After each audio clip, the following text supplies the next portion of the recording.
I be your woman. Yes, I be your baby. Yes, I be whatever that you tell me when you're ready. Yes, I be your girl, forever your lady. You ain't never gotta worry, I'm down for you, baby. Best believe that when you need that, I'll provide that. You will always have it. I'll be on deck, keep it in check. When you need that, I'ma let you have it. Beating my drum like dum diddy da.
lost everything. Their light was extinguished, replaced by a hunger for magic and vengeance. We became the Blood Elves. Now, I will fight for my homeland.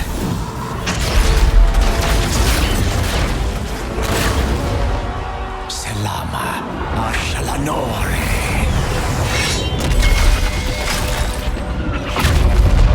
I am Prince Kael'thas, and the time for a reckoning has come!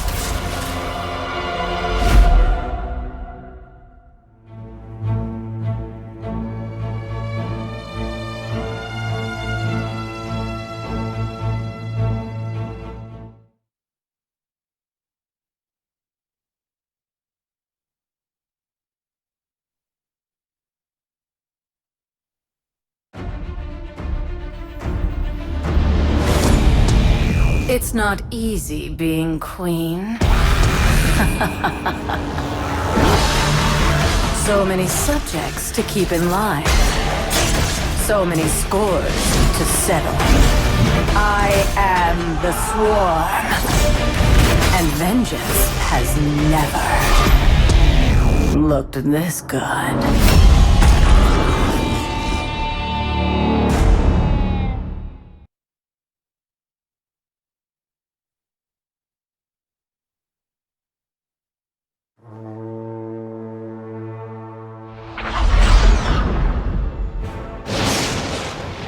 We came to this world as exiles and outcasts. But together, we can be more. A weapon to break the chains of oppression. A bastion for the hunted and the lost.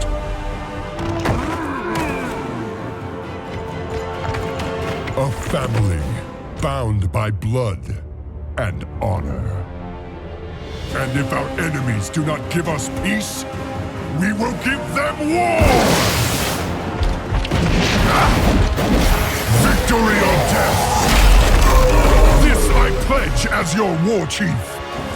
Until the end of days, I live and die. For the Horde!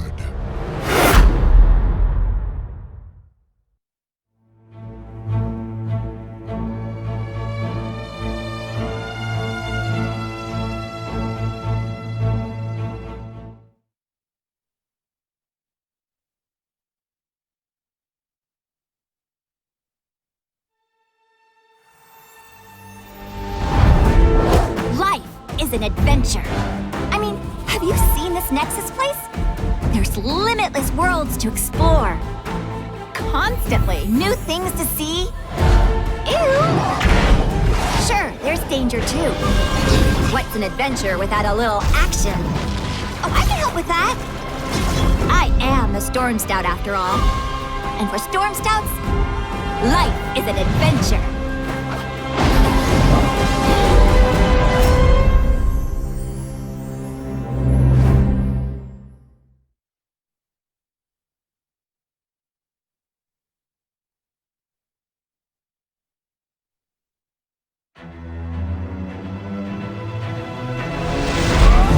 Bronzebeards are known across the whole of Azeroth. My eldest brother Magni was king of Ironforge, wise and fair a ruler as ever been. And Bran, well, he's a renowned explorer, always finding secrets, being written about in Explorers League Geographic.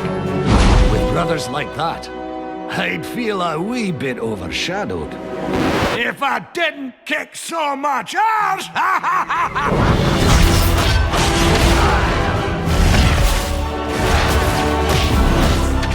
All right, lads, line up! It's hammer time!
The swarm is eternal.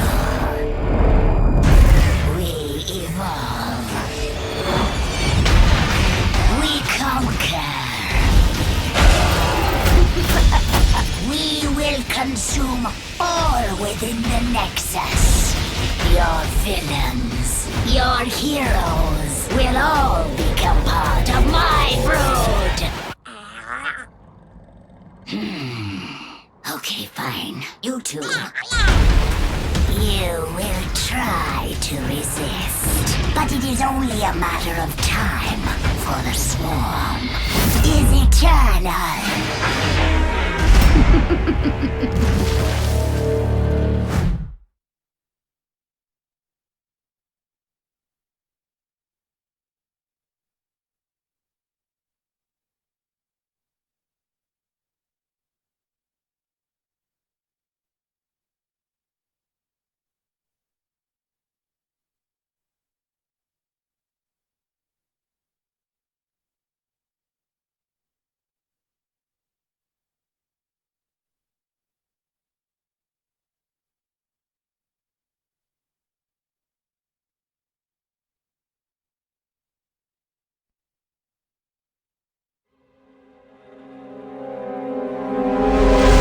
I was born for the arena. On my squad, we trust the spirits for guidance. No one gets left behind. Not even a pink skin. And when our backs are to the wall, I call on the elements to even the odds. The name's Rhaegar. Heroes of the Storm. I am the Storm!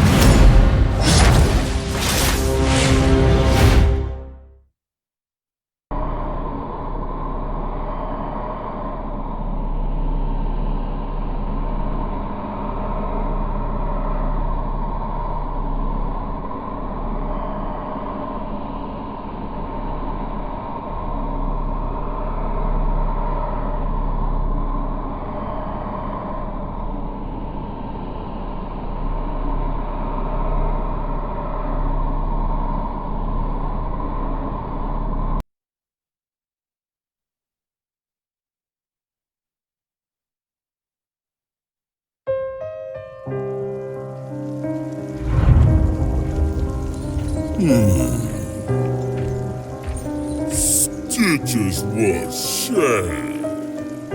Stitches want playtime.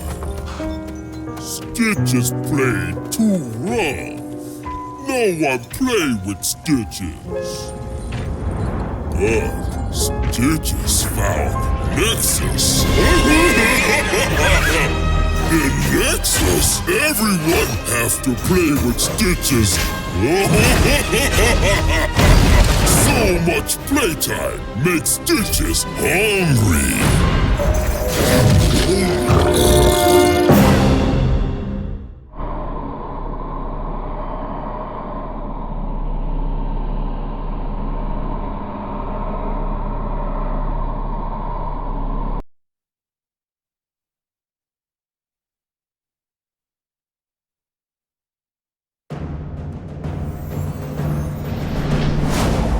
A terrible fate has befallen this world. Evil runs rampant, uncontested. I can stand by no longer. Die, Hellspawn! Crawl back to the pit from whence you came. I am the Archangel Tyrael, and I will defend this realm from all who would defile it. for I am justice itself.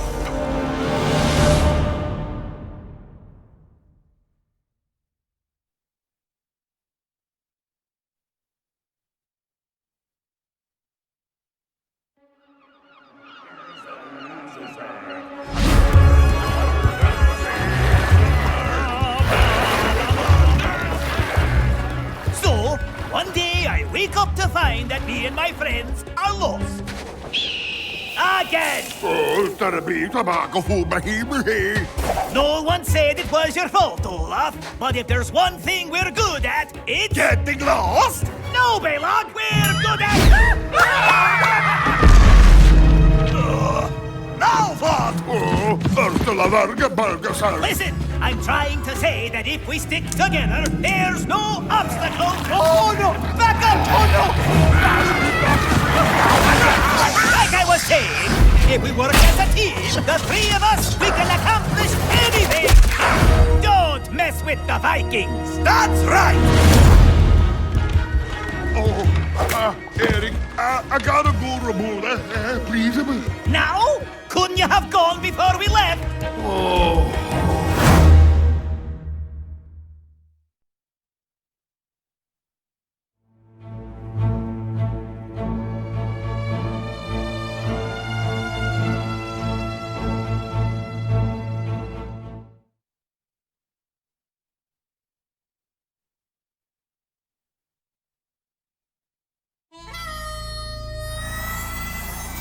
I was told this suit would be my prison. Suits me just fine. Been called a lot of things. A renegade, an outlaw. Guilty as charged. Makes life exciting. You never know who or what will be on your side. So when the Nexus came calling, there was only one thing to say. Hell. It's about time.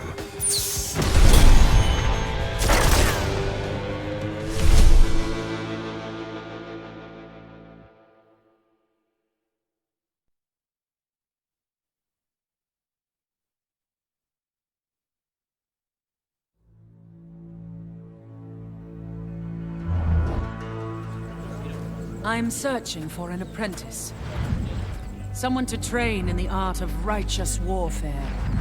Someone to carry my shield, my name, and my crusade after I fall in battle.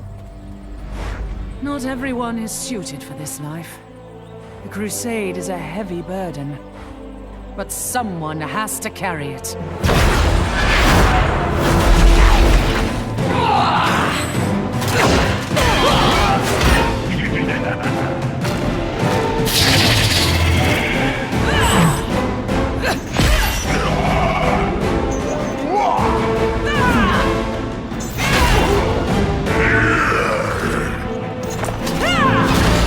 My name is Johanna.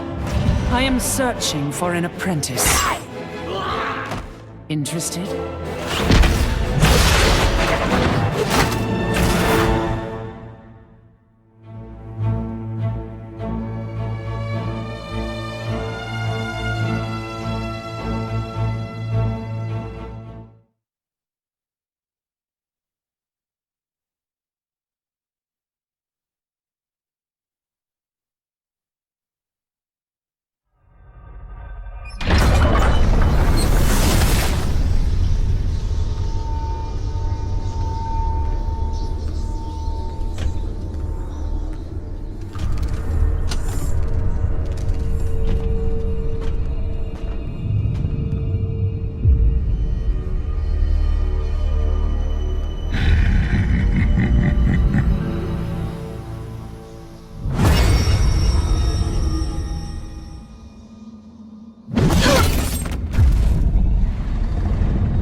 Gentlemen, welcome to the Heroes of the Storm Southeast Asia Championship. This is Qualifier 4 for Singapore, and we're looking for 2 teams today. I'm Babel, and I'm the shoutcaster and host for today. Hope you guys enjoy this. I'm going to do a little bit of solo cast, so you guys, will be able to understand that part, which means that there will not be a second voice in the stream. If you hear a second voice, do let me know. It's really scary as hell. But yeah, we have the 4th qualifier. It is the craziest one. It's the last one for this entire series of Blizzcon qualification here. And straight off the bat, we're going to see 2 different teams on stream. PPLB, which is Pew Pew Laser Beam on the left side, and Salt on the right. So Salt Gaming has just reformed again. This is the 3rd time they are taking part in the official qualifying process for Road to Blizzcon. And the map is going to be Tomb of the Spider Queen. It's being decided by Salt Gaming.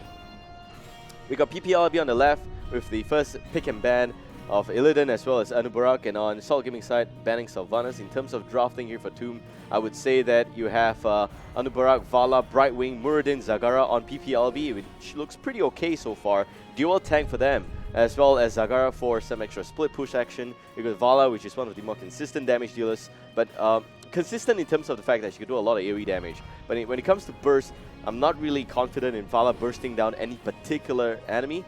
It's not like it's Vala's natural, trait to be able to do just that. But yeah, we got all of that hero being played, as well as Brightwing. New talents for Brightwing, new way to play Brightwing, and we'll talk about Brightwing a little bit later as well.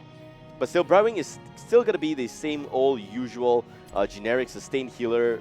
The longer the better drags on, is going to be a lot better for Brightwing as a play. That's it for Salt Gaming. We got Raynor, Johanna, Uther, Zeratul, and Jaina. So they've got a lot of damage on the right side. Raynor, right-click damage. Jaina, burst AP damage. As well as Zeratul, a bit of a mix between 2. So Johanna is going to be there as well as the main tank and warrior. For Uther, it will be the Divine Shield for sure, given the fact it's the solo support there. In terms of composition for this particular map, I'm expecting a lot of roam coming out from Salt Gaming. You can see Johanna and Uther sets up really well. Zeratul, a lot of bursts. Jaina, clears the way very quickly and has got a lot of damage in the form of Blizzard. For PPLB, on that side of this draft, they don't really have that for the early game. So they're going to lose the advantage in the early game pre-10, but we'll see what happens post-10.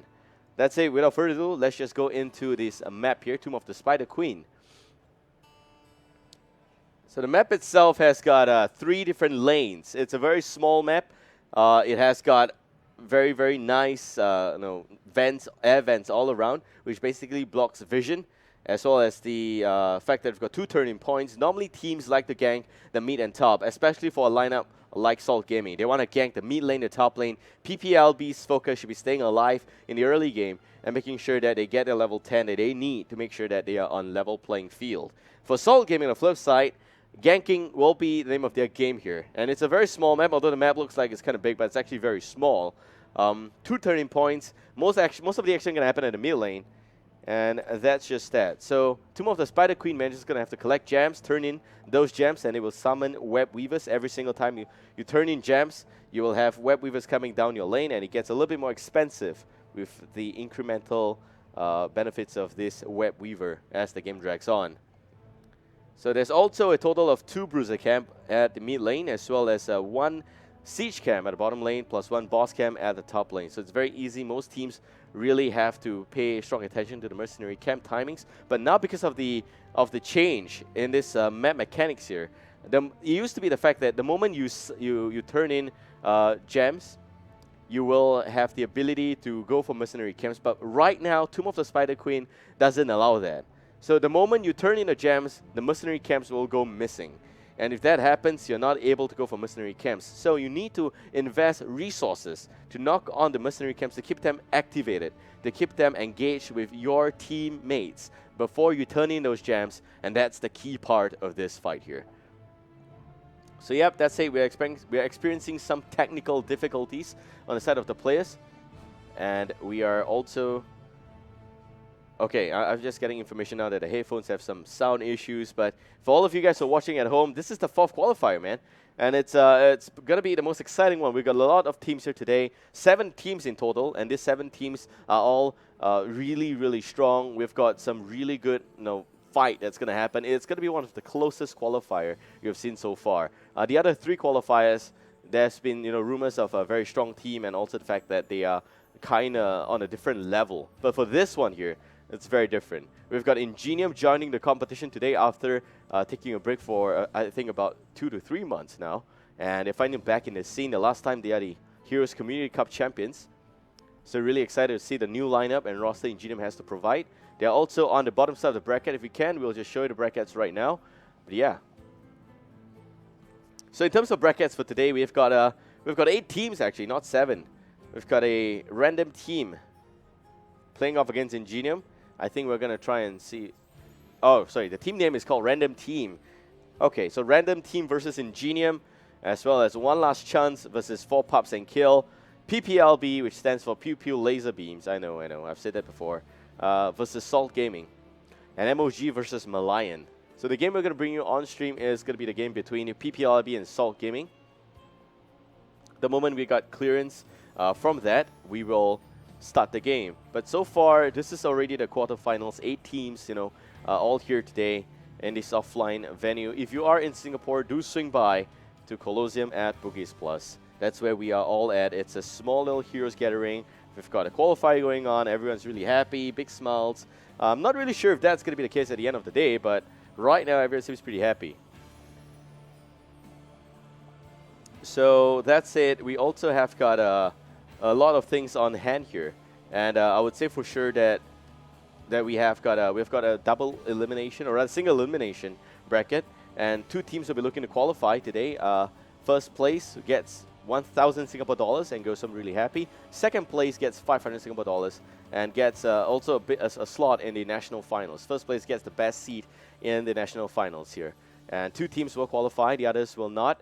And these 2 teams will also be placed in 2 different pools. So the first place team will be placed in a pool of other first place teams from the other 3 qualifiers. And all 4 qualifiers will see them picking their opponents. They'll be seated into the bracket where they will not meet each other in the first round. It's going to be 8-team double elimination for that particular national finals that's happening on 18th of July. And for the second place teams, they will have to face off against the first place team. It is going to be randomized, so they're going to pick their opponents via a small little sleep here that we prepare for them. So it's kind of random in that sense.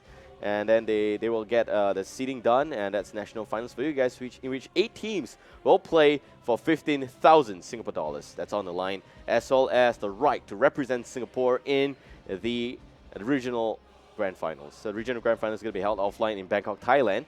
And that's the Heroes of the Storm Southeast Asia Championship itself. 4 teams will be there, the best from each country. Singapore, we're looking for that as well. Malaysia's Nationals is actually going to happen next week on the 11th of July, in which I'll be there offline as well. It's going to be held at Kepong, Kuala Lumpur. It's Envision Cyber Zone, I think. That's the name of the cyber cafe. So be there.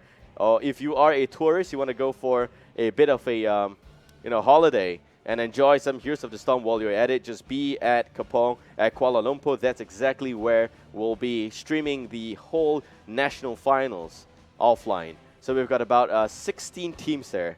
And it's the way Malaysia runs the tournament is a little bit different from Singapore. I think every single country runs a little bit differently based on the needs of the country itself. So Malaysia is slightly bigger. It's actually a lot bigger than Singapore. So we've got like 16 teams there in Malaysia. First round, single elimination. And you have a total of 8 teams in the next round moving forward. And that 8 teams will play in a double elimination bracket. So the first game is very important. Also, things to note, the first game, if I'm not wrong, is going to be a best of 1. So that's where, you're going to see a lot of cheese happening. But they're also doing the seeding similar to how SG does it. They have got different pools of teams. So first place will not meet first place until semi-finals. And well, potentially. And second place teams will be playing off against a 3rd or 4th place. First will definitely meet a 3rd or 4th first.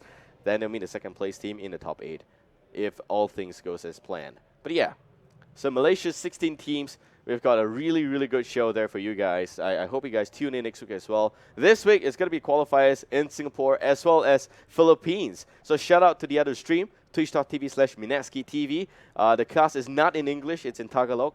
So it's for the Filipino viewers there. They've got 2 qualifiers for this weekend. One in Davao, one in Katipunan, if I'm not wrong. So that in itself has got 2 different qualifiers. Philippines qualifying process is kind of like Singapore, in which 2 teams will go on to the national finals. But yeah, Philippines is just such a big country, and they're doing whatever they can to run this tournament just so that they can hold the national finals on 25th of July. So the order of the national finals works as such. We have the first set of national finals in Malaysia next week, 11th of July, and then I'm going to come back to Singapore for the Singapore national finals.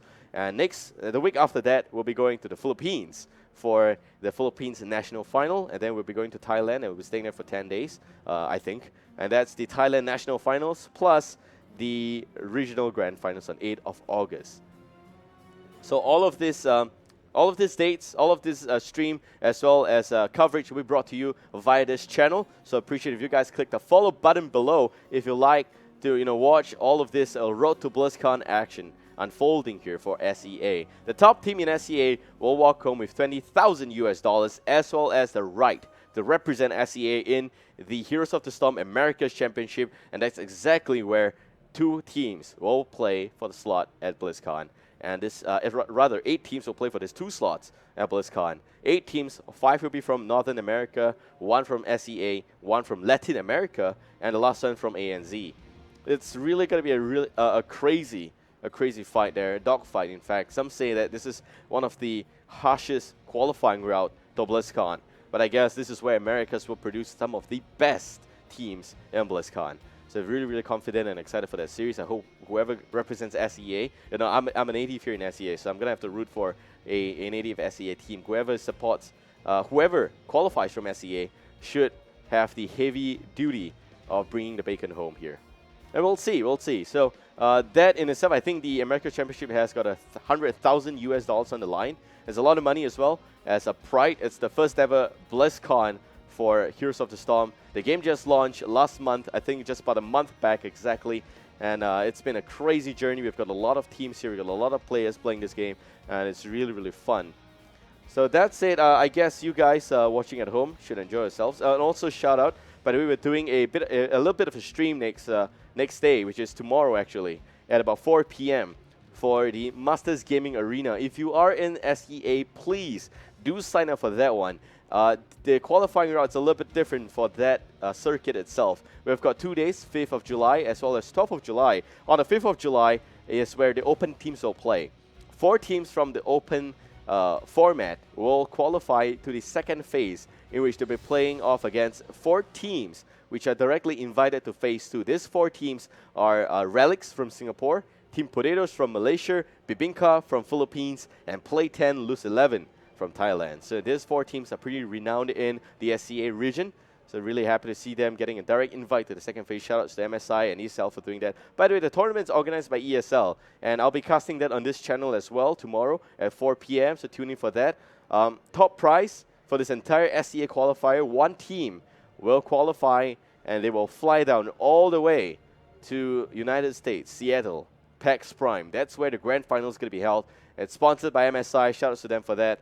But yeah, for today, Road to BlizzCon, we got sponsors, Alienware, Intel, Razer, as well as Stream Partner XSplit. We're all really happy to have them here. Really huge shout out to those guys there for doing such an awesome job, actually, and just helping us make this happen.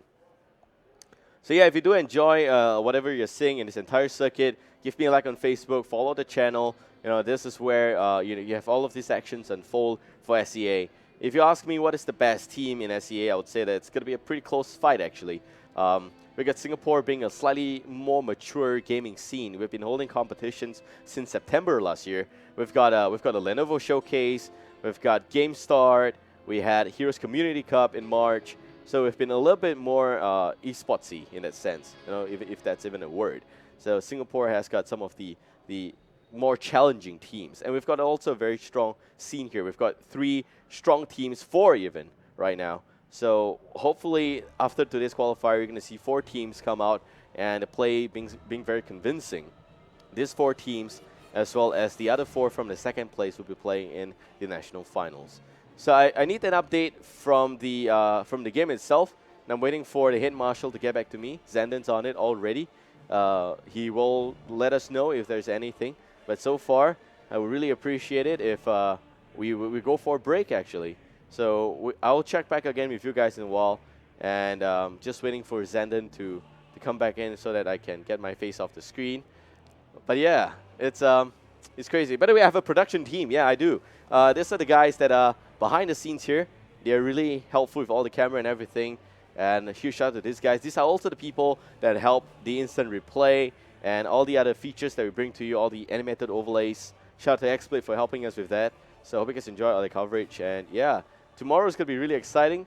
MSI, you've got so many different teams there. And I think that the SEA qualifier also includes Japan as well as ANZ. So that's really, really good to see. I think that merging these teams together will bring a really exciting sense of play. But that said, I think right now we're getting an update. So let's see if the game is ready. Oh, we're actually going for a bit of a timeout. They're still solving the sound issues. So the next time you hear from me, the game should be ready. That's it. See you guys. Don't go anywhere. The game is just about to start. This is Qualifier 4. Babel, see you guys in a while.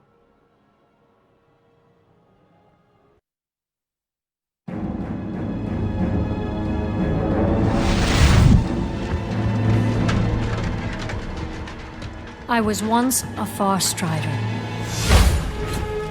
I swore an oath to defend Silvermoon and its people to my dying breath. It was not enough. My homeland still burned. But those days are long past.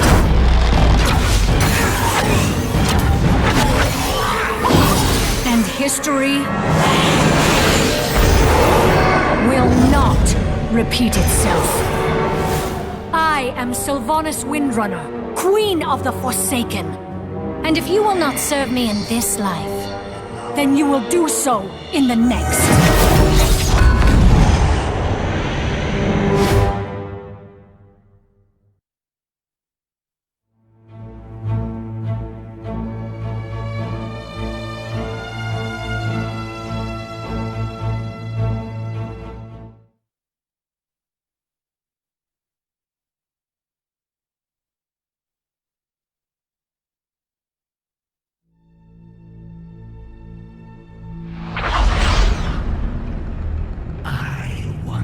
Ruled Ashul Nerub.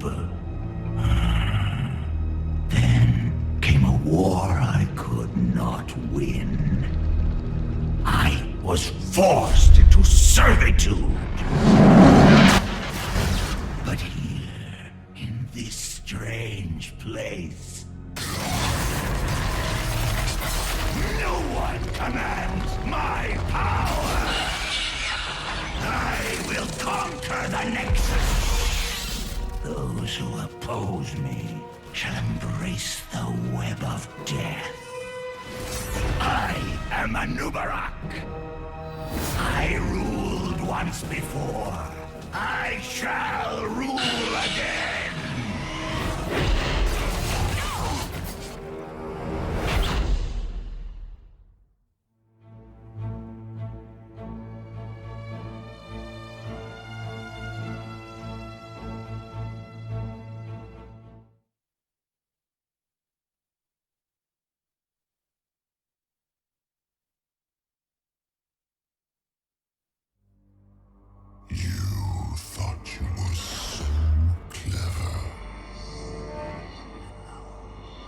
You could hide from my wanting gaze. Welcome back, ladies and gentlemen. We're now into first game between Salt Gaming and Pew Pew Laserbeam. So far, so good. I think the draft is fixed. They're just waiting for the game to start right now. The lobby is has been created already, so we're going to game one real soon. By the way, this is Babel. And yeah, I hope you guys enjoyed this cast, actually, brought to you by yours truly, as well as streaming partner XSplit. We have sponsors Alienware, Intel, as well as Fairfield sponsor Razer. Shout out to those guys there for making this happen. So really happy to have them on board this official road to BlizzCon. In fact, this first game is really exciting. Pew Pew Laserbeam is somewhat like a little bit of a new team. They don't really have any history in this competitive scene just yet. They're looking to make their debut here, and I think that it should be a really exciting one. On the flip side, Salt Gaming, Fiamma just left the team. And they just got Oh Hai-Yang to play again today. Oh Hai-Yang was taking a bit of a break last qualifier. And they had a very bad RNG last qualifier, in which they met MHS straight up. And they were not able to react to MHS playstyle. By the way, I'm talking about my host Shonen. the champion from the third qualifier. So yeah, this time round, man, Salt with Oh Ha-Young, really exciting. I think that they're gonna have a real chance here to play, and a real chance to show what they're made of. So Tomb of the Spider Queen, Game 1, best of 3, single elimination. And no team can afford to lose the same series twice. If they do, they will be out. This time around, we got on the blue team, Salt Gaming. Sliderbite playing as Johanna, Oh Ha-Young playing as Uther. We got Kaigari on to Zeratul, Telstra there as Jaina, and Qwerty playing as Raynor. And on the red team, we got PPLB, Pew Pew Laser Beams. No laser beams just yet, but Endarkin there playing as Anubara, Car BP onto Vala. Zero Kage playing as the Muradin, Ugly Potion, looking like a Bright Wing. Last but not least, we got Super Pixel there playing as Zagara. So straight up, we can see that there is actually a... oops, I think that there is some overlay issues. Yep. Okay, no problem. I'm not able to show you guys the talents for this game. So let's see if we can use that opportunity here to change that. I'm not sure if it works. I don't think it does. Yeah. Let's see. That feels much better. Okay, I think that we may actually have to pause the game and see if we can bring the talents back up for you guys to take a look. Alright, so there's been a patch, and you know, with every single time there's a patch, the observer mood changes, so we're probably going to try and resolve that for a while.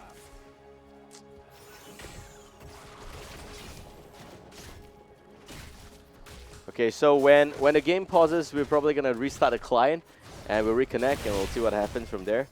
But of course, if there's any fight going on, we'll try and see and make sure that there is no such fight here. I mean, it is a, yeah, it's a bit of a problem. All right. So I hope that we can change the screen so we can restart the client. Here we go.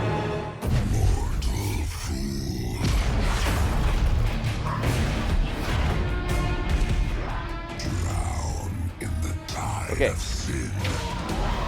Hopefully the mood is working, and you don't see any bug lines, any really weird lines across the screen there. Alright. Hope the rejoin's working as well. A lot of things actually. Yeah, Tomb of the Spider Queen so far. I think Brightwing is actually in this game, man. Brightwing has got a bit of a rework here, so that's the main change. And so far, Brightwing's talents has just been there's been a lot of debate on what's actually the right way to play Brightwing right now. It's a completely new meta, and it's a new hero in the sense that they just took Brightwing apart, and no more friends for Brightwing at all. So a bit of a good change there. Let's see if we can resolve this problem. But yeah, Tomb of the Spider Queen, small map, gangs very important. That's why I like Salt Gaming's lineup a little bit better, because I think that for Salt Gaming, they got that roam going on. They definitely have got the space for that. But will they be able to execute on the level that we expect it to be? That's the main question. I think I'm crashing so hard. There is no way I can rejoin the game. It seems like this is the second time I'm crashing already. So could be the ops mode, could be anything. Or maybe it just doesn't work.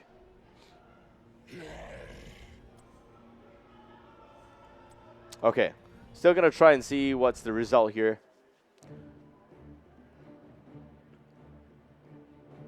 But it seems like I'm not loading into the game.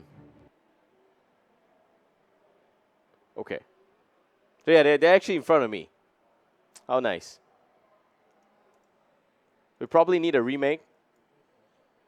Okay, and we're actually going for a short break. We'll be back. We'll remap the whole thing, and we'll resolve this and be back in a short while. See you guys in a while. Will not be stopped.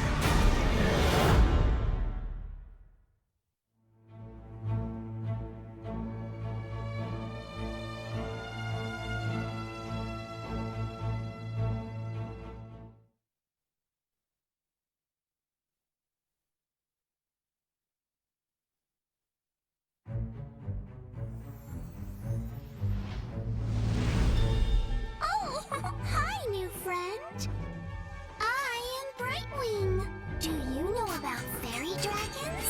Well, we like happy things, like nature and making new friends. Ooh, and snack time.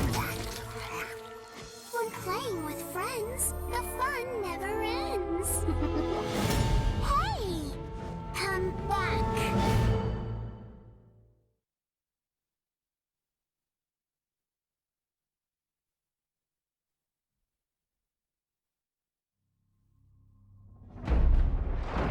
The most important thing I've learned in all my journeys is balance. Work and play. Good and bad.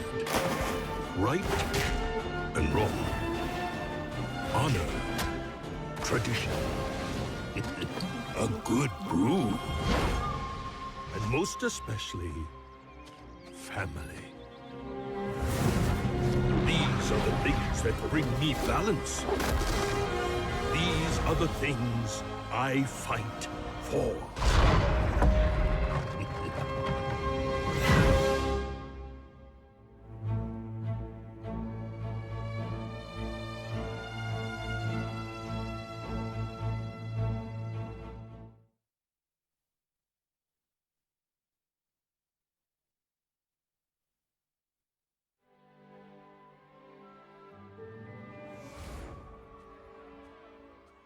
Peace.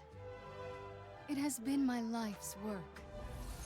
Through honesty and diplomacy, there is no obstacle. Ahem. There is no obstacle we can't overcome. Within each of our hearts lies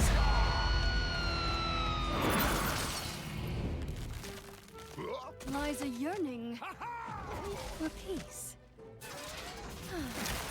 Even in this odd place, I truly believe that each of us can find a way to live in harmony!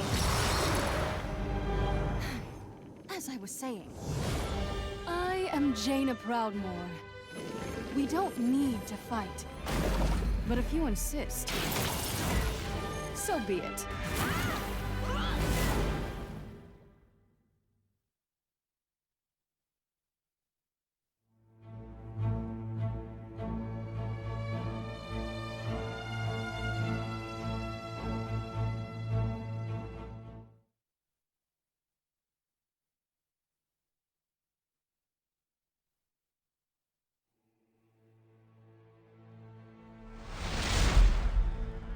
My people lost everything.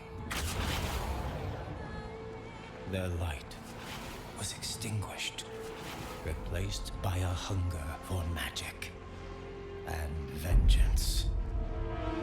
We became the Blood Elves.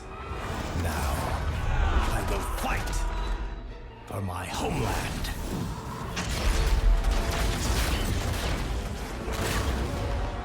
Selama Ashalanore.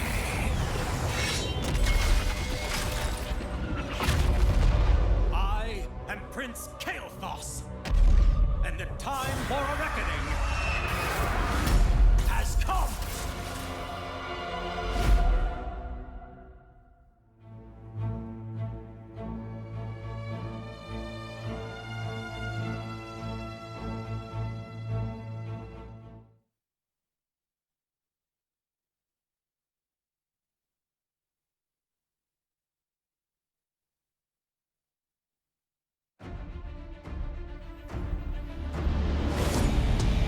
It's not easy being queen.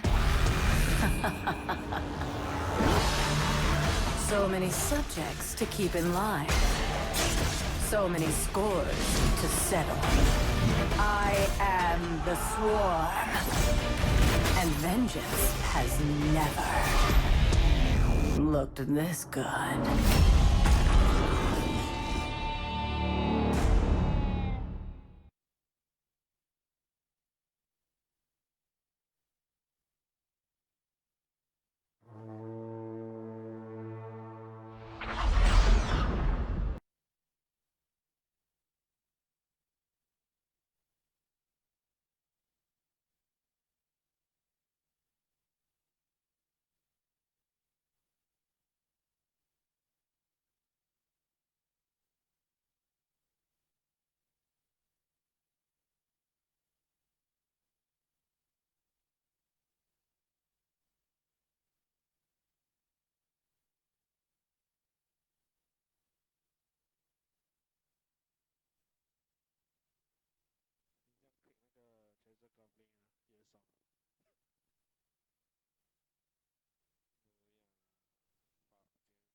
Welcome back, ladies and gentlemen. Finally, the remake is now underway, and this is Babel. So game 1 again, Pew Pew Laser Beams versus Salt Gaming.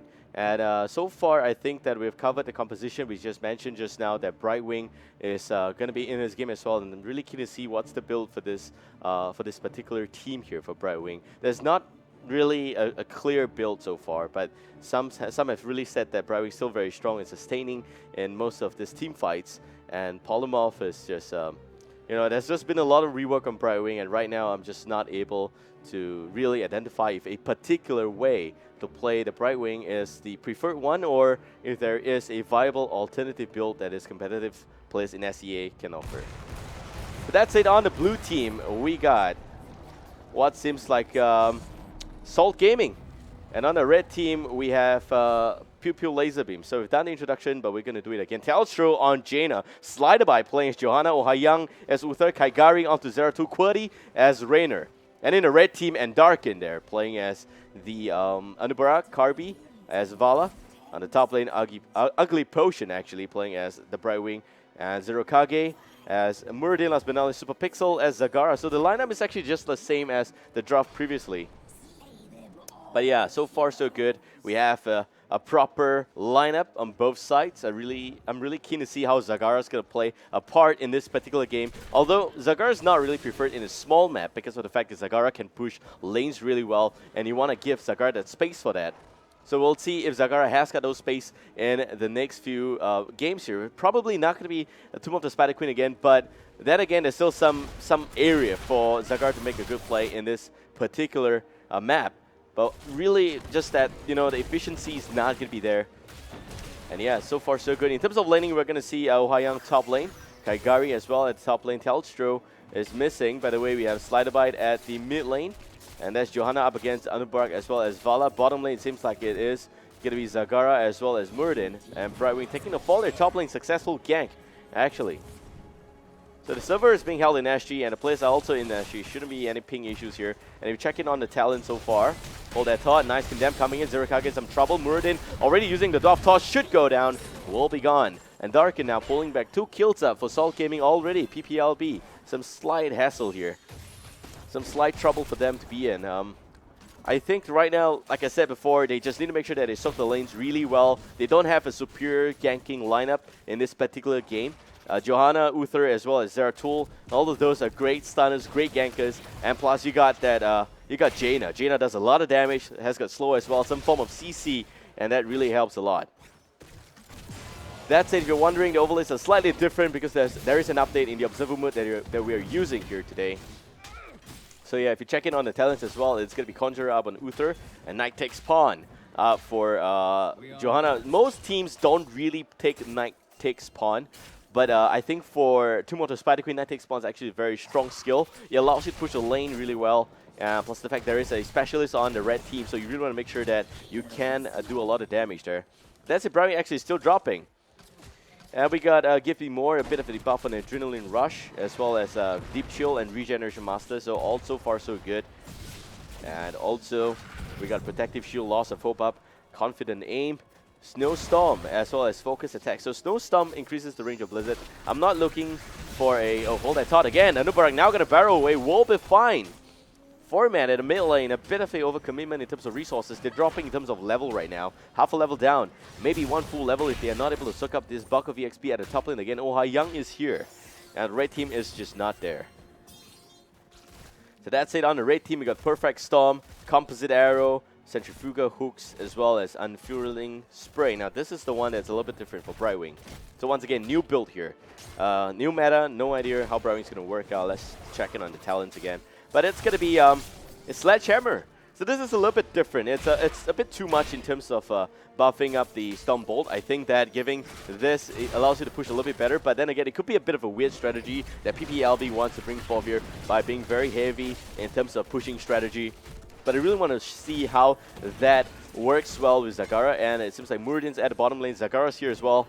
Karbi playing as Vala is also at the bottom lane, and all 3 heroes, if they want to push here, they should, because that's where you have a bit of the destruction in terms of ammo using Stormbolt, and Zagara doing a lot of damage with the increased range with these Banelings going in and staying safe while at that. It is going to be a multi-shot Vala, so that's very standard. Nothing really special just happening yet for Vala. And if you're looking on the damage right now, Vala's doing one of the more consistent damage dealers. What I mean by consistent is that Vala can do a lot of damage.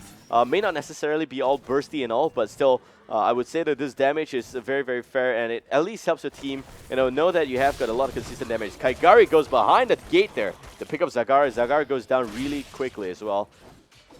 So far, we have got 4 kills up on Salt and PPLB. Not a single kill yet. Some stuns happening by Darkin. Zerkarge as well on the mid lane, but so far we got 11 gems turning by the blue team already. And level 7 means new talents for them. So we got Cleanse Up, Battle Momentum, Revolution Overdrive, Frostbitten, and Follow Through. So after the last patch, most of the support players actually have Cleanse, and only 3 have Protective Shield. And that's Tarande, that's Tassadar, and that's, I think, Uther. So Uther is the other one here, and Super Pixel also some trouble. There goes the stun coming from Dark, and Kaigari actually still getting spotted out there. More slows coming in. Blizzard now picking up the kill. Super Pixel will be fine, pulling back at the end. And also going to see a wave of blue web weavers, but a nice timing on the mercenary camps here by the red team. And PPLB now, Slide Bite using Condemn again. There goes the stun. Slide Bite dropping to just about 50% health right now. Pops Iron Skin will be able to pull back. Red team, they need to defend right now. They are 1 level down. Vala goes down, a bit of a problem again. Kaigari just poking, doing so much work in that. But the blue Web Weaver is pushing the mid lane, and top lane we already have a bunch of minions as well as Web Weaver at the gate. Ugly Potion may not be able to hold the front here. Red team really wants to secure the mid lane, so Web Weaver, Salabite goes in. Kaigari don't have level 10, but here goes the cleave, and it seems like Zagara will go down. Zero Kage now, pulling back.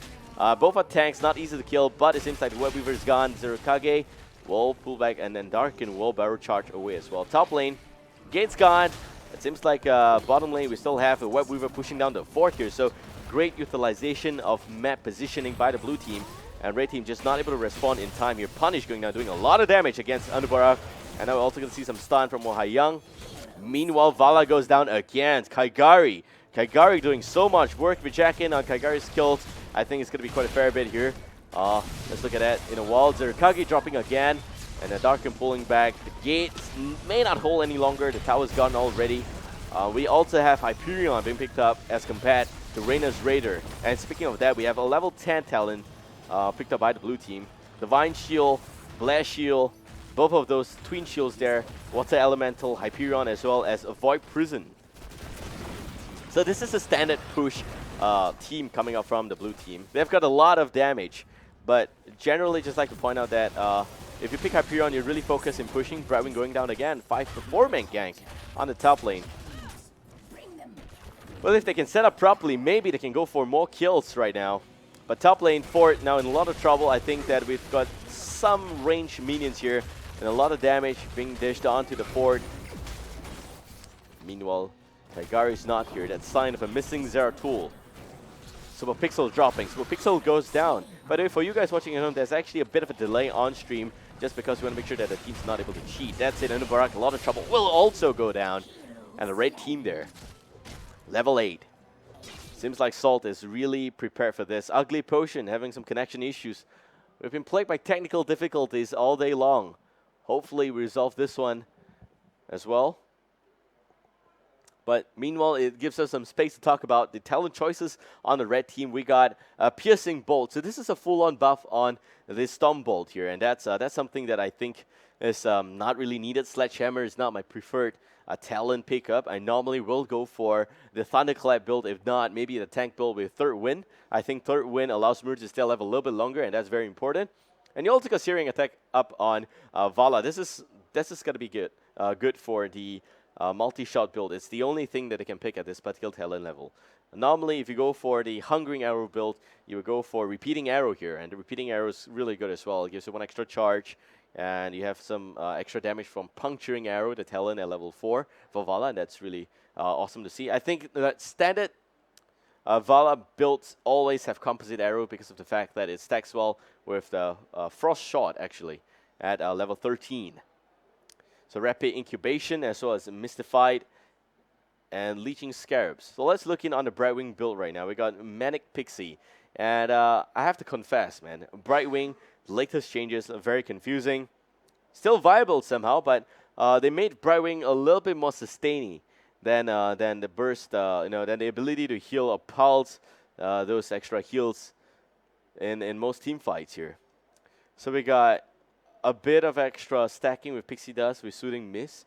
That extra heals a lot, and I think that most teams picks up Manic Pixie a lot. Manic Pixie is one of the favorite talent choices at level 4. Mystified seems pretty okay. It reduces the cooldown of Soothing Mist by 1 second every time it casts a basic ability, so that actually allows a little bit extra heal, and I really appreciate those heals coming in from Brightwing. But yeah, so far we got 11 kills up on blue team, and red team still hasn't got a single kill just yet. And it seems like we just got word that the PC is having some issues there. And we're going to do our best to see if we can replace the PC for the player. Or if there's anything else that we can do. We got the big fella working on it. He's also marshalling. So shout out to him for that. But yeah, 34 gems by the red team. Still very far away. We got 50 gems in the hands actually for the blue team. And 55 gems to make it count. We are now just probably going to have to go into an extended break again, but just waiting for this to be resolved. There shouldn't be a remake. It seems like there's a number up on screen, so could be a countdown. And the pause is gone. I think Ugly Potion is ready. Yeah, there we go. He's back into the game already. Kaigari, some burst damage coming out against Muradin. And Ugly Potion just, well, welcome back. There goes the welcome back. Void Prison from Kaigari. The team is in position. Blizzard goes down. Zurikage now dropping. Cleave as well. And 2-man goes down. It's 13-0 right now in terms of kill count. Karbi, bottom lane, shouldn't be here. Kaigari goes in. There goes also some Singularity Spike. Condemn comes in as well. And Vala takes the fall. 3-man down on the red. Red team struggling to get a first kill. 3-level difference. They are not able to really utilize Zagara's abilities to push. In fact, if you check in on the structures for the blue team, most of it are actually at full health, except for the bottom lane that's just at about 15% cheap damage. That's about it. But red team, what they can do here is really just soak the lanes, get that level 10, and possibly take a team fight. It's going to be a lot harder for them right now than 10 versus 13. If they're playing at level 10 versus 13, I think that that's where they have a bit of a slight talent, actually quite a fair bit of talent disadvantage, but it's still okay. They at least have the heroics, and that's the biggest problem here. They get level 10, they can put up a fight. Let's see the talent choices for the heroic talents. It's Vala going down meanwhile again, and that's it. We got Zurikage also dropping. Muradin, 2 men down again from the red team. And blue team with a second wave of Web Weavers. By checking on the heroics, it's going to be Ring of Vengeance, Devouring Maw, Avatar, Blink Heal, as well as Locust Swarm. A nice pickup on Zagara again. Missing a lot of actions, a lot of bursty ganks happening here. But on the blue team, we got Stringray up, Burning Rage, Double Barreled, as well as Improved Ice Block and Wormhold. So far, so good on the blue team. Bottom lane, full on 4-man push coming in from Salt Gaming, and PPLB needs to hold the front here. They have heroics, they should make a good use of it. Locust Swarm has been nerfed in the latest patch, and I'm really surprised to see that that's being used here today. Normally, I think Web Blast would have been a slightly better option, would have allowed the team to fight with a bit of an extra advantage moving forward. But Hyperion doing a lot of damage against most of those structures there, and Web Weaver's pushing the bottom tower already. Mid lane also having a lot of pressure coming. There goes the Blizzard. That's a lot of damage. Unbara pulling back. Here comes the Water Elemental. And also going to see some damage, some purple charge being detonated by the Web Weaver. 5-man still alive, but most of them not at full health. Ugly Potion takes a bit of beating. Zurikage lands a nice Stormbolt, but will not follow up. Super Pixel goes in with the extra range on the Banelings, but will go down at the end. Zagara. So to 18 kills to 0. Your Salt Gaming pushing really well right now.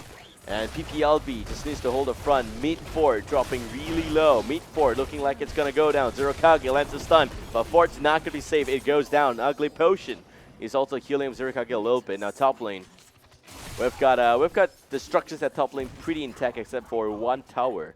So it's still kind of okay for the red team. I think that right now they are 5 level away from the blue team, and that's a huge lead They have to try and catch up. What they can possibly do here is to soak the lanes, go for the mercenary camps, really avoid team fights. They've been caught off guard so many times because of the Zeratul. And speaking about level 16, we get level 16 talents been picked up by Salt Gaming. So we got a Benediction up, we got Imposing Presence, Bullseye, Numbing Blast, Double Bombs. Probably seems like it's going to be a Rewind Zeratul. And it's been so long since I've seen a Rewind Zeratul. Most teams don't go for that.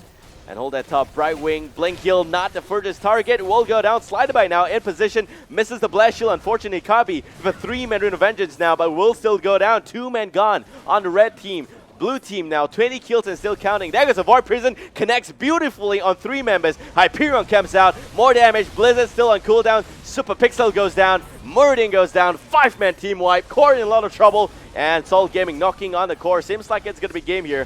Hyperion just expediting the death here. We got about 20 seconds before the team respawns. They're not going to wait 20 seconds. They don't have the time. And it seems like Salt Gaming is going to walk away with the first game up for them. That's it. We have a replay ready, so let's check that out. So this is where it all went down south. You got a bit of the Numbing Blast coming in, and that's going to root the Brightwing in place. Blast Shield missing there. Slider by. How could you miss a Blast Shield at point blank range? It's just not professional. But that's it. We got a 3-man beautiful Void Prison going on as well. And Hai Yang in position for a stun. Lands the stun on Super Pixel. And Super Pixel will go down. The whole team goes down as well. This is where, you know, it's a huge lead. And I'm not surprised at this particular outcome of the match. I mean, Salt Gaming, they were ganking so much more. They picked the correct lineup that's really strong here for this map.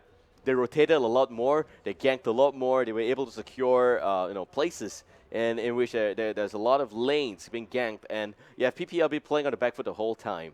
So that's the main difference between the composition of both teams here. But yeah, that's it. Ladies and gentlemen, we're now going for a short break, and we'll be back again. Shout out to sponsors Alienware, Intel, Fairfair sponsor Razer, as well as String Partner XSplit. And you guys for watching. We'll be back for Game 2 in just a bit. See you guys in a while. We came to this world as exiles and outcasts. But together, we can be more. A weapon to break the chains of oppression. A bastion for the hunted and the lost.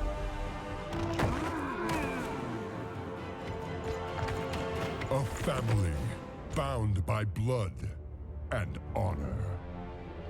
And if our enemies do not give us peace, we will give them war! Victory or death! This I pledge as your war chief. Until the end of days, I live and die. For the Horde!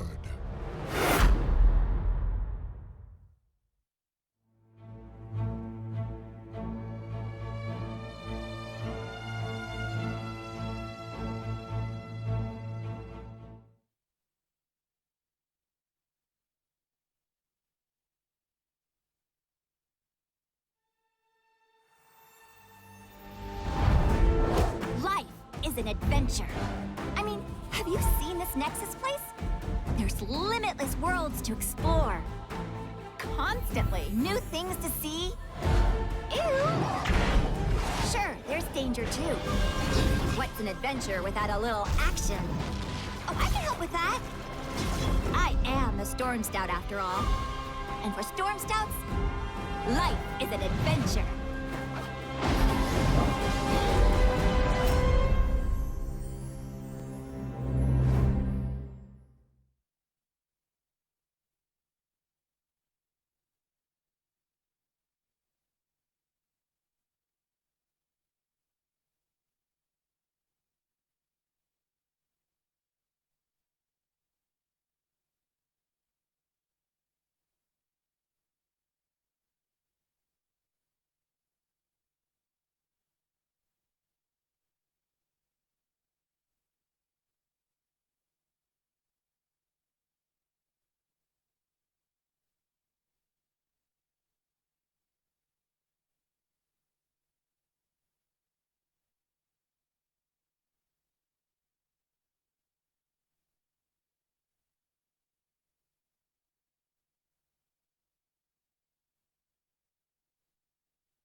Welcome back, ladies and gentlemen. This is going to be Game 2 between Pew Pew Laser Beams as well as Salt Gaming. Now, Salt Gaming won a very convincing victory in the first game, and Tomb of the Spider Queen. And here, in this next map, it's going to be Haunted Mines. So far, so good. This is Babel. Hope you guys enjoyed this cast. And we are actually at the 4th qualifier. Sorry, actually choking on some water there. But yeah, this is Haunted Mines and Salt Gaming on the left side. One game up, Pew Pew Laser Beams on the right. Map decided by Salt. They want to play a cheesy map. Now, reasons why Haunted Mines is one of the more cheesy maps is because I think that the map is very small. It allows a lot of room for, you know, really unorthodox and weird-ass builds. I mean, you got some weird compositions going in, some great bursts, a lot of push. And maybe even just a great knockdown on most of the forts there. Meanwhile, I mean, I've seen a lot of unorthodox picks here. And I'd really like to see what kind of a strategy Salt Gaming has in mind for this map. But Pew Pew Laser Beam will get first pick. And the bans here will be Brightwing as well as Sylvanas. Sylvanas is an instant ban in this map. It's already a small map. They've only got limited structures, limited space. If Sylvanas is given the ability to push, I think that... well, maybe you could say it's not so effective because it's not like teams cannot react in time. They can, but Sylvanas having the extra pressure. You know, if you push S5s, you have the extra pushing potential, and that's what Salt Gaming wants to avoid. First pick of Vala here for PPLB. It should be on Carby again. Carby in the last fight, unfortunately, in fact, the last game, was not able to hold a front against Zeratul. It's one of the biggest problems here. And in SEA, actually, for all the qualifiers, we're running single bans. So for all you guys from NA, hello, welcome. Thank you for watching SEA streams, but we have only one ban in the qualifiers. And it's only when we hit the national finals, then we have double ban. So next week on, Malaysia National Finals, double ban. But right now, in this Singapore 4th qualifier, it's still going to be single ban. Jaina being picked up already. 70 seconds remaining in the time pool for Salt Gaming. I'm thinking that it could be another bursty hero. Most likely, it will be a support. Brightwing being banned, should be a bit of a shortage in support. You may not want to go for Malfurion. I think Malfurion's not really good in this particular map. Generally, why I say that is because, well, it's still okay. Well, it's going to be Malfurion anyway, so who cares what I think, right? Malfurion is it's pretty okay. I think that if you snowball well, it's going to be interesting. And we got the Butcher on PPLB. Butcher, by the way, is a valid pick. He is not being banned for this tournament. I don't see any reason why he should be. And we gotta pick Arthas actually for PPLB. Arthas, Butcher, Vala, already seeing new meta in Haunted Mines, and I think that this is where you got some really weird ass stuff happening. Arthas, Butcher, Vala, very different. In fact, I think that last weekend over the 3rd qualifier, I would never imagine to see Arthas back in competitive play. But today we have that. And also going to see Tyrande. So dual support for Salt Gaming. That's fair. Are we going to see a Diablo? That's my question. Nope, it's going to be Kerrigan. Kerrigan folds up really well. Tyrande, Kerrigan forms a good combo. Jaina to sweep up most of the slow as well. And for PPLB now, they lack a lot of support. And they're up against dual support. So I will not penalize them if they go for dual support here as well. Because I think Arthas can do a lot of damage. But it's going to be Lily. Could be a shout out to Zendon. I don't know. If it's Lily, it's valid. I think that Lily is seeing a little bit more, you know, edge in competitive play now that most heroes don't have stun. They got changed down to Daze, which is a little bit of a different effect. It doesn't stop channeling spells like a Jug of 1,000 Cups.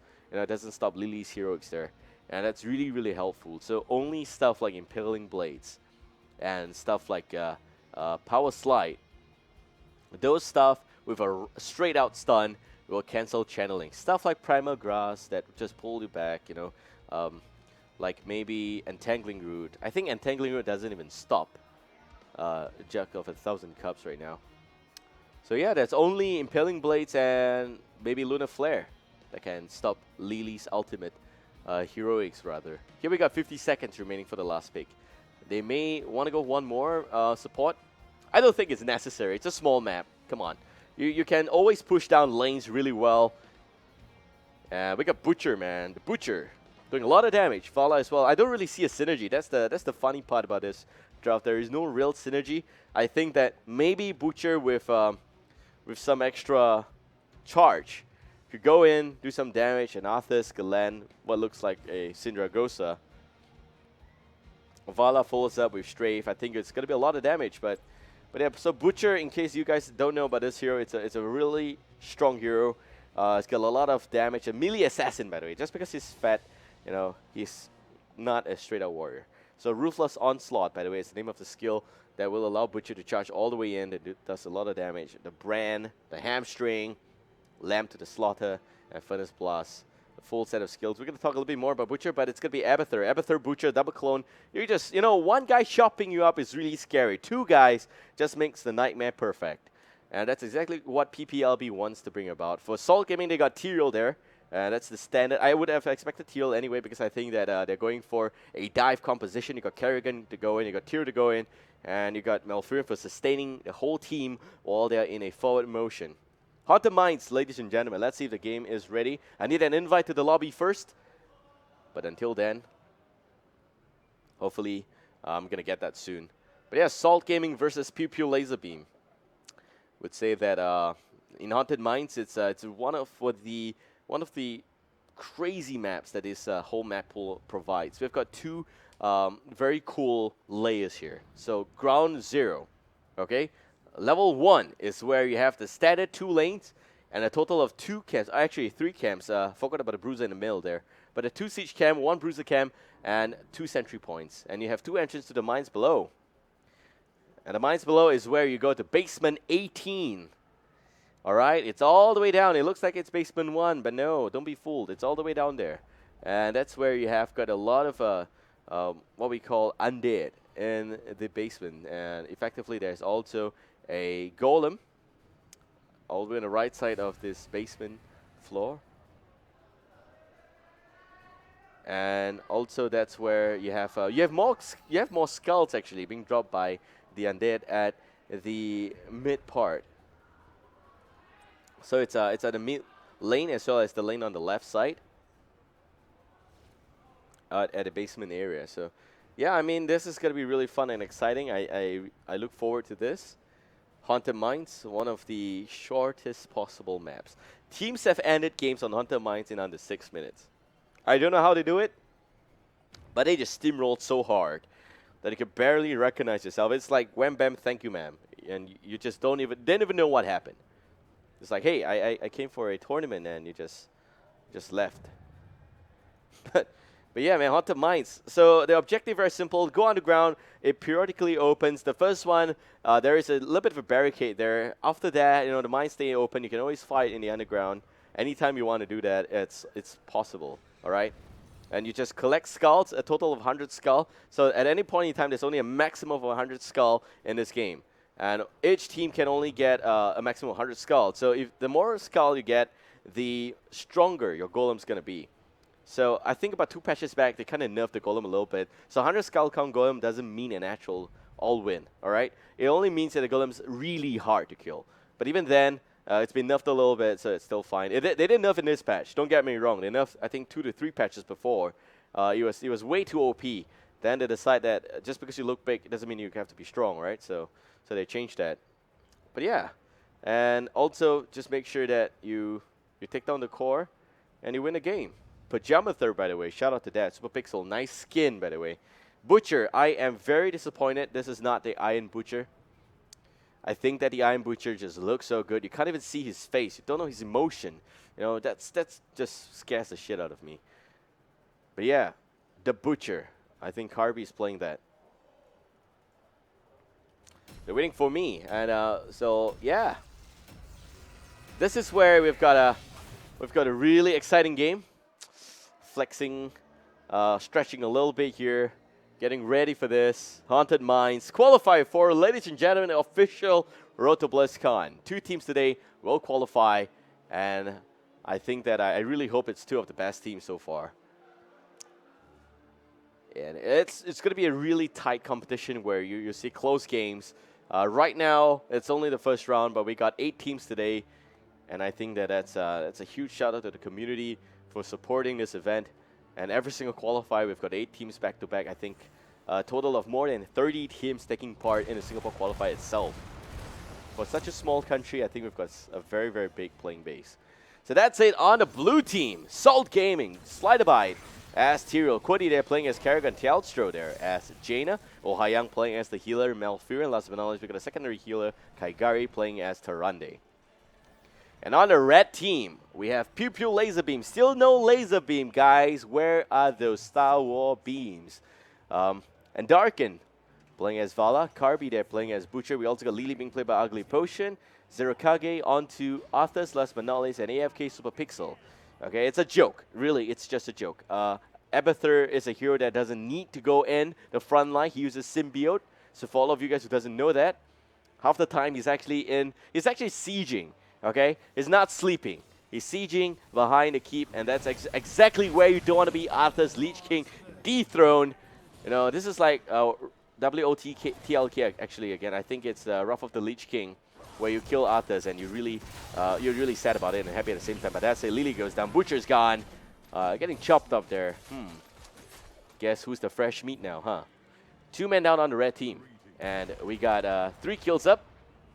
For the blue team, straight off, very simple rotation. Haven't really had the time to talk about composition, but I would say for sure that it's a dive comp, it's a ganky comp on the blue team. On the red team, it seems like it's anything but a proper sustained comp.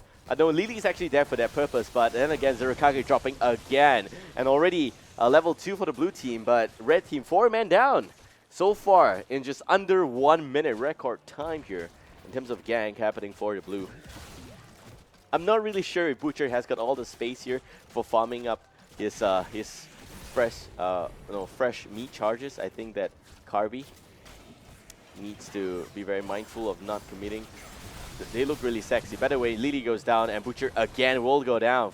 6 kills. Like I said, man, so much ganks, don't have time to charge up the fresh meat.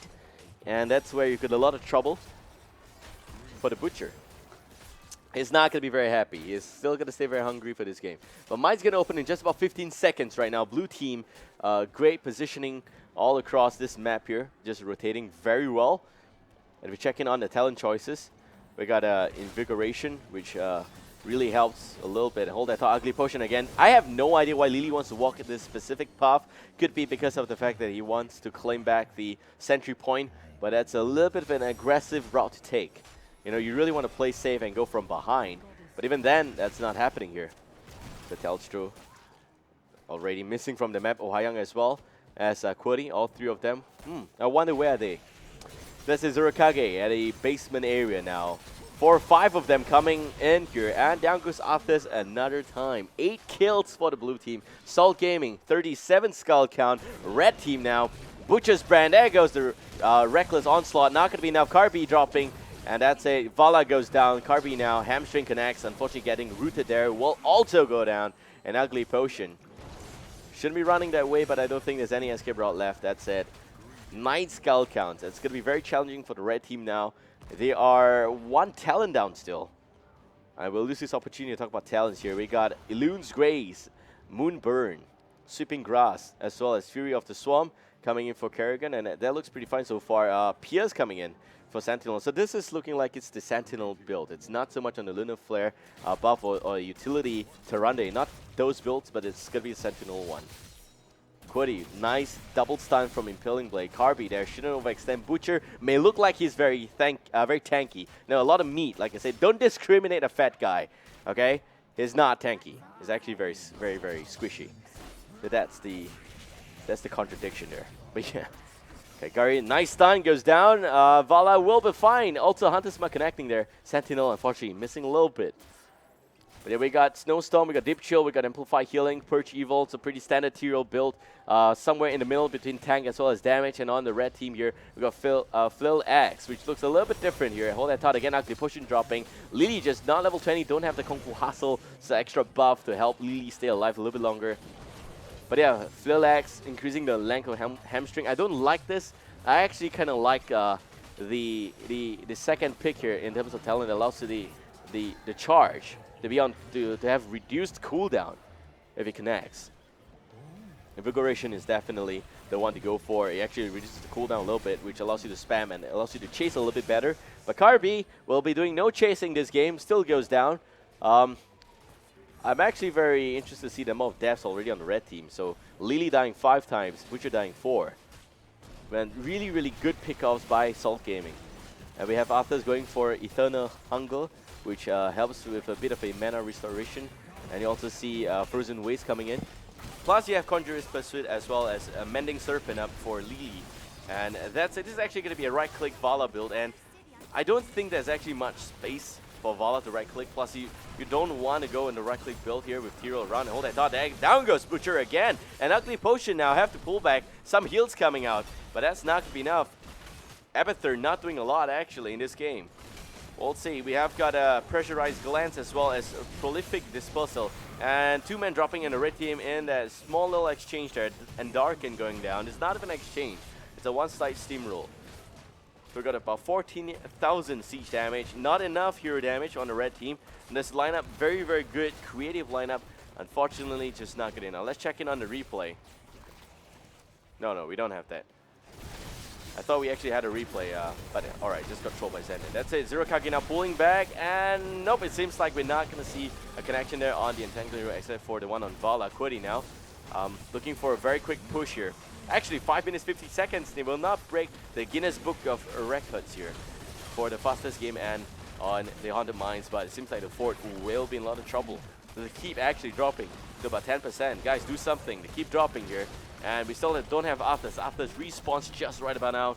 Carby checking on the fresh meat charges. It's at about 5.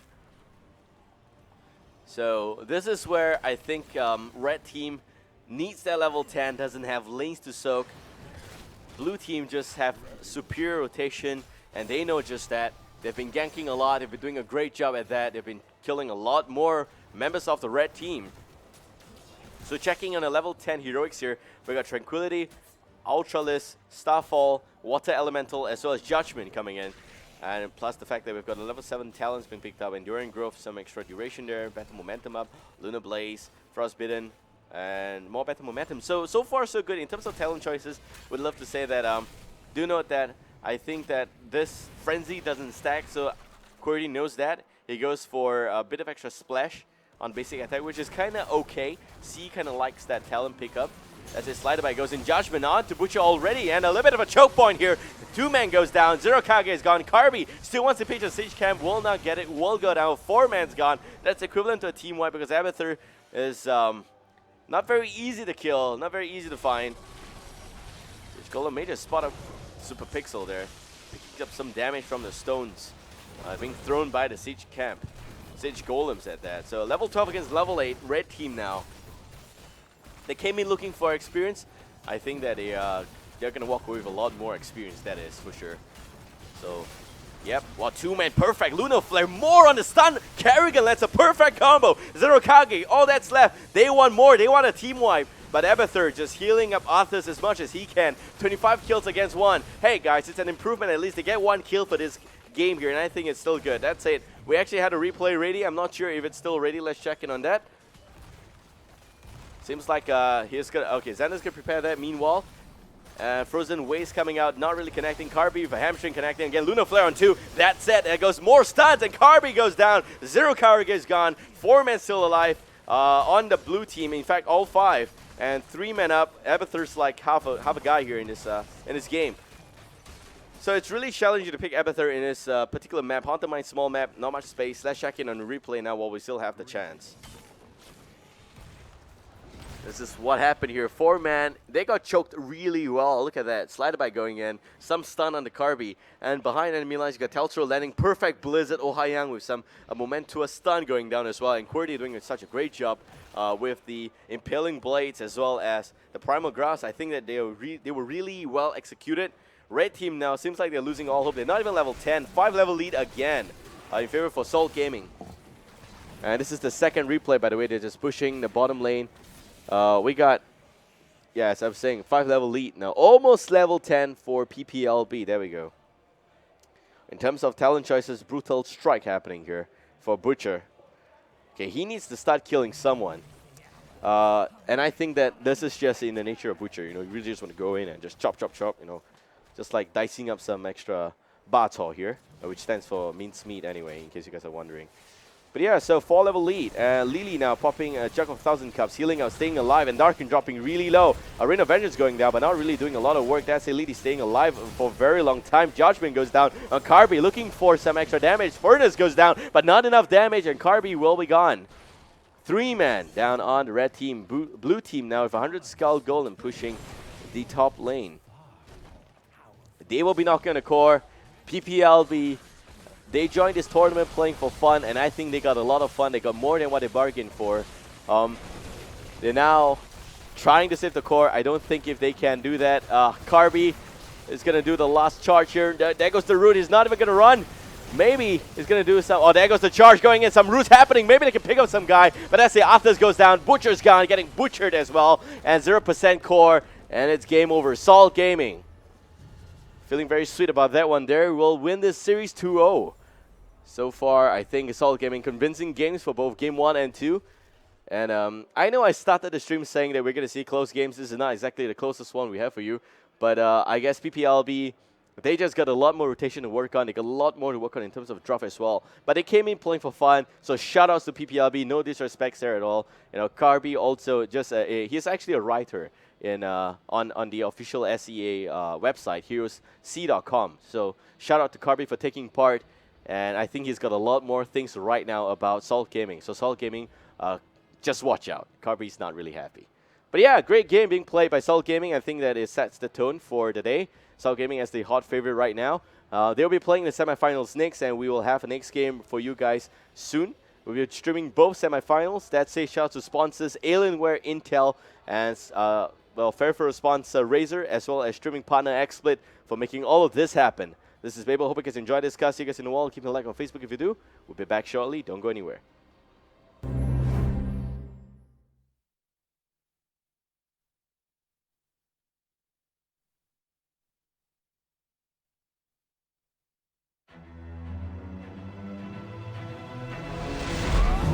Bronzebeards are known across the whole of Azeroth.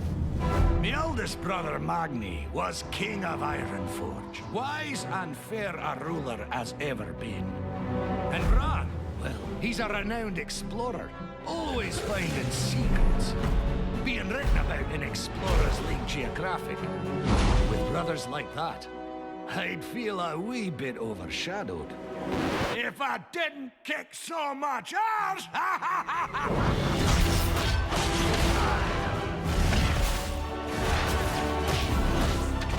All right, lads, line up! It's hammer time!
Eternal.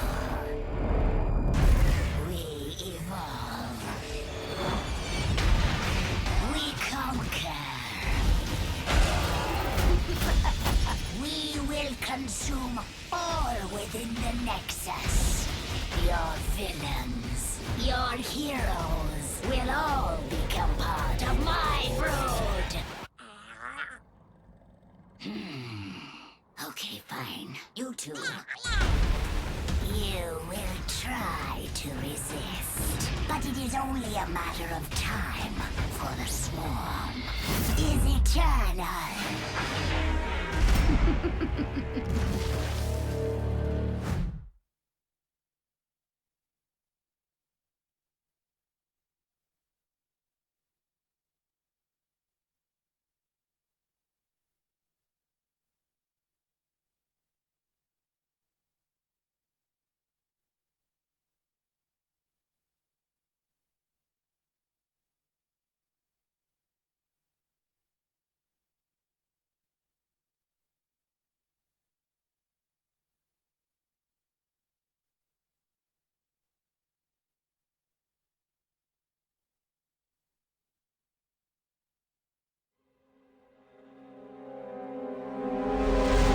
I was born for the arena. On my squad, we trust the spirits for guidance. No one gets left behind. Not even a pink skin. And when our backs are to the wall, I call on the elements to even the odds. The name's Rhaegar. Heroes of the Storm. I am the Storm!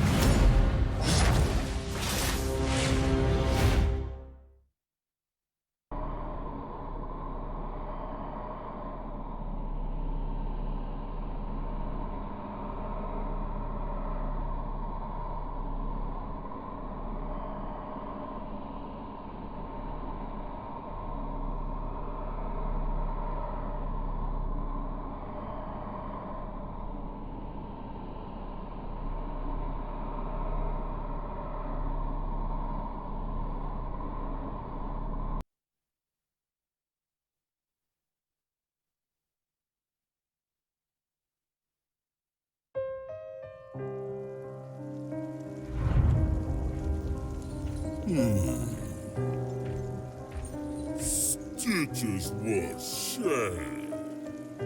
Stitches want playtime. Stitches played too rough.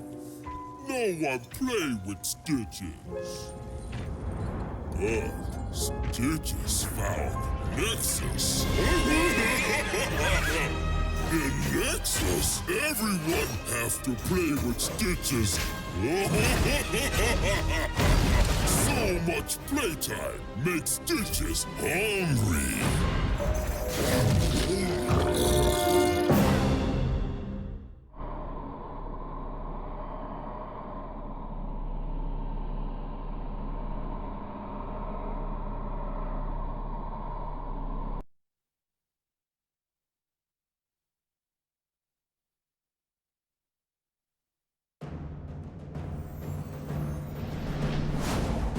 A terrible fate has befallen this world. Evil runs rampant, uncontested. I can stand by no longer. Die, Hellspawn! Crawl back to the pit from whence you came. I am the Archangel Tyrael, and I will defend this realm from all who would defile it. For I am justice itself.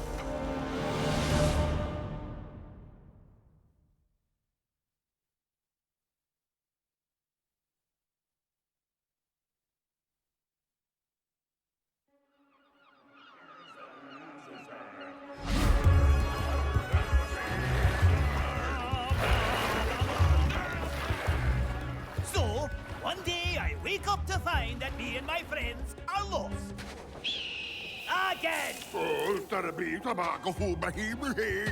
No one said it was your fault, Olaf. But if there's one thing we're good at, it's... getting lost? No, Baylog, we're good at... Now what?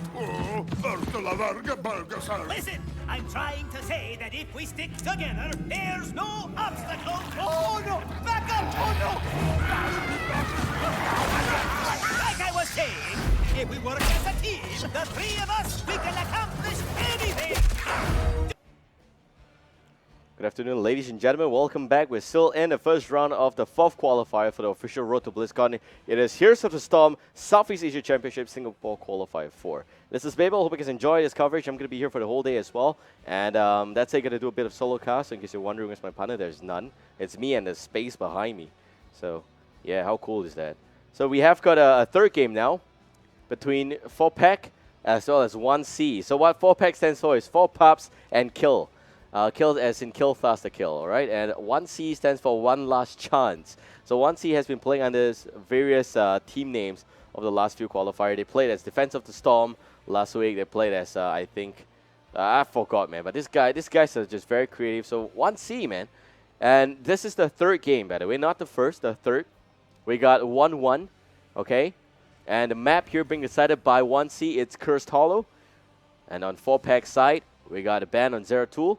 First pick ban, as well as Lost Vikings getting banned by 1C. Cursed Hollow, big map. Vikings a great ban. Zeratul as well. And Zeratul just because he's just very, very favorite. He's just a hot favorite right now in this current meta. Ever since the last patch as well as even before the last patch, Zeratul has been playing a huge part in SEA's games.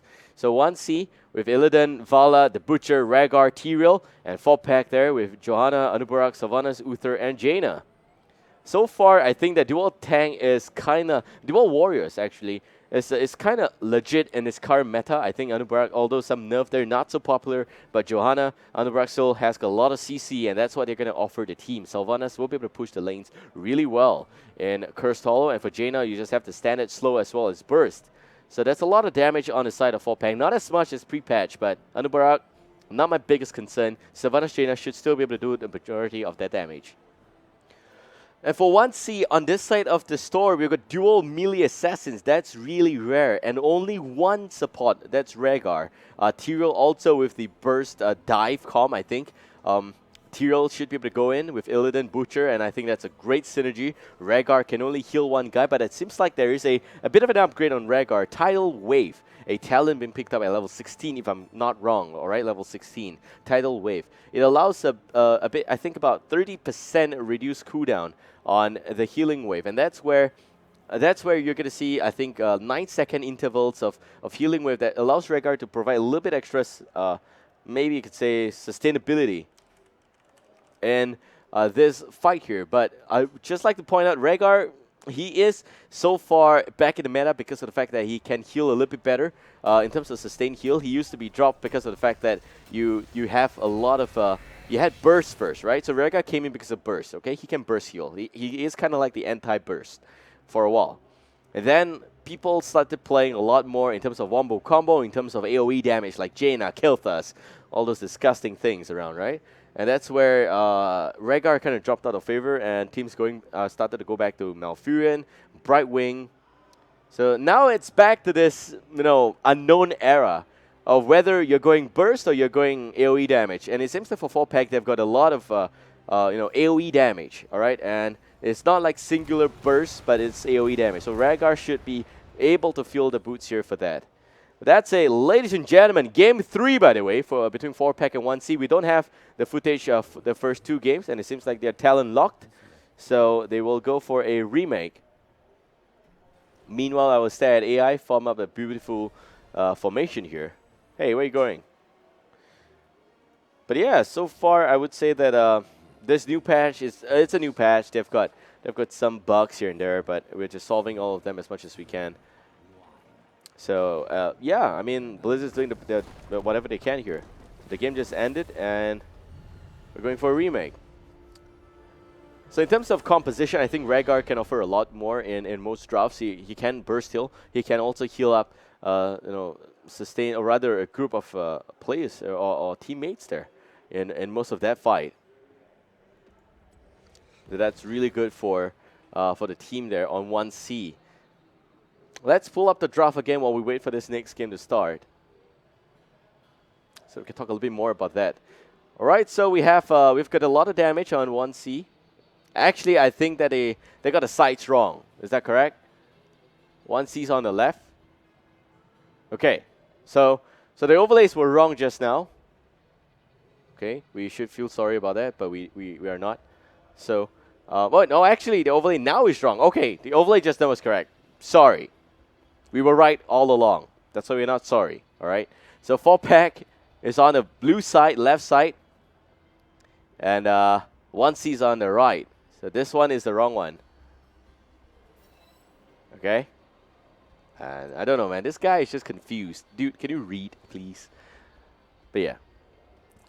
So anyway, to keep the long story short, 4-pack is the one with Jaina, Sylvanas, and they've got a lot of AoE damage. I think that they can go in, they can set up really well with Johanna, with Anubarak.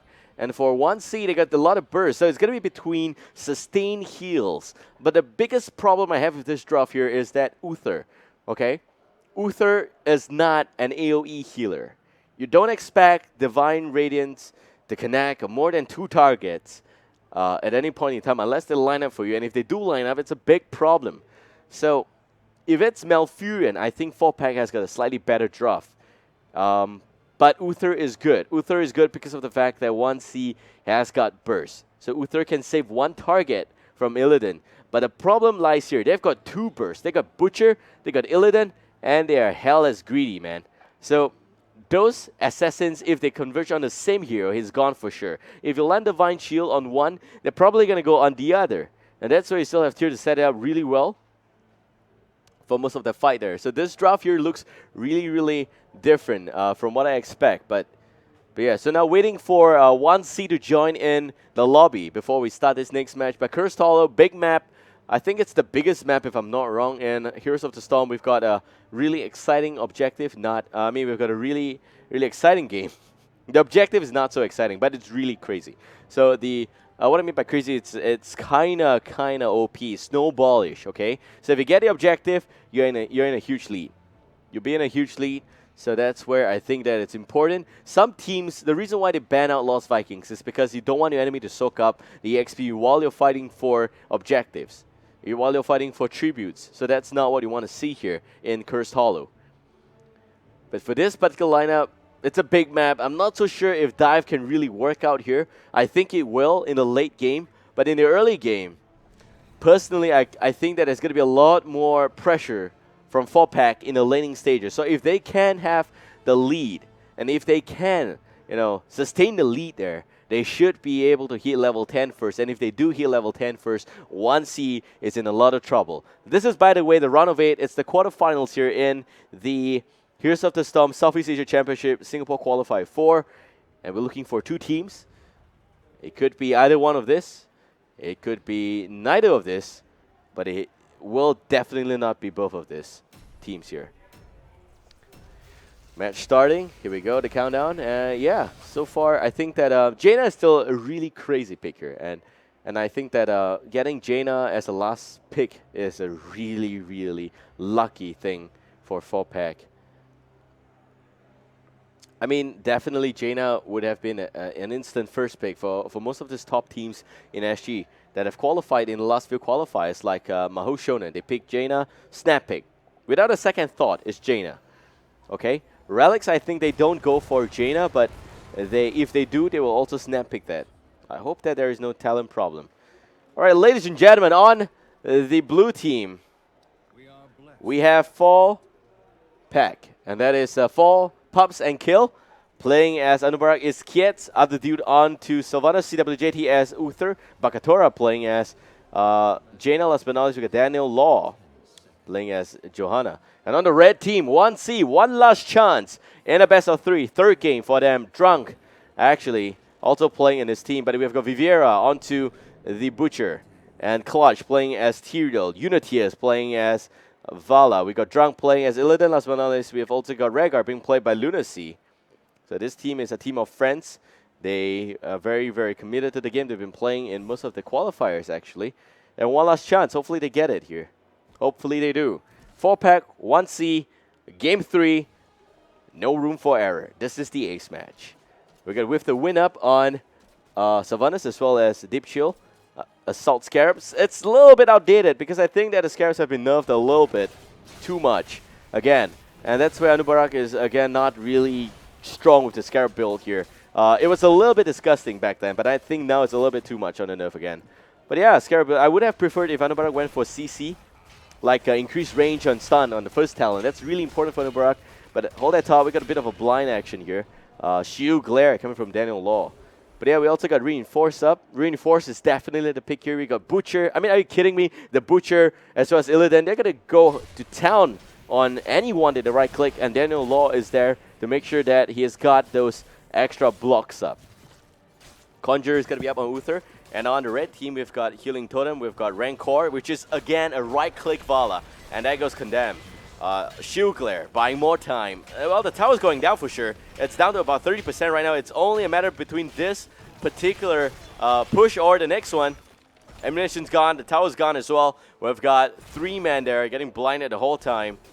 Invigoration, Shadow Shield, and Purge Evil. I just thought of a really sick joke. I mean, if they're blinded, they may even think Johanna's really sexy, but we'll see. Top lane, same thing happening here. 3 men pushing top lane, Clutch getting slowed. Bottom lane, Illidan pushing down just 1 tower. So if you look at a mirror position, I would say that definitely Sylvanas has the extra effect. You've got 3 men on the bottom lane, none of them as specialists. So the pusher not very, very consistent. But for top lane, Sylvanas is doing such a great job at disabling towers, disabling minions. And it's just being very, very irritating. And the trip is actually going to spawn in just about a few seconds here. I think by 2 minutes 30 seconds, that's when the first wave will happen. That's a little bit weird. So we got Sylvanas picking Ranger's Ambush, which basically allows the second charge of Withering Fire. All 5 charges getting replenished instantaneously the moment she teleports. But that's not the standard build. It's a little bit unorthodox again. Normally teams will go for Envenom for the extra burst, but because of the nerf on Envenom, it kind of makes sense right now to go for this build. So we'll see. It's not really a nerf. It just got dragged out a little bit longer so players can actually tap the well or run away a little bit more. I don't know, but that to me is kind of like a bit of a nerf, because I think that Envenoms is a skill that you need to use primarily for burst. And on Butcher side of the story, we got Flail Axe again, which increases the length of hamstring. I really hate this. I kind of think that Butcher has got only 2 viable builds. It's between the charge build and the right-click build. And Butcher in this game should have gone for right-click build. But of course, at level 4 talent, he cannot go for any way to... He doesn't have any talent above the right-click. So he could have gone for reduction in terms of cooldown for the charge. I mean, the Reckless Onslaught, that's the only skill that I think has got a really long cooldown. If he has that, the Ruthless Onslaught, sorry, not even Reckless, just Ruthless. This guy, really sick. But yeah, if he gone for that, could have gotten a lot more damage. I think I could have gotten a lot more pocket for damage. But increased length is not a big of a problem. It also just helps the burst a little bit. Hold that thought. Blizzard doesn't really connect. And Illidan jumping in, buying more time. Drunk now going to pull back a Healing Totem. Man, it's been so long since support players have been playing Healing Totem. Just barely seen them in the last patch. The patch before this one here, of course. The dude channeling Viviera. Maybe able to land a hamstring. He does do that beautifully. CWJT, some time buying mechanics coming out. And there goes Condemned. There goes the slow. Uh-oh, Butcher going down, getting butchered. And Drunk there, saving the teammate a little bit. Actually, it's Lunacy with a very nice healing wave. But here we go. Level 7 talents getting picked up. Unstable Poison, Frostbitten. More Scarabs, actually. Better momentum as well as Cleanse. And on the red team, Earth Shield up, Hot Pursuit. So that's actually a really dedicated right-click build up on Vala. This means it's not a hybrid build. I think it may work, may not work. I think that there is actually... Johanna should... Well, she better go for Imposing Presence. I think she has to, right? So there is no one else that could really slow the attack animation on the right side of this team. But let me think about it again. Yeah, there's no one. So once again, man, Uther has got extra burst, anti-burst. I think this is going to be a close game. So we're in for a good show, guys. Blizzard landing on the towers and Viviera coming by. A little bit aggressive in terms of the positioning here. Not going to go in yet. Drunk jumps on CWJT. He gets unstoppable. There goes the charge onto Bakatora. And also going to see some extra heals coming out in terms of damage. Now Drunk chasing and hamstring connecting. CWJT drops at the end. Other dude now pulling back. Drunk now dropping. Daniel Law goes in. Some blinding action. But the heals from Rhaegar just too strong. Hamstring.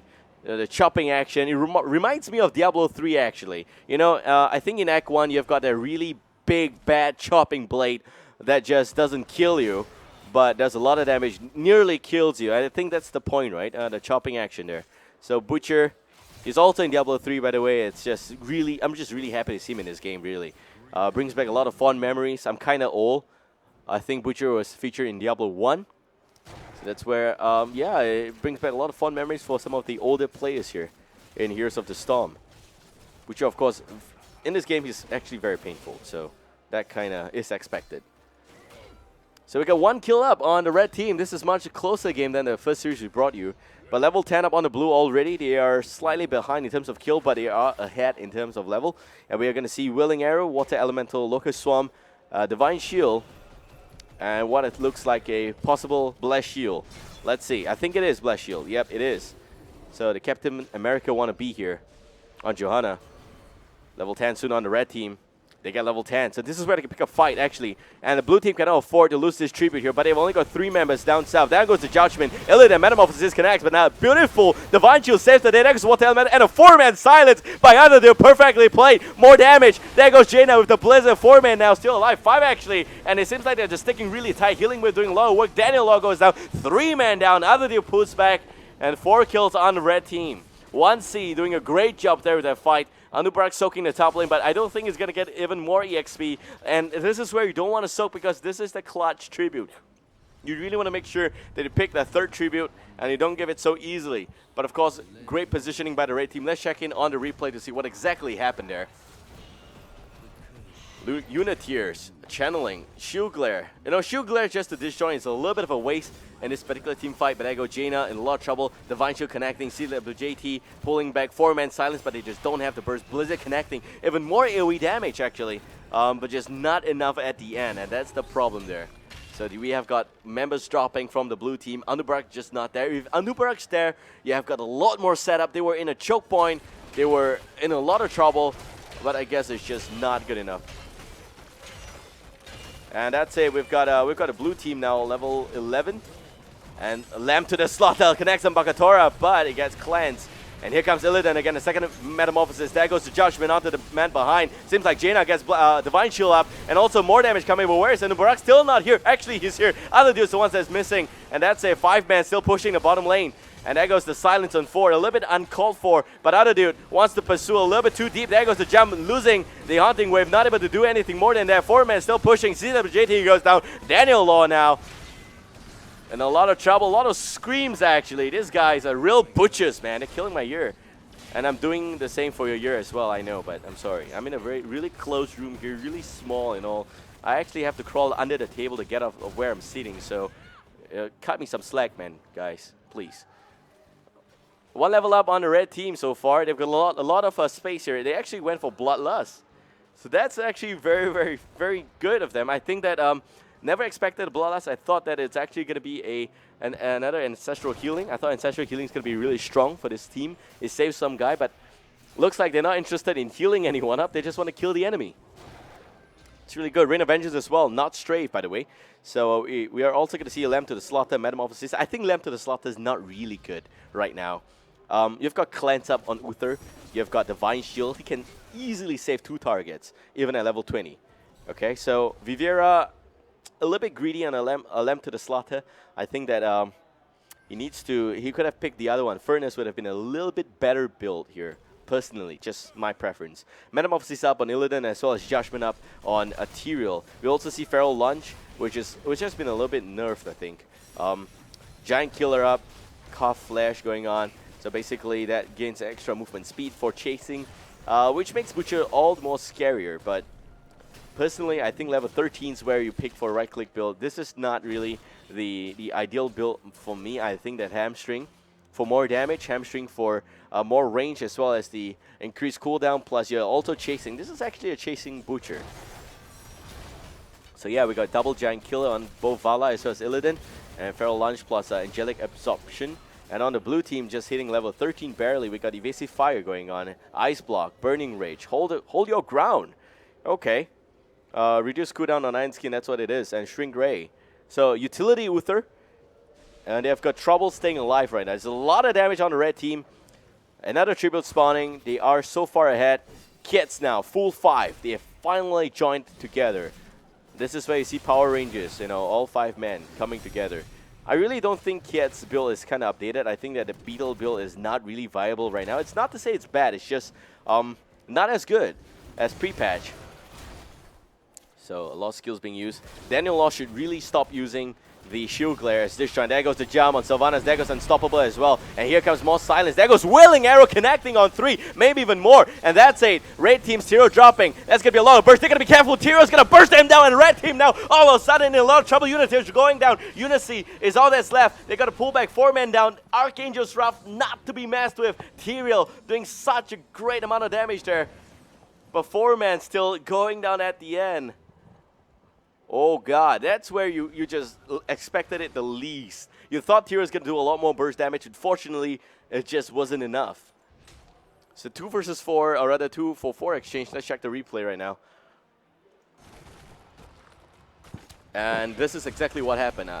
Okay, we got a bit of a slow happening. And Tyrael jumping on other dude right here. Judgment goes in. If you check out the position on Illidan and the extra buff going down there, you could see that they actually clustered really well. And they were just not really knocking on CWJT. He should have been the primary target to go down. Lunacy actually going in. Uniteers also going down. Unfortunately, just too much right-click damage. Ring of Vengeance, I know it was popped there. Could have been slightly better. Unfortunately, just not good enough in that sense. Now, red team knocking onto the camps here. And blue team just rotating around. Tribute spawning. And Viviera. I do know, by the way, there is delay on stream, so these guys, they cannot really hear me, per se. Okay, so boss camp spawning. Actually, nearly forgot. But yeah, top lane. Boss got to push the top lane. And we got the rest of the red team now. Lunacy channeling up the tribute. We'll get it off. Really good job there. A blue team now. 2 tributes against the 1 count on red. Checking on Tyrael's talents, I think he actually opted for Vampiric Strike, Reciprocate, Angelic Absorption. This is actually a very, very tanky Tyrael. Okay, and this is where, you know, he may be able to stay alive a little bit longer. Ring of Vengeance connecting on 2, Unstoppable on 2 members there. Judgment onto the Sylvanas from behind. And there goes Blizzard, not really connecting. Drunk now, knocking on Kias. Kias going to take the fall. There goes the Silence. And the red team, all of a sudden, in a lot of trouble right now. They don't have enough heal even. Lunacy going to pull back. Unity is now going to try and do a little bit more. There goes the healing whip again. The other deal going to pay, however. CWJT there, not able to save Jaina. Jaina goes down. And Daniel Law still chasing a little bit more. CWJT is gone. And all that's left now is going to be Johanna. She does have Iron Skin, but Butcher slowing it. And Butcher wants fresh meat. He gets the fresh meat. That said, 5-man team wipe on the blue team. A back and forth game. Really good job. Red team did really well in the last engagement. I think it was Silence. It backed off until the Silence wore off. And that's exactly where you got a little bit extra pulsing heals coming out from Rhaegar. Checking on the talent choices here for Rhaegar. It's actually Earthgrab's Totem. I don't think he actually went for Tidal Wave even. No, he didn't. So that's really tricky. He was able to save the team without even Tidal Wave. Let's check out the replay right now. So top team, blue team does lose the top fort. Level 16 both sides. Rain of Vengeance connecting beautifully on 2. Both unstoppable after the first connection there. And Drunk jumping in, getting Blessed Shield. And blue team just in full retreat hits, which is not able to put a fight. That's where the Silence goes down. And they don't really have the AP damage. That's the problem. Jaina was just not able to do enough damage in that instance. I really wish that Jaina was able to do a little bit more in terms of you know, the Blizzard connecting. But Baktar not able to do anything in that stance there. And Johanna now pulling back. Daniel Law is gone. So back to real time here. We're looking at red team picking up 2 camps, the Bruiser camp as well as the Siege camp. And level 18 up on the red, 17 for the blue. In terms of talent choices, we got Cold Embrace, Blood for Blood, Numbing Blast, Imposing Presence, and Benediction. So far, so good in terms of talent choices. Personally, I think that definitely Sylvanas could have gone for Envenom, even though it's been nerfed. And Underbra could have gone for a little bit more tank in terms, or utility in terms of the build here. Clash jumping onto Jaina. There goes the cleanse. And Blast Shield connecting, but where's the damage? Bakator not in the best of position there. Could have gone in to punish the red team for jumping. But they trade 1 cleanse for Judgment. And that's actually still okay, because the cooldown on cleanse is actually just about, let's see the cooldown on cleanse here. Hold that thought. I think it's got a cooldown in just about 5 seconds. Judgment, 50+ seconds still. So far so good. But yeah, tribute spawning. Blue team wants this. Daniel Law goes in. The silence connecting only on one. Uniteers now in a lot of trouble. Other dude there to pick up the kill at the end. Vala goes down. Not just yet. Other dude actually picking up the win there against Sylvanas. Sylvanas goes down. Now we got CWJT in some good position. There goes some heals, but then all 5 members in a lot of trouble. Another healing wave coming out. Daniel Law not able to hold the front. Water Elemental doing a lot of damage. Benediction is not in effect here. Uther healing up Johanna. Johanna doing whatever he can. Water Elemental still knocking on the Lunacy, but Lunacy will not fall. Water Elemental is gone. 5 men down. Red team screaming really, really loud. I can hear them all the way here. And they really just want to win this game. 1C doing a great job. Knocking off the tower. The Siege Golem throwing those stones. I'm not sure if a mic can pick that up, but let's check in on the replay right now. In case you guys are interested in what's happening real time, it's actually on the box at the bottom left-hand corner. So that's real time. You're watching a replay here. Daniel Law, great stuff. But unfortunately, the silence is not really perfect. Connecting actually on 2. Another dude going behind there to do more damage. Not enough. That's a Drunk. It's just going ham on Jaina. There's no help on Jaina at all. The Divine Shield is a little bit too slow there, I think. Plus, Jaina's build's not really good also. Going for Ice Block, I think it's not really necessary. Could have relied on Uther a little bit more in terms of that and gone for Icy Veins. I think Icy Veins would have reduced cooldown by a lot and helped the burst a little bit more, and that would have punished the red team, but now they are level 20 and they got Storm Shield. This is not going to be easy for the blue team. We got Storm Shield up on Rhaegar. We got Bolt of the Storm for Vala. Nexus Blade up on Butcher. So this is not a greedy lamp to the slaughter. If you realize, if only Viviera gone for the Furnace Blast, it would have been a lot better. Because he's not even going to buff out Lamp to the Slaughter. It's probably just going to be used to stop one guy, but it's so much unstoppable on the blue team. He opts for Nexus Blade, which is actually the right-click build's finishing trait here, or rather talent. But it doesn't have anything that helps increase attack speed, or doesn't help anything with fresh meat. So that's where it's a little bit off here. But this is okay, actually. Crippling Slam is still fine. Not that big of a deal. I have only a problem with his second talent choice, third talent choice, and fourth talent choice. That's all. That's half the problem here. But anyway, Metamorph this up with a little bit extra buff for Illidan, Demonic Form. He's going to stay in that Demonic Form for a very long time, as well as Angel of Justice. So this now means that cooldown has been reduced to just about 50 seconds from 80. Alright, so that's a huge buff for Judgment for Tyrael. And on the blue team, they're still 1 talent away from level 20, or rather, I think about 1 to 2 waves, maximum of 2 waves. And you've got I really don't like the Ice Block for this game. I think that, yes, Ice Block would have saved you, but Jaina, if you are the one of the only soul damage dealers, or rather consistent damage dealers, we're looking on the chart here, Sylvanas actually doing a lot more than Jaina anyway, but she should have gone for Icy Veins, should have relied for the Divine Shield, or maybe you could say that it's not that big of a problem. Right? Ice Block still fine. But then again, getting jumped on half the time and popping Ice Block so quickly could be a problem. Could be a problem. So in terms of kill count, 6 kills against 20 kills. Game 3, both teams facing elimination here. Close game, 19 minutes in, and Red Team has a very convincing lead in this game. Uther has not opted for Vision, Cleanse, Protective Shield, Conjurer, very standard stuff, Shrink Ray. Benediction, Redemption. Redemption means Uther is going to respawn. So maybe that's where CWJT can play a little more aggressively. But bottom lane push happening here. 5-man. Clutch, not in this area. Siege Golem pushing, tribute spawning again. Blue team, 2 upon 3. They need to get the 3rd tribute, and they need it now. This is a winner for fight. Both teams have same amount of talents. I think the little stat gain there is not going to be very important. They can also give up this one, but then what are they going to do better? They cannot take up the Bruiser camp because of the positioning between the Tribute as well as the camp. They're avoiding team fights. Clutch. Clutch pots in, smites other dude. And not going for the commitment on the kill there. Pops the shield, Clutch. Again, more smite happening. The Impale connecting on 2. Here comes the real in, and there goes. Oh, it seems a lot of trouble here. We got Lunacy now not able to pop Bloodlust. He pops Bloodlust in a nick of time. No heal just yet. Healing wave coming out as well. And Jaina now in a lot of trouble. Pops Ice Block. Is able to save a little bit. There goes Bolt of the Storm. And a little bit extra. Waiting for the cooldown on the Blizzard. Blizzard now going to get cooldown, but unfortunately Vala goes in. Nice kill. Drunk still going on for more. And CWJT pulling back. He does have Redemption, but he doesn't have the ability to go. He's still not going down just yet. That's what I meant. And also Johanna with a bit of the extra punish now. 4-man for 3 exchange. Great exchange in favor for a red team. But of course, Bakatora was just in such a huge trouble there.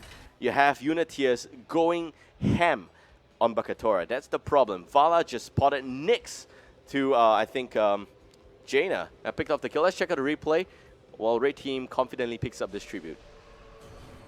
Daniel Law. Silence on 2, beautifully done. There goes the blast shield. CWJT is there, but unfortunately Bakatora just not in front. The burst down, the most important key factor, and that would have been the Rhaegar.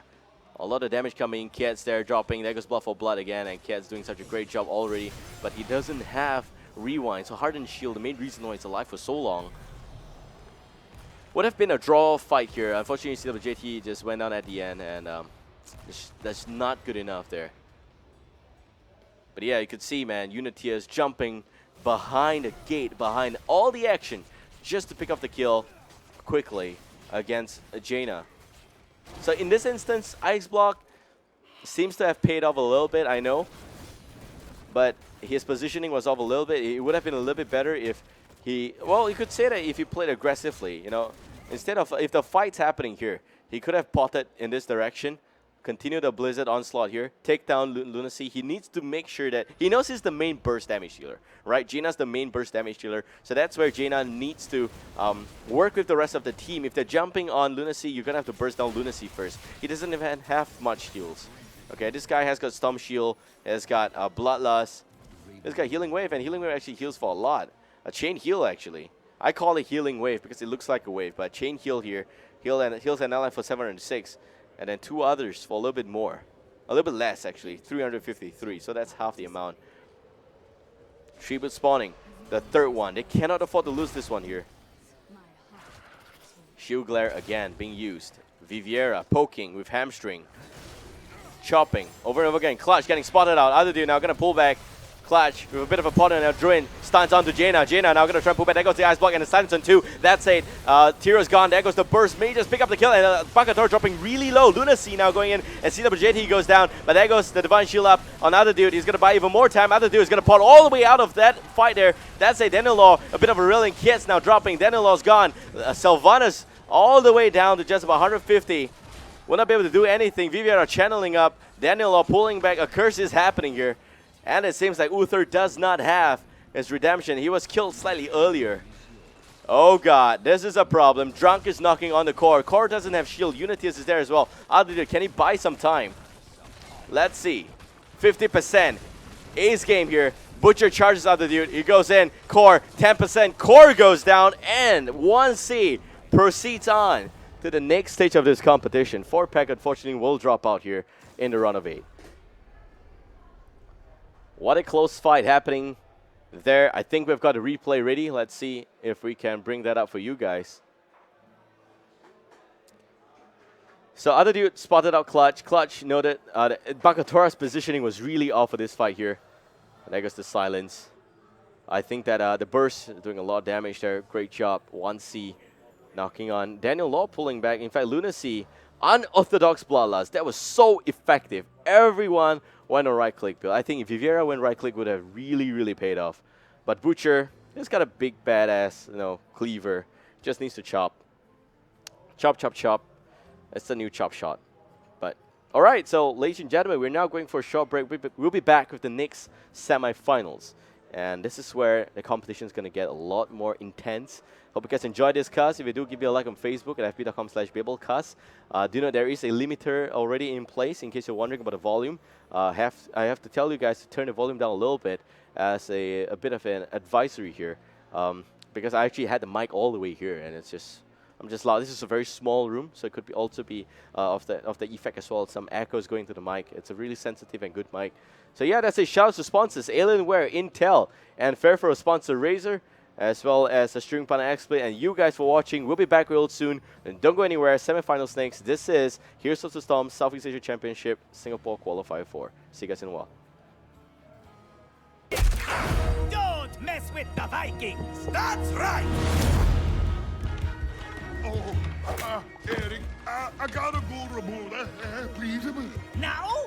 Couldn't you have gone before we left? Oh.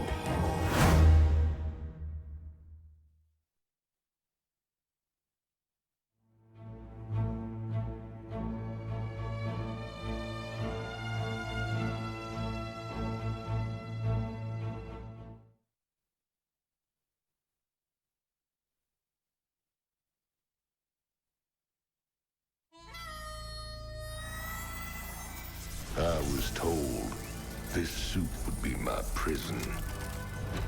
Suits me just fine. Been called a lot of things. A renegade, an outlaw. Guilty as charged. Makes life exciting. You never know who or what will be on your side. So when the Nexus King called it, there was only one thing to say. Hell, it's about time.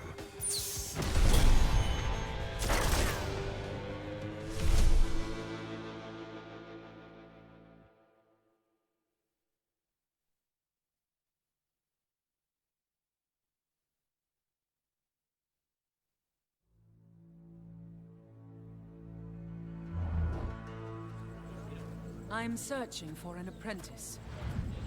Someone to train in the art of righteous warfare.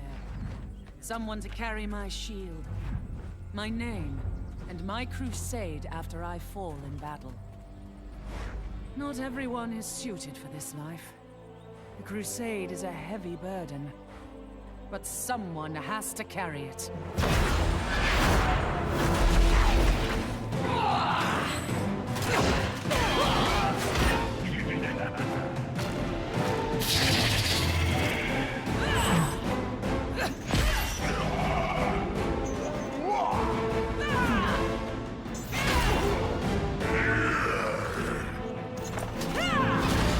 My name is Johanna. I am searching for an apprentice. Interested?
Fresh meat.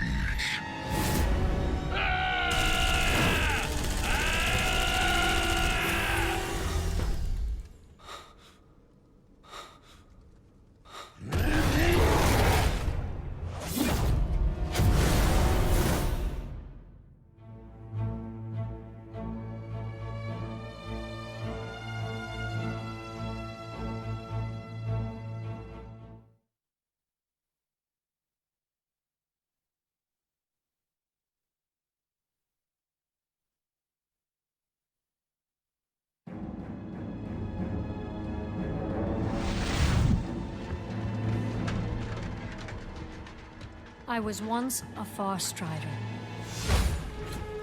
I swore an oath to defend Silvermoon and its people to my dying breath. It was not enough. My homeland still burned. But those days are long past.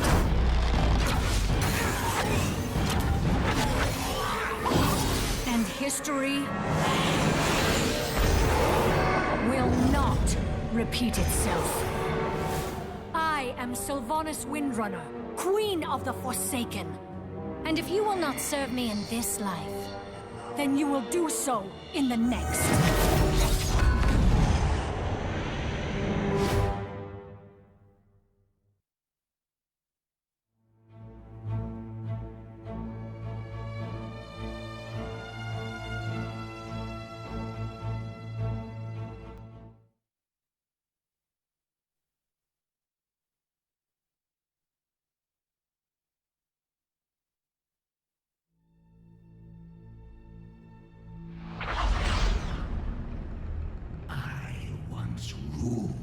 Nerub. Then came a war I could not win. I was forced into servitude. But here, in this strange place,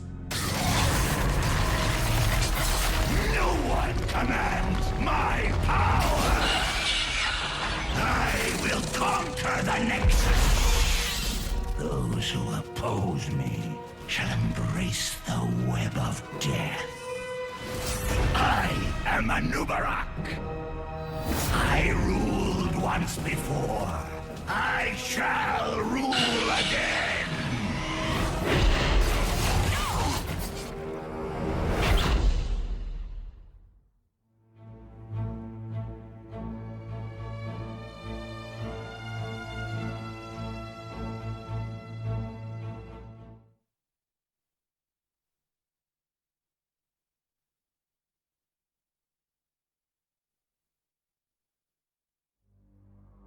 You thought you were so clever that you could hide from my wanting gaze. Mortal fool. Drown in the tide of sin. Even now, my minions march forth, claiming this misbegotten realm in my name. For I am Asmodan, and my reign of sin will not be stopped.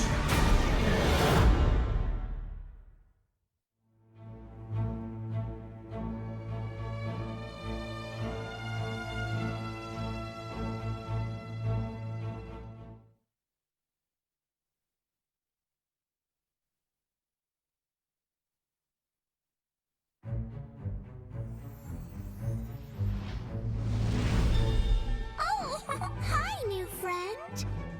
I am Brightwing. Do you know about fairy dragons? Well, we like happy things, like nature and making new friends. Ooh, and snack time. When playing with friends, the fun never ends. Hey, come back.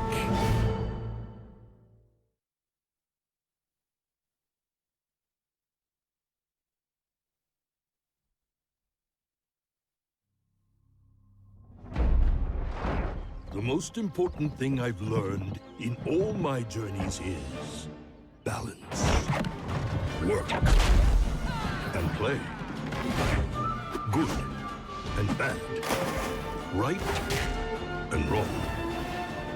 Honor. Tradition. A good brew. And most especially, family. These are the things that bring me balance. These are the things I fight for.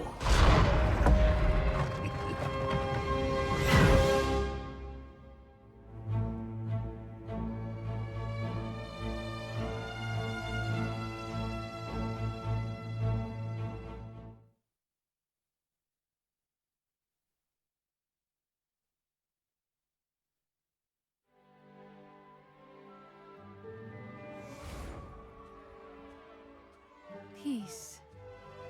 It has been my life's work. Through honesty and diplomacy, there is no obstacle.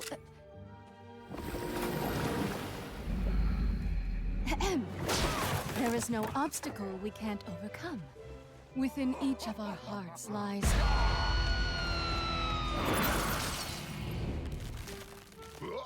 a yearning for peace.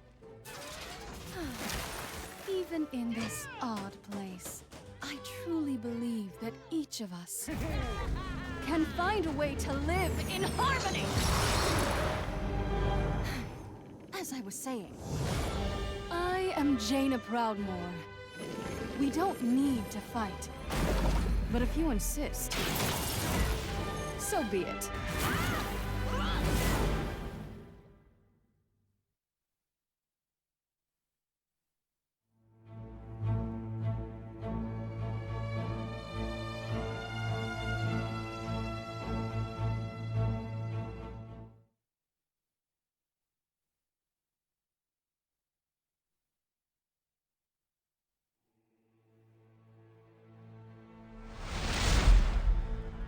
My people lost everything. Their light was extinguished, replaced by a hunger for magic and vengeance. We became the Blood Elves. Now, I will fight for my homeland.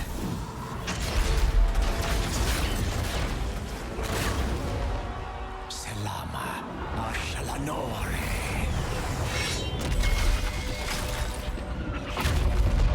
I am Prince Kael'thas, and the time for a reckoning has come!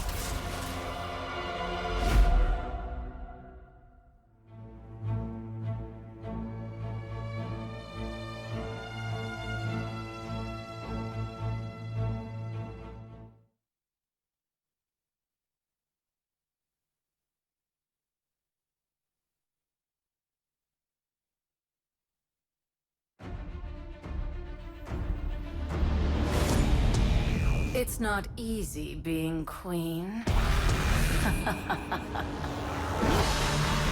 So many subjects to keep in line. So many scores to settle. I am the Swarm. And vengeance has never looked this good.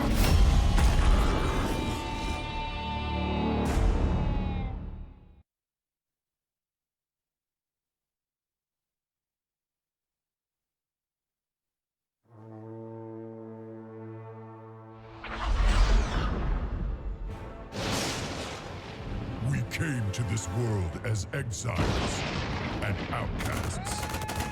But together, we can be more. A weapon to break the chains of oppression.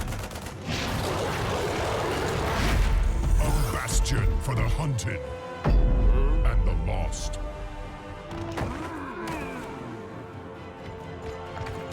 A family bound by blood and honor. And if our enemies do not give us peace, we will give them war!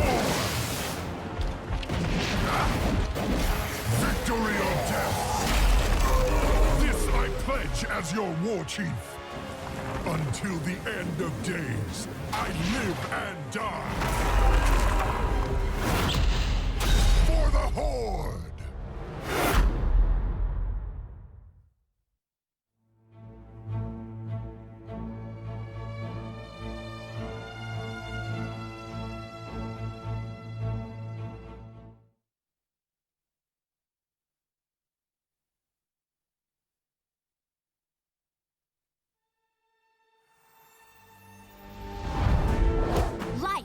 An adventure. I mean, have you seen this Nexus place? There's limitless worlds to explore. Constantly new things to see. Ew! Sure, there's danger too. What's an adventure without a little action? Oh, I can help with that. I am a Storm Scout after all. And for Storm Scouts, life is an adventure.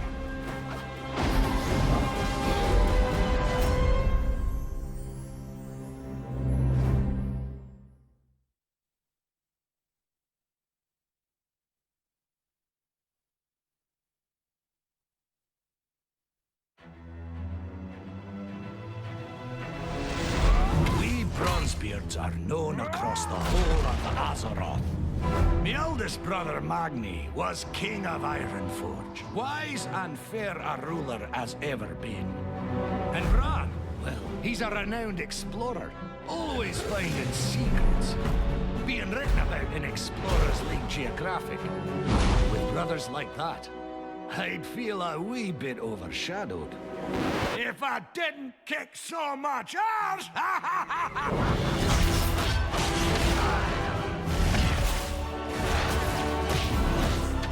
All right, lads, line up! It's hammer time!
Eternal. We evolve. We conquer. We will consume all within the Nexus. Your villains, your heroes will all become part of my brood. Okay, fine. You two.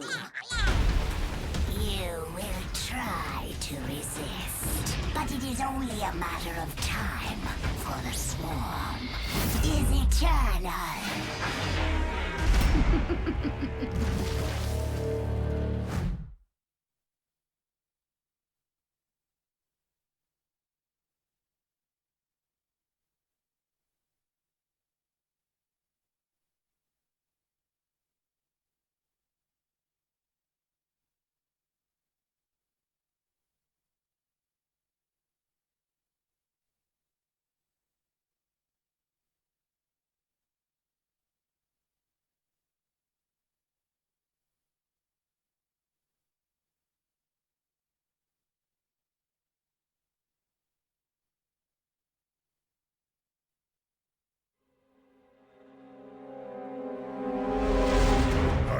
Born for the arena. On my squad, we trust the spirits for guidance. No one gets left behind. Not even a pink skin. And when our backs are to the wall, I call on the elements to even the odds. The name's Rhaegar. Heroes of the Storm. I am the Storm!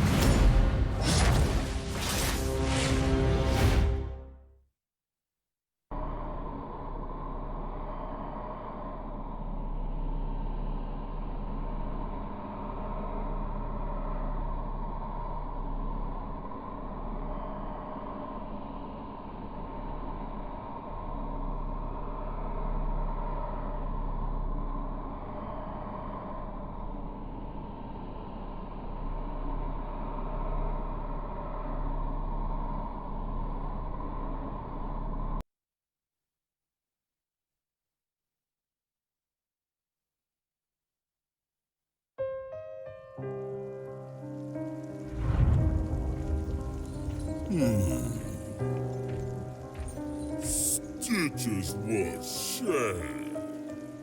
Stitches want playtime. Stitches played too rough. no one play with Stitches. But Stitches found Nexus. In Nexus, everyone has to play with Stitches. So much playtime makes Stitches home. Welcome back, ladies and gentlemen. We're now going into the semi-finals match between Ingenium as well as One Last Chance. This is Babel. Hope you guys enjoy this coverage here. We have a pretty long day, actually. After this semi-finals, we bring you the next semi-finals, and that will be between what seems like Salt Gaming as well as Misfits of Gaming. And after that, we bring you the grand finals, in which both teams will be playing for extra money as well as seeding, and then we will end the stream. But that's it. 3 more series underway, and a lot of word on the ground already. By the way, we are at Colosseum Bugis Plus. So if you are in Singapore, you can feel free to come down all the way here to take a look and really just enjoy yourself. We've got some seating area. It's a little bit too small, but still, it's a very tight and cozy place to be in. So yeah, this is the 4th qualifier. We're looking for 2 teams, of which the winner of this series will get qualification to the Singapore National Finals, as well as the chance to play for 15,000 Singapore dollars. And also, they will walk away $500 guaranteed from today's tournament. Okay, it is in the National Finals. That's where you're going to play for extra 500 for up to 1,000 Singapore dollars. But now we're talking about the semi-finals. And on the left side, we got IGN, which stands for Ingenium. And on the on the left side, Ingenium, and on the right side, 1C, which stands for One Last Chance. So this team has been playing under a lot of different team names over the last few weeks in the Singapore qualifier, and right now they are again in the semi-finals. Okay, if I recall correctly, this team has not been in the semi-finals before. So I'm going to try and see if I can pull up some information on that. But if you check out the draft here, we got a first ban actually. Mapping picked by Ingenium, Battlefield of Eternity. And on the other side, we got the first pick and ban of Anubarak, following which we got Tassadar getting banned as well. Tassadar is such a strong hero in this map because it provides a lot of vision. And this vision that it provides actually allows teams to be able to clearly identify where the positioning of the enemy as well. And there's a lot of vents in this area, which is why Tassadar is such a good hero, but that's getting banned out here. So first pick of Johanna, and then we have Tarande Jaina instant pick, following which we're going to see Zeratul, as well as one other undecided hero. So I'm checking the list here of past brackets, and it seems like, 1C has not really been in such a semi-final position before. They've been in it for the first qualifier, playing under the name as Hotsmet. The third qualifier, they took part as well under the name of Defense of the Storm, but they lost to the second place Team Power, I believe, in the quarterfinals. So this is the first time, I think, in a long time, the second time effectively for 1C to be in the semifinals. Rhaegar getting picked up by 1C. Again, they played the Rhaegar build with Bloodlust, and I think it worked kind of well against a team, against the other team, which, against the other team, 1C played just now. So that was kind of interesting to see. Against 4-Pack, the team name is called 4 Pups and Kilthus. They did even play Kilthus in the last game. It wasn't even picked, it wasn't even banned. So that's a really interesting naming convention. It's what we call a red herring. So we got Rhaegar here, IGN going with the Uther pick. I've been informed that both teams screams really, really loud. So that's why you should be here in Colosseum, Bugis Plus. This is the place to be for today. For Heroes of the Storm, if you are in Singapore. If you are not, you have better luck joining us next week in Malaysia. So we have about 10 seconds before we go into extra time. But Uther, Tarande, Jaina, and the Butcher. So they've got the Butcher, they've got Uther, Tarande. I've mentioned before that Uther is a strong anti-burst that saves Butcher. But Tarande, not necessarily a very strong healer, but still a very good utility hero. Have got some good stuns to follow up for the kill. Butcher Tarande could be the new stun meta here. So that's the difference. And also we have 1C with 2 more hero picks. Really no idea what it's gonna be, but I'm thinking that they can actually go for full-on damage again. In fact, the last game, the draft was completed before I even started a cast. Here, I think if they go for Vala as well as Illidan, it could be a little bit greedy. They don't have Butcher to work with, and that could be a bit of a problem. In the last game, Butcher did a lot of work. Although I would say that definitely Furnace Blast would have been a little bit of a better choice as compared to Lamb to the Slaughter. But Butcher was able to do a lot of damage with the hamstring going down, as well as the fact that you have got the right click coming up from Butcher. He does an insane amount of damage. In fact, I think it is the highest. It is the highest damage as compared to in the hero there. So just now, I think I just lost the screen a little bit, but it's back up. So it's good. Now for IGN, they've got one last hero to pick. It's actually going to be Tychus. So this is definitely going to be a Bloodlust, Tychus, Vala, Zeratul build. I think it is. It could also be another red herring. I've got no idea. It could be a ancestral healing. If it's ancestral healing, IGN's in a lot of trouble. Maybe. I don't know. They got more healers. So not that bad. Not that bad. But Butcher Jaina needs a lot of synergy here to make it work. Okay? And for IGN to make that work, they need Butcher to be in position. They need that Ruthless Onslaught to connect. And Jaina to be there in position for a Blizzard combo. Right now, last pick, it has to be a tank. It could be Anubarak. Well, last week I was said it's definitely going to be Anubarak, but right now I think it could even be Tyrell. Tyrell would have been able to offer the team, some extra dive. And Anup actually was banned. My bad. So yeah, Anup last week could have been an instant pick, but here not possible. Tyrell is my personal pick. So Anup and Tassadar banned out, by the way. So Tyrell would be able to offer a lot more in terms of a dive comp here. Butcher, Tyrell, great combo there. But it's gonna be Muradin. Okay, Muradin is I feel Muradin is kind of strong pick to a certain extent. My biggest problem with Muradin in this lineup is the fact that he may not be able to hold off aggression. All right, in the form of if the warrior is in the form of Tyrell, then the shield would have been a little bit extra. Heals there would have been a bit of extra health for most of the members in his team.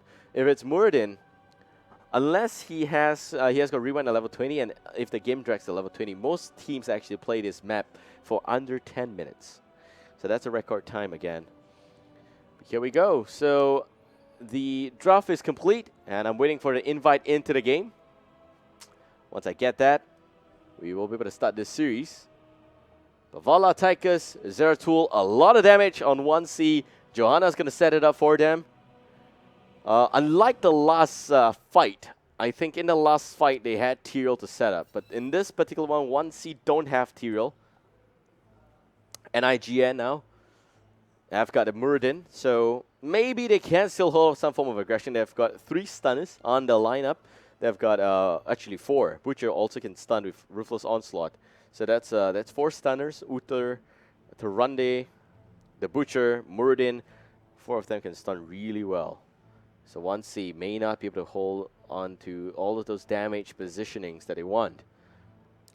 But then again, if Tychus gets ignored, it probably is going to mean that you've got an Odin doing a lot of AoE damage. Vala, on the other hand, would be able to do a lot of right-click damage.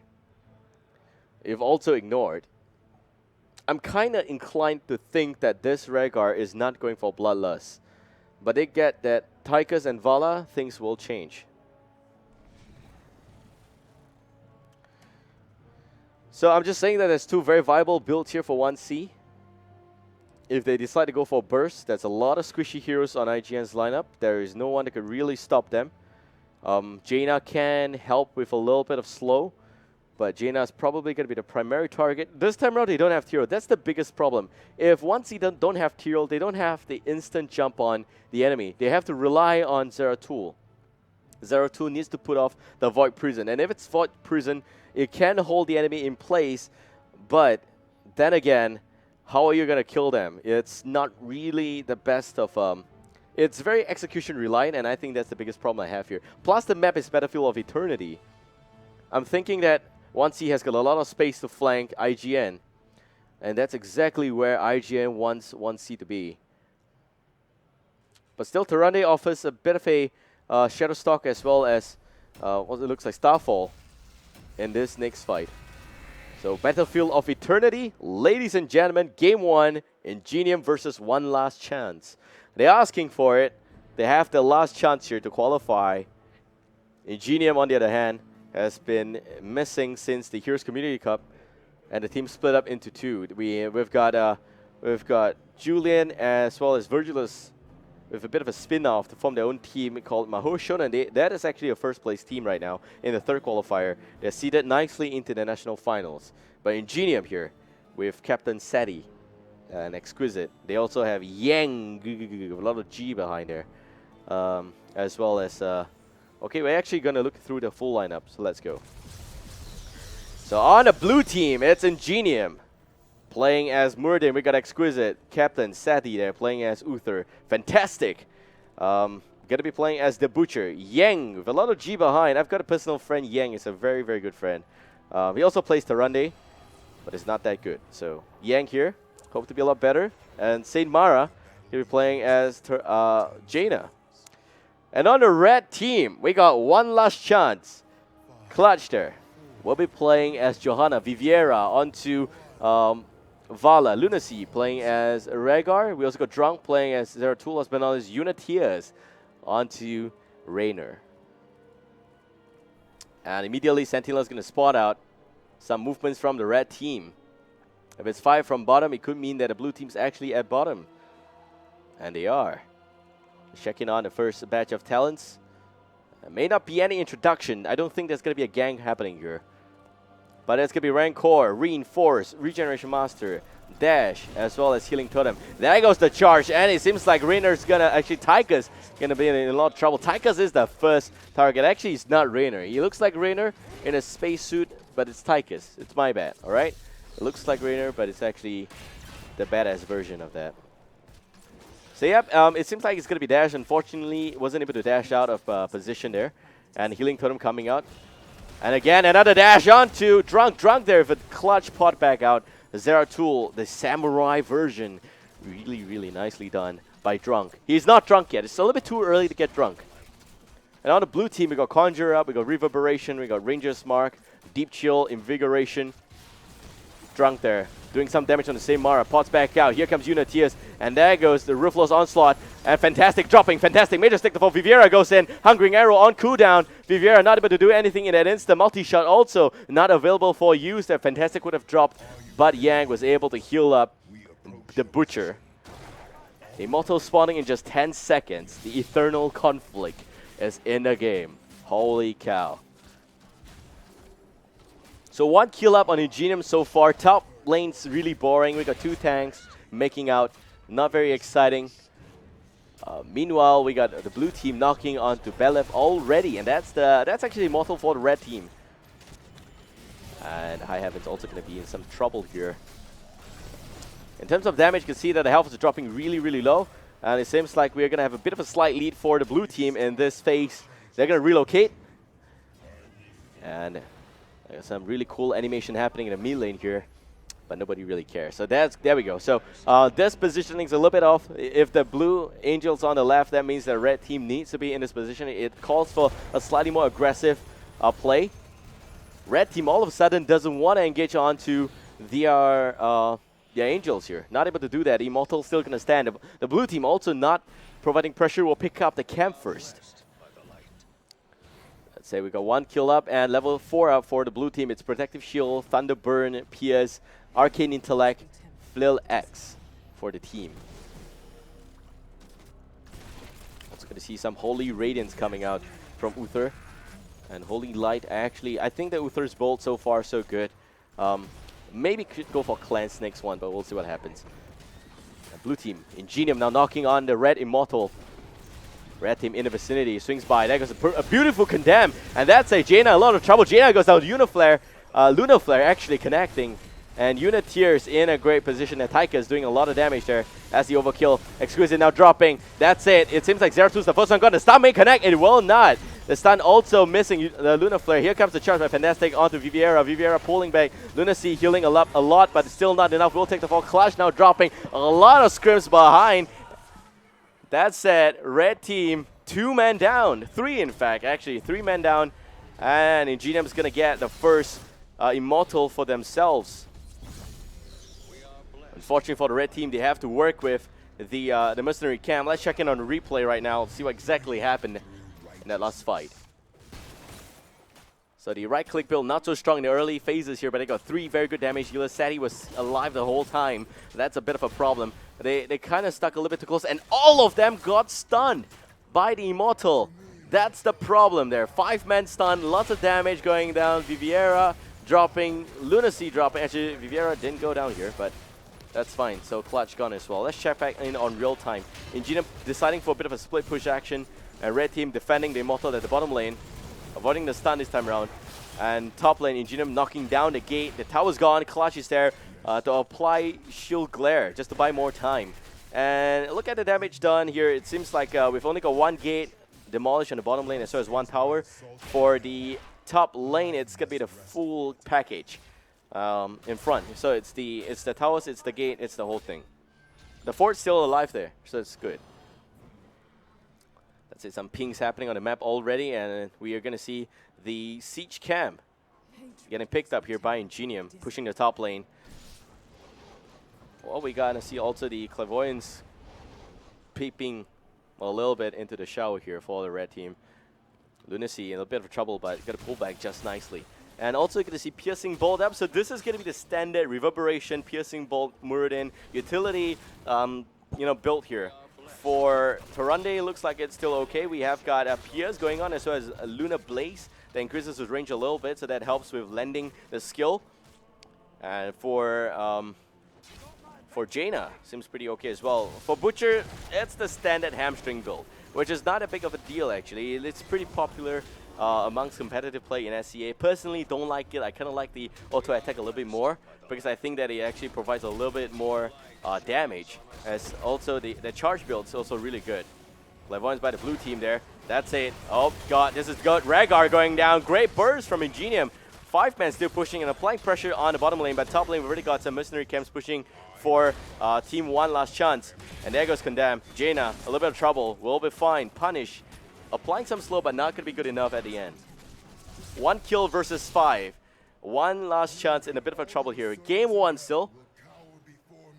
And already Ingenium rotating to leave the bottom lane. Top lane, unfortunately, seems like the Kashra camp is just not good enough. The Bruiser camp, that is, will not be able to push down anything more than 1 tower. Immortal's dropping really low. Again, Ingenium gets a bit of a slight lead if you look at the HP here. This is the halftime mark. They're going to relocate. Do note that the red red Immortal can be here. The blue Immortal can be here. It's a pretty random thing. Okay, here we go. Still no fight happening yet. Looking into the build here for the red team, Vampiric Assault. Right click build for Vala again. Crusade marches on, some extra utility for Johanna. We're also going to see first a Clairvoyance, just exposing the position of the red team. Again, they have to face off a second Immortal. This time around with 50% shield, which means that Immortal is going to do about 50% damage from the range component of that fight. And Evil never wins. Again, Immortal now for the blue team, spawning. Bottom fort going down.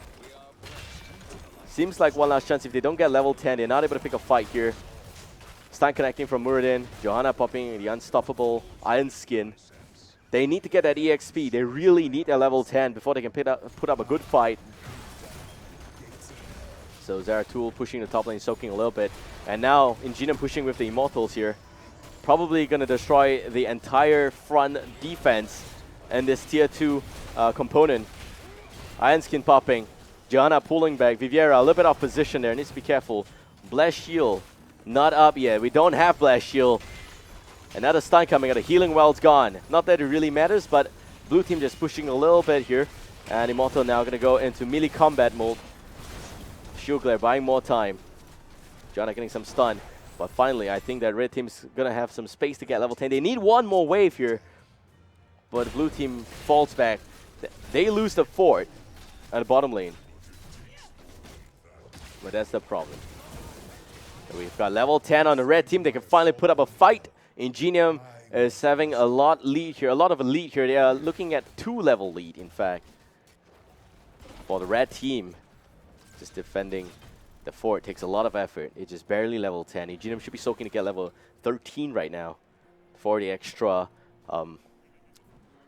lead, extra advantage. They pick off the top siege camp, and you're gonna have some extra Khazras pushing the top lane. Generally, well, Battlefield Eternity is it's kind of a small map actually. It's not that big as it seems. But there's a lot of space, a lot of air vents across this map, which allows a lot of space for flanking, for roaming, for ganking. And the theme is just so good. So they spot out the attempt on the Bruiser camp by the red team.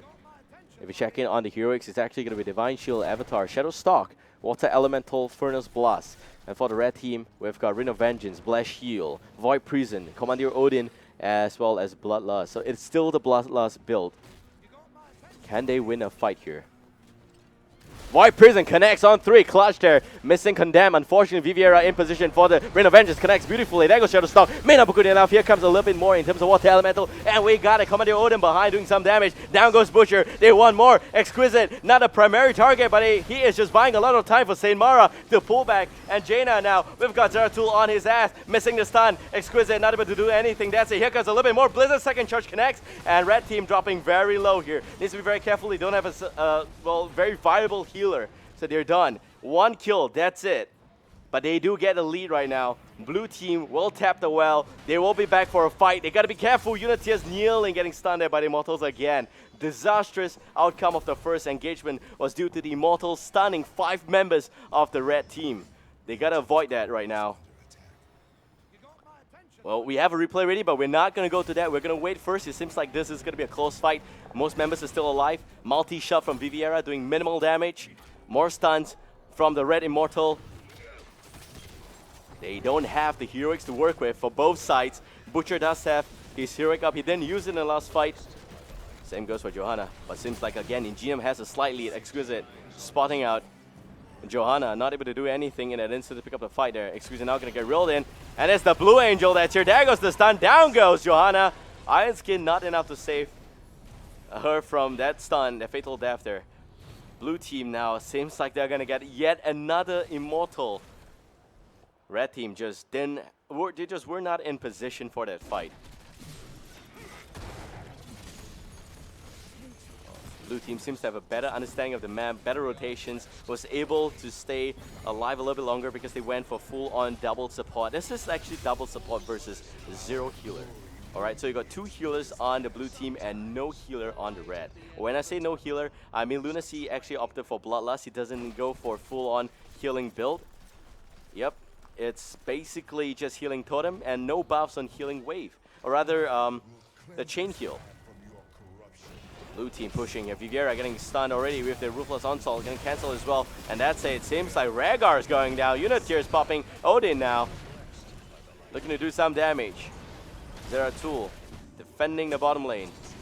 They're going to lose the top 4. They got to be careful. They shouldn't be picked off here. They need to get level 13. And that's what Zeratul really is doing. The Immortal may be doing a lot of damage, but it's kind of squishy right now. Exquisite. 2-man stun. Looking for more. That's it. A nice vault back by Vala. Vala gonna go down. Blizzard doesn't connect, but the last hit will, and that's it. Johanna now is the next target. Blast Shield will connect, but will still go down at the end. Uniteers is the only one defending the top lane. 5 men from Ingenium pushing and pressuring the top lane. Already the bottom fort's gone. If the top fort's gone as well, the Immortal will go for core. The next Immortal will go for core. 19 seconds before Johanna comes back. Man, one last chance there. Rotating deaths over and over again. 10 seconds. And the Immortal now looking for the position to knock off the tower and going for the core. But we got a healing well. This is actually the most important healing well in this game because it's the meat well here, and it allows a very close distance between the Immortal. Clutch goes in. Condemn connects on 3. That's it. Iron Skin pop. And Drunk connects all 5 members inside the Void Prison. Where's the combo? Viviera lands one wave. Second one comes down. Some damage. Bloodlust goes in. Unitius without Odin. That's it. Butcher going in, looking for the kill on 0-2. 0-2 is gone. Nice jump back out. Divine Shield connecting onto Muradin. And that's it. Still having more damage. Unitius behind doing a lot of damage against Butcher. Butcher now going to pull back Clutch. Dropping really low. Exquisite still once more. Clutch dropping nearly down to 5%. Will sidestep away from the stun. Here comes Odin. Saint Mara goes down. Yang now is the next target. Here comes some bullets, pew pew as well. Lunacy goes for more. Fantastic as the Butcher and just running away. Lunacy picks up the kill. 4 men alive on one last chance. Maybe a comeback story. But 4 men down on the blue for 1-0-2. Perfect Void Prison into great follow-up. If they had Odin, they would have won a fight even earlier. But now if you look at the map here, we still have got blue team structures mainly intact, and that's a problem for the red team. Even if they do get one immortal, they may not have the space to push out. They may not be able to take down any structures. Let's check in on the replay right now before we go into the immortal fight. 5-man Void Prison. Viviera, nice perfect timing there. Connecting only on 1 or 2. Sati dropping really low. This is where I think 0-2 overcommitted a little bit too much. Should have gone behind there. Play aggressively. And there goes the Blast Shield. That's the turning point. 3-man stun. Unity is manning up. They're getting rooted, but doesn't matter. And did whatever he can. A lot of damage. Clutch dropping really low. Sidestep. The Lunar Flare. Unity is popping into the Odin. And pick up the kill at the end. So here we have a fight happening here in real time. And this is where you have heroics on cooldown. And you want to make sure that they're all ready for use first before a fight. Exquisite. Punish. Connecting. Condemn. Connecting. Clutch there, great positioning as well. Blue team not really knocking on the Immortals, but some form of damage has been done already. There goes the Void Prison connecting on 3, and they're looking for some stuns happening. Also, this area is not where you want to fight. There goes the first wave, Reinvention, second one connects. Unity goes in, wants to tank up some damage. Sati dropping really low. Uther will go down. That's it, fantastic. That's a stun on Drunk. Furnace Blast connects, not enough damage. And still we got the whole team with Bloodlust going on. Clutch pushing, and they will pull back. Not enough heals. Lunacy dropping, Exquisite goes in, will pick up the kill, and Muradin now want to fight, and Fantastic goes in, picks up a second one. 0-2 is gone, Clutch dropping as well, and 4 men on Ingenium buying out the time. They backed off when the Bloodlust was on, and they came back in when it's on cooldown, or rather when the effect's over. So this means Ingenium's gonna get yet another Immortal. 27 seconds. What can Vala as well as Tychus do here? And the base also in a lot of trouble. Let's check out the replay before the next fight. This is a very good this is actually a very good position here by Drunk. Unfortunately, he shouldn't be staying in that position. He should be going. They should be trying to apply pressure on Tyrande. Sati dropping here is fantastic, and the Bloodlust coming in. Furnace Blast, Exquisite going in, but they should back off here. They're not able to go in because the gate is still intact. That's the biggest problem. They were not able to go in to pursue the kill, and also Water Elemental was not being taken care of. No one dealt any damage to the Water Elemental until they expired. So that's a full-fledged Water Elemental burst. That's the problem I have here with this with that fight. That said, Ingenium now half a level advantage. Immortal's gonna spawn with full shield as well as full health. Red team, can they make things work? If the team connects with the Immortal for a full-fledged push, I think the game may just be done and over. 13 kills. And nice, actually Clutch spots out the entire 5-man team. But 13 kills against 7 kills. Shield of the Immortal dropping, Shield of the Core also dropping. Clutch there setting up.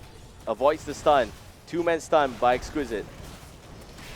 Immortal down to just about 50% on the shield. 30 now. Ingenium in position here. Fantastic.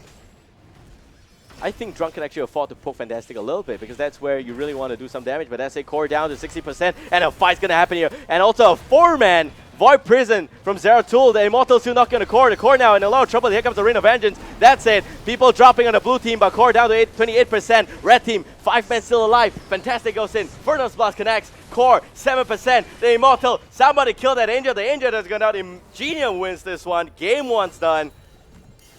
And a lot of legendaries. Why don't they drop for me in Diablo 3? Damn. But yeah, Ingenium, man, winning this game. They were ahead the whole time. They pushed really well. They ganked really well. Red team had got a... They actually, I think they've got a good chance in the last fight. but unfortunately it's just not good enough.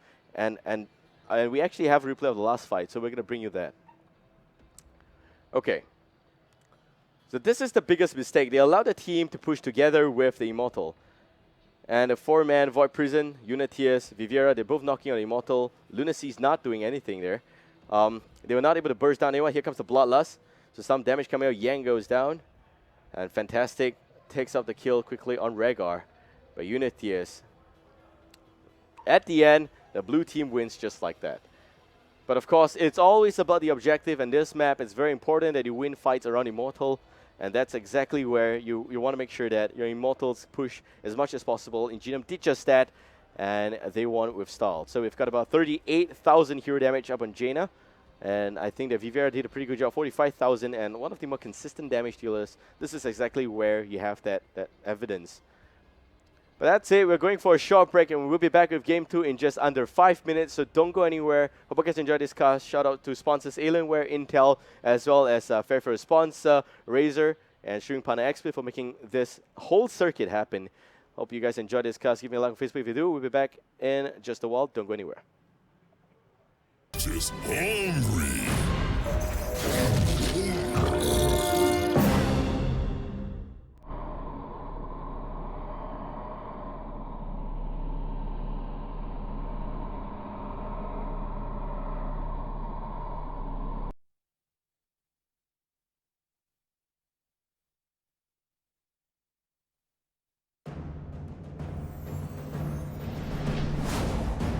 Terrible fate has befallen this world.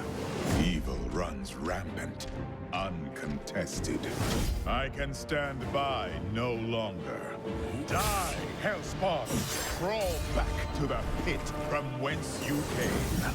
I am the Archangel Tyrael, and I will defend this realm from all who would defile it. For I am justice itself.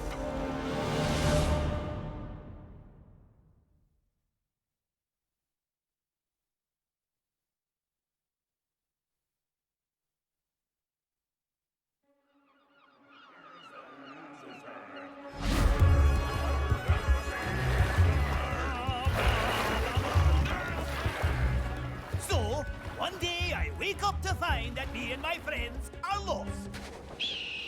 Again! No one said it was your fault, Olaf. But if there's one thing we're good at, it's... getting lost? No, Balog, we're good at... Now what? Listen, I'm trying to say that if we stick together, there's no obstacle. Oh no! Back up! Oh no! Like I was saying, if we work as a team, the three of us, we can accomplish anything. Don't mess with the Vikings. That's right. Oh, Eric, I gotta go, Ramona. Please. Now? Couldn't you have gone before we left? Oh.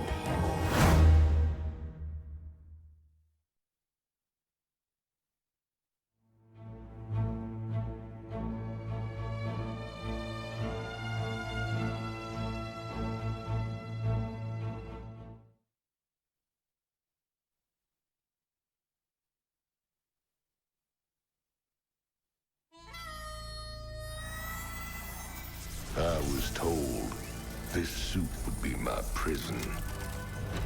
Suits me just fine. Been called a lot of things. A renegade, an outlaw. Guilty as charged. Makes life exciting. You never know who or what will be on your side. So when the Nexus King called it, there was only one thing to say. Hell. It's about time.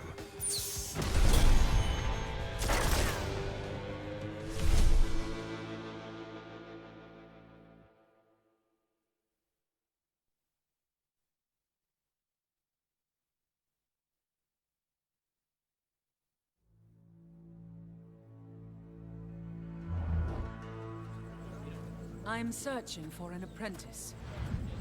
Someone to train in the art of righteous warfare. Someone to carry my shield. My name, and my crusade after I fall in battle. Not everyone is suited for this life. The crusade is a heavy burden, but someone has to carry it.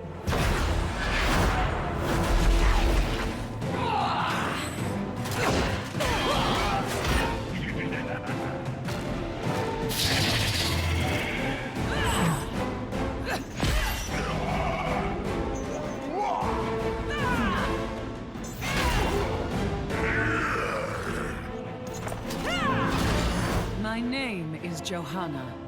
I am searching for an apprentice. Interested?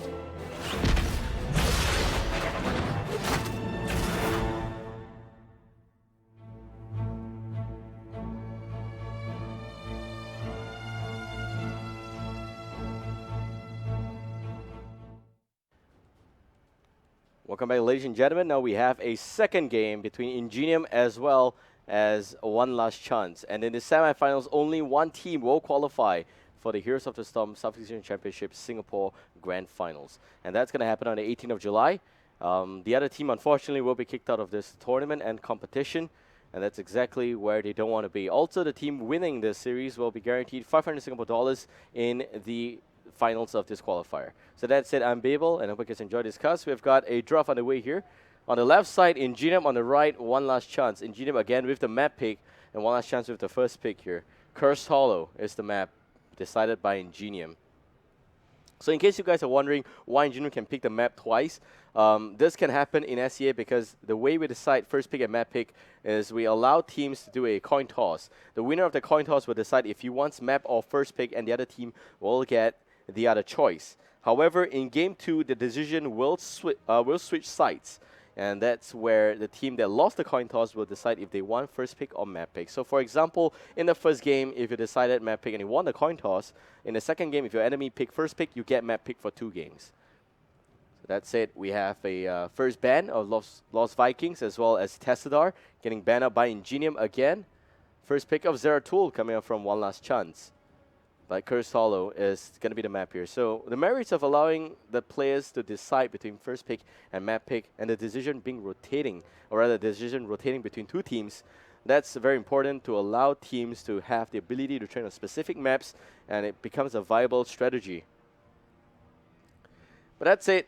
We're just trying to place a little bit more emphasis. And also, by the way, SEA qualifiers, we're running a single ban format. And it's only in the national finals that's happening next weekend, by the way, 11th of July, Malaysia National Finals. That's where you're going to see a double ban coming in.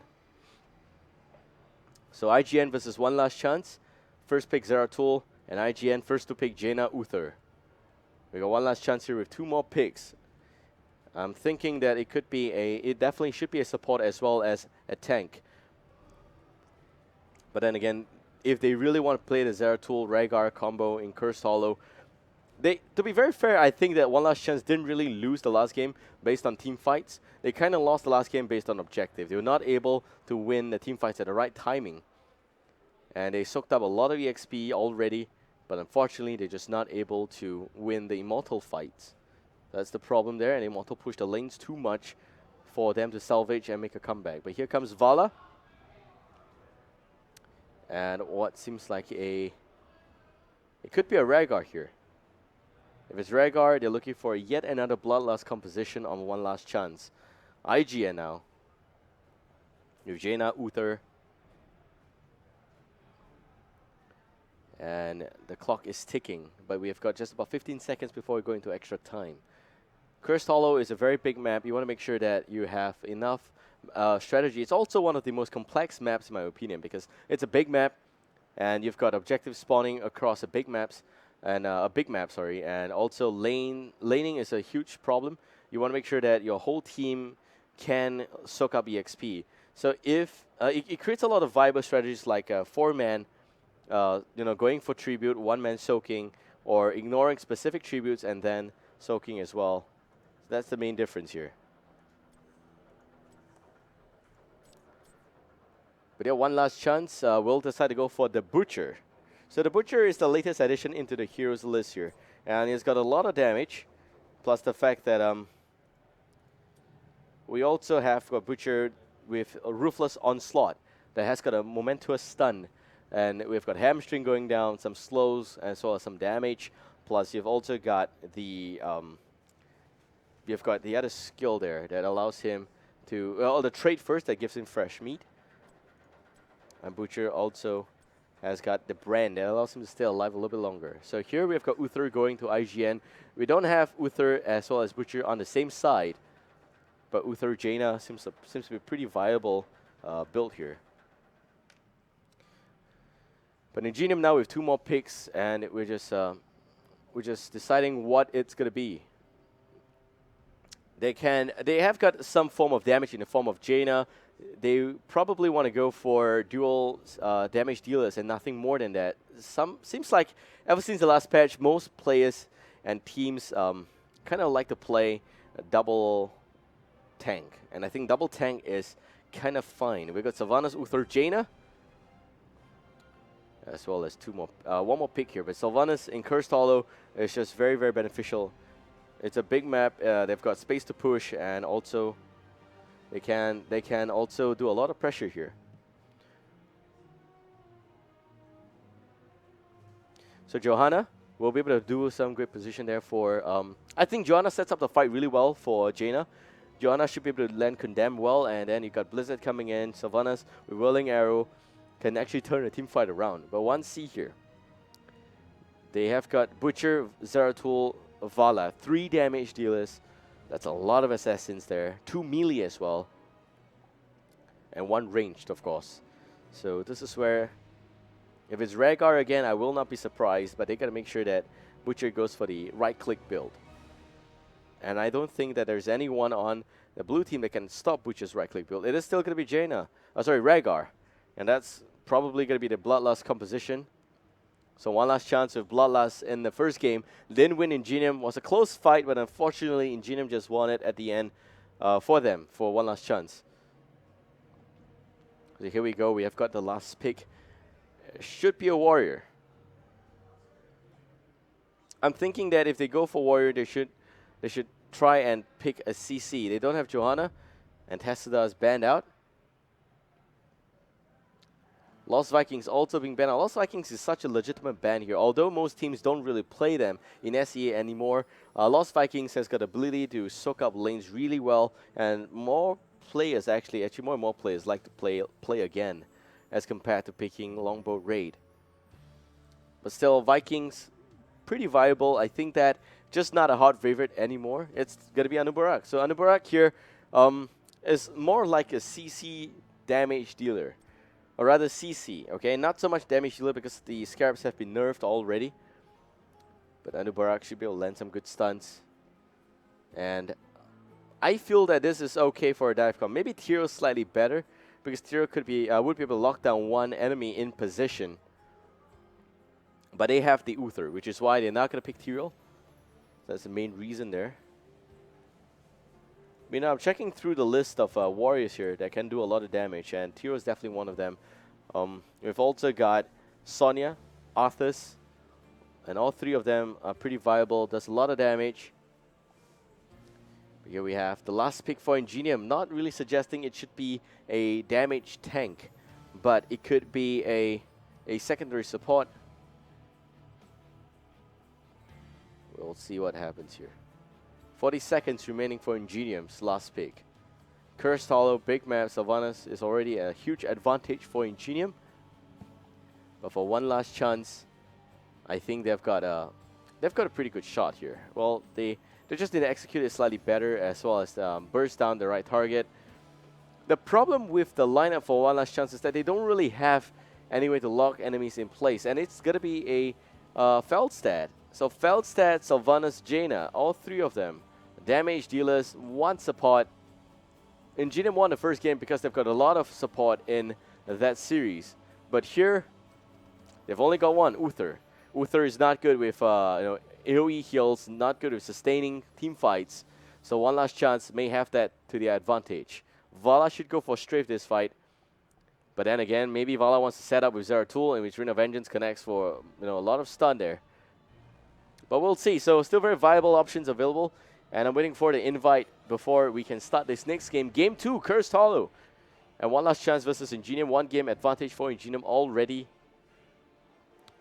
And they are just a little ahead here in this game, in this series.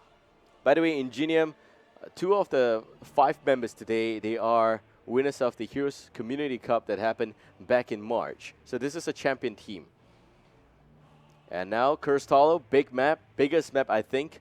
Ravenlord here creates tribute. You're just gotta please him. If you get 3 tributes, Ravenlord will curse the enemy, which means that the minions are down to 1 health, and forts and towers don't attack. So for all of the new players, this map has got 2 boss camp, 2 siege camp, as well as 2 bruiser camp.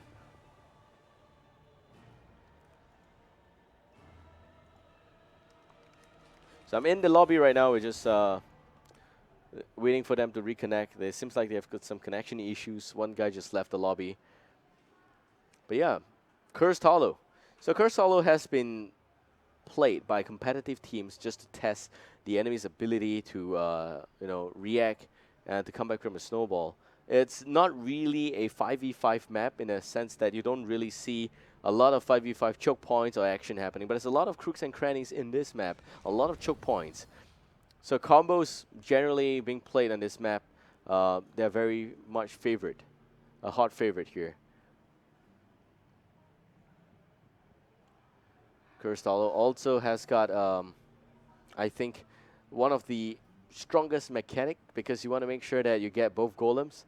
And it takes a good team's ability to think ahead of the enemy team. Cursed Hollow tests just that. And the game will start right now. So Ingenium 1 game up. Shout out to all of you guys watching at home. Thank you for tuning in here. And this is the official Road to Blizzcon for Singapore. We are at the 4th qualifier. We're looking for 2 teams to qualify today. This is the semifinals. Ingenium, or one last chance, only one of them will qualify. Shout out to sponsors, Alienware, Intel, and a fair first sponsor, Razer, as well as streaming partner XSplit for making all of this happen.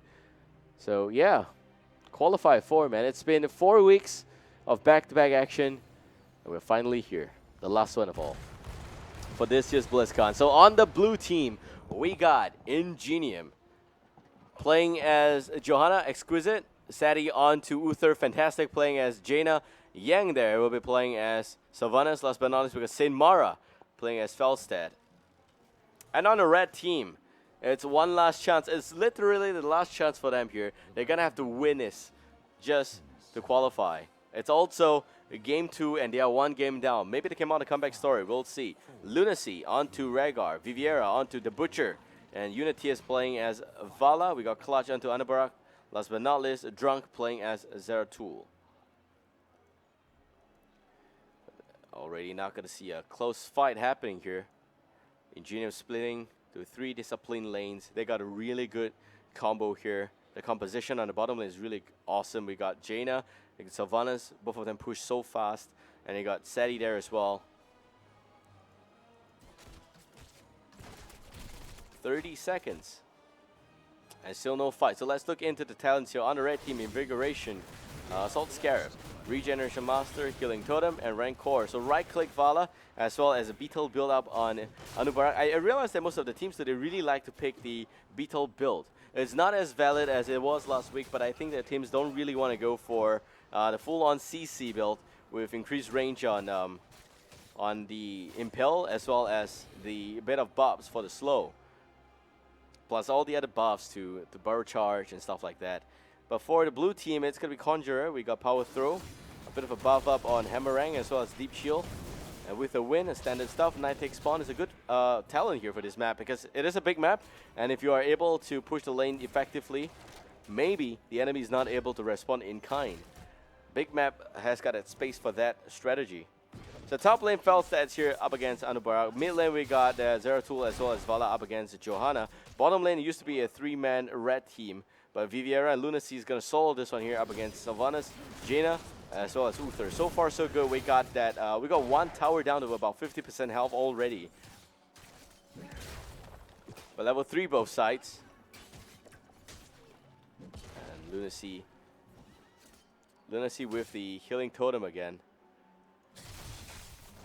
So Rhaegar, not much of a change here actually. The reason why he is kind of viable again in competitive play for SEA, or rather SG, is because of the fact that he's got a buff to Tidal Wave, and that's a talent that he can pick up.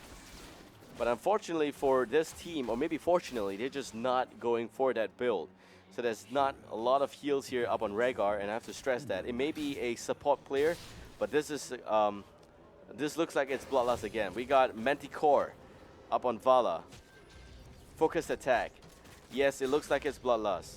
And for the blue team, Protective Shield, Gathering Power, GP up. We got Arcane Intellect and Venom and Amplified Healing. So Venom has been nerfed a little bit, not really to the ground, kind of to the ground, but still fine at the end. And Venom now has got increased duration, which means that it's not as bursty, as painful as it is. It's primarily being used just to burst the enemy down.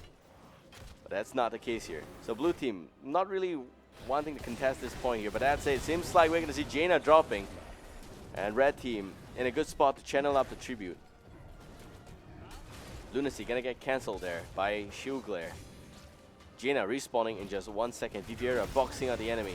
Dropping really low. Viviera now with the brand healing up a little bit. Exquisite with Condemn. But still the tribute not going for the red team. They have us slightly in terms of EXP. Members of the red team have returned back to the individual lanes. Top lane Felstad still here. Clutch now with a good stun onto Felstad. Blue team channeling up the tribute.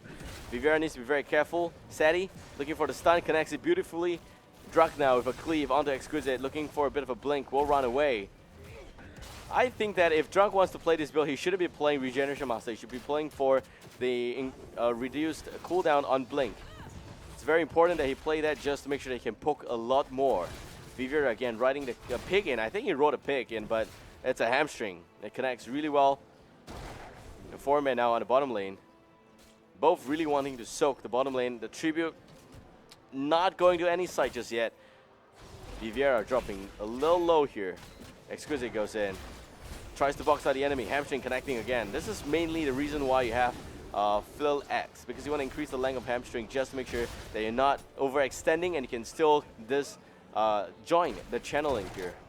Exquisite dropping. We still have got Sadie down to no, rather low mana. And that's a bit of a problem for the blue team. They're slightly ahead in terms of EXP. I think top lane's been pushing pretty well. Clutch unfortunately not able to hold the front there. Hamstring being used. Lunacy goes in for a bit of a big chunk of meat on Sadie. Drunk. Hamstring again by Viviera. Just 4 seconds. Very irritating talent or rather skill to use. Lunacy trying to channel up the tribute, will not get it off. And they may just actually fight to level 10 like that. Top lane, gate dropping as well. Clutch doing a great job defending, but unfortunately not really enough to hold the enemy's minions at bay. Blue team coming in, looking for the kill. Lunacy. Lunacy now gonna get slowed. Here comes the Ruthless Onslaught, and it connects beautifully onto Sylvanas. A bit of the Haunting Wave gonna disjoin that. Exquisite dropping. There goes the Iron Skin. Red team now in a bit of extra control position. Viviera wanting to kill Exquisite. There goes the Shield Glare, blinding Unitius and also disjoining the channel up on the tribute. Here comes the Blizzard. Viviera dropping again. Unitius still channeling it up. Most of the skills are on cooldown, and the red team gets on tribute. Well done, boys. After a gruesome 3 minutes, they finally get it off. But yeah, we got to see Cleanse Up. We're also going to see Boomerang, Frost Armor, Unstable Poison, and Frost Armor. Interesting. This actually helps Jaina stay alive a little bit longer as well. And also, it is effective against a right-click build, and that's exactly what the red team is building. So that's a good adaptation in terms of talent there. It does have Deep Shield as well as AI, Arcane Intellect. So far, so good. Unstable Poison, standard Sylvanas build, pre-patch. We got Amplified Healer and Better Momentum up on Johanna. So this is not going to be a full-on tank or regeneration build. It's just going to be a Knight takes Pawn build into a hybrid specialist plus maybe a bit of a tank element for Johanna. For the red team now, just barely hitting level 9. We got Brutal Strike, we got Leeching Scarabs, as well as First Aid, Cleanse again, and Searing Attack. So it's definitely the right-click Vala. First Aid here, basically just some max health. Unfortunately, Hamstring and Manticore not connecting. Multi-shot, a bit of a waste there. Could have joined the channel up. So 1 kill for the red team, and they don't really maximize this. They should have, but they're getting level 10 real soon, and next tribute should be theirs. But that means level 10 is also going to be applicable for the blue team on the third tribute. or rather the 4th tribute of the game and 3rd tribute for any of these teams here. St. Mara dropping, Viviera there, unfortunately not able to pick up the kill. Here comes some kill from Seti. Exquisite at a mid lane. Drunk playing very safe this game, unlike the last game in which he dived a lot, but Ingenium will be the first one to hit level 10. And here we have some talent choices already. Divine Shield, Hinterland Blast, Water Elemental, Willing Arrow, Blessed Shield. And for the red team, it's going to be Void Prison, Locust Swarm, Bloodlust, Ring of Vengeance, as well as what looks like a Infernal Blast. Alright, that's the absolute good pick here for Butcher. Because Butcher, with Lamb to the Slaughter, as well as the fact that Uther has got Cleanse, it's not going to be very effective. It's going to get cancelled, and that's all you're going to get. So Tribute spawning. Drunk now, not at full HP. Needs to be, just for this next fight. And it seems like Vala's also not in that area. They may not be ready for this. They may have to buy some more time. And it's tricky because the blue team has got level 10. Clutch swings by. Chases the enemy out. Spawns some beetles. Drunk now. With a cleave, Void Prison connecting only on 2. Exquisite there with a bit of the shield glare. They want to pick up Fantastic. Fantastic goes down. Unity is now a little bit of trouble. Clutch goes in. Misses the stun, unfortunately. Hinterland Blast will connect on Drunk. Drunk now dropping. Exquisite still in play here. Condemn connects beautifully. Water Elemental knocking on the 0-2. 0-2. A little bit of trouble there. And a bit of repositioning on the Water Elemental. Will not pick up the kill. But that's it. Johanna goes down. And Clutch, Viviera pushing the mid lane. 0-2 channeling up, or rather summoning the tribute here. Viviera dropping really low. Yang there. Using the Shadow Dagger to do a lot of damage and push out the lane. But level 12 up on the red and level 11 on the blue. We got a replay ready, so let's check that out. This is where the hamstring connected. Beautiful Void Prison. And immediately you know that this is not a Void Prison setup for combo because Zeratul went directly for the kill on Jaina. Jaina was trying to stay alive the whole time, but Drunk went in. Nice blink. And Saint Mara also in a lot of trouble there, but able to just barrel out. A nice save by Uther. That's just about it. So that will be the end of that fight there. And back to real time, we're looking at the blue team picking up the Golem here. And the boss is actually going to the blue team. Red team also doing the same. Same old, both sides still playing to a draw. Very close game here in the second one. Red team with a slight lead, 1 level lead. But in Ingenium, all they need is just 1 good fight to level the lead. So next tribute spawning in just about maybe 30 seconds here. Red team, Golem getting into some trouble there. Blue team defending that. And bottom lane seems like Unity is not really able to stop the Golem from destroying the healing well by the Golem. Now, well, it's lucky for the red team that we actually have got a tribute spawning at the bottom lane. Felstack can fly by actually, but may not be able to stop this from happening. Golem going down at the end. Clutch now. Will not face Condemn. Condemn not connecting there. Red team, 3-man bottom lane aggression. They do lose the well, but they don't lose the fort. The fort at the top lane also at about full health. So Ingenia with a better defense there. Also taking down a very aggressive stance from themselves, knocking off the fort on the top lane. The bottom lane now also losing the fort, and we also got a siege golem pushing the bottom lane. Savannah is just defending the mid lane and doing whatever she can. Do note that the towers are still activated on the red team, but when Shadow Dagger has been applied, the towers will be deactivated. Viviera trying to land a very awesome linear hamstring. Exquisite. And then goes in. Void Prison connecting only on 2 behind enemy lines again. Viviera now going Infernus Blast, channeling up. And there goes the boom, baby. And 2 men not going down yet. Here comes Hinterland Blast. Silence connecting. Butcher going down. Butcher not able to run out. Winner. Pullback. Clutch was not in play. And that's a bit of a problem. Now Bloodlust not used. Used already. Now 4 men alive. But that's a lot of burst from the blue team. They got Jaina doing a lot of work. And it seems like Jaina will go down. Clutch pops. Locust Song will pull back. Curse is over. And the fight will go to the blue team. Red team there, unfortunately, not able to kill anyone in that instance. Jaina did die, but let's check in the replay to see who exactly popped the bag out. I think it was Sylvanas. No, actually, Saint Mara. Barrel. Effective barrel from Saint Mara. And a Hinterland Blast just turned things around. Butcher died there. And Yang was dropping really low. Sylvanas, unfortunately, they're not able to pick up the kill there. Clutch goes in. Good stun. Water Elemental coming on. That's the problem. Blizzard Water Elemental means a lot of damage, and it's a concentrated AoE damage. That's the problem. You've got a choke point there, and that's exactly what Engineer wanted. They needed a choke point. They made full use of it, but still we got a red team with a 1-level lead because of the curse, with a bit of a snowball action there. And then we have some Blizzard coming to wipe the wave out. Butcher dying means that he actually has to collect back his fresh meat count. 9 only right now. Needs to get back to 25. Using the very standard hamstring build here. That somewhat seems to be an indicator of a popular build in SEA. I know Butcher has got 3 ways to play. You can play the right-click build, which I would have preferred a little bit more. You could also play a hybrid right-click with hamstring build, plus a charge as well as a right-click build. That's also kind of okay. Normally, I think that I've got no problem with the first talent being picked up. I think that's perfectly fine. I don't think Butcher really needs the increased movement speed here for Chase.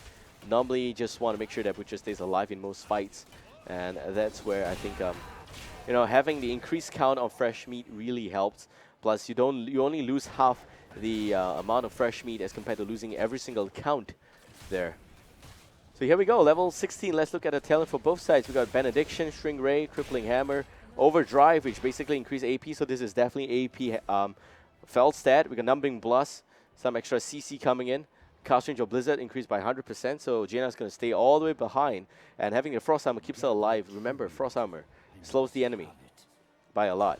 So applies Chill and reduce damage by 75% even. So we got Blood for Blood up, Evasive Fire, Hold Your Ground, Imposing Presence. And for the red team, talked about Butcher already, Blood for Blood, Burning Rage, Wormhole, Double Bombs, Tidal Waves. Actually, this is going to be a slightly more healing, concentrated Rhaegar, and I hope it works out well for him. Exquisite, taking a lot of damage there. Here comes the Silence connecting on both Vala as well as Butcher. There goes the Bloodlust, and it seems like St. Mara got cancelled there. And Reign of Vengeance going down, picks up the kill quickly on Johanna. Johanna's gone, Seti is the next target. Seti's down as well. Fantastic is the next one. 5 men still alive. Bloodlust not really left here. We still got 5 men alive on the red team, looking for a team wipe. Yang there, next target. Tries to use Haunting Wave to run away, but Drang goes down. St. Mara now with a bit of the hammer rank. 4 men down. Uniteers once more, not able to catch up. A bit of a good mount up on Yang. They may just go for the inner 4. That's the problem. 20 seconds before Johanna respawns and 35 before the whole team. We got the Siege Golem coming out. A bit of a split decision here between the boss as well as the core. Keep. Not the core yet. But they will go for the boss. And I think that's the safer route here. Getting rooted, you got to be very careful. Let's check out a replay. Well, we have the real time at the bottom left of this screen. Lunacy in position, unstoppable connecting. Or rather, Condemn connecting, unstoppable up on Johanna already. And there goes the Blizzard. Nice sidestep here. In fact, perfect Void Prison.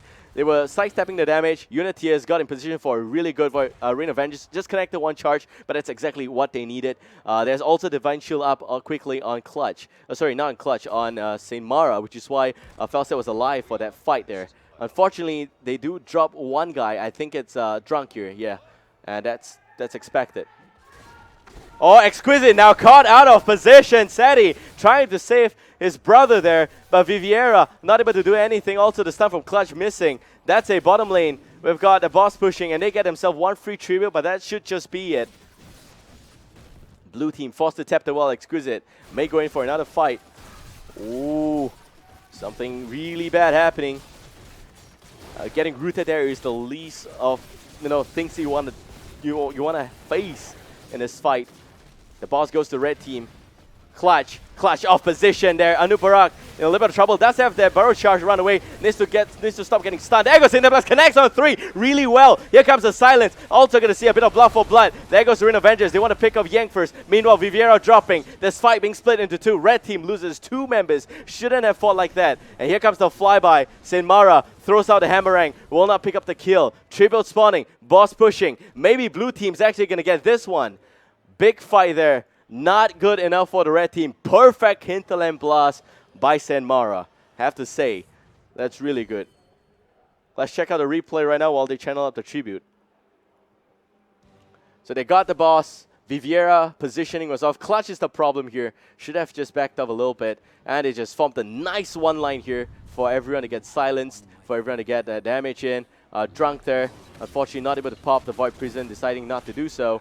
Jaina dropping really low. Good job there by the Butcher to try and pick off the kill, but no backup. Shouldn't have done that.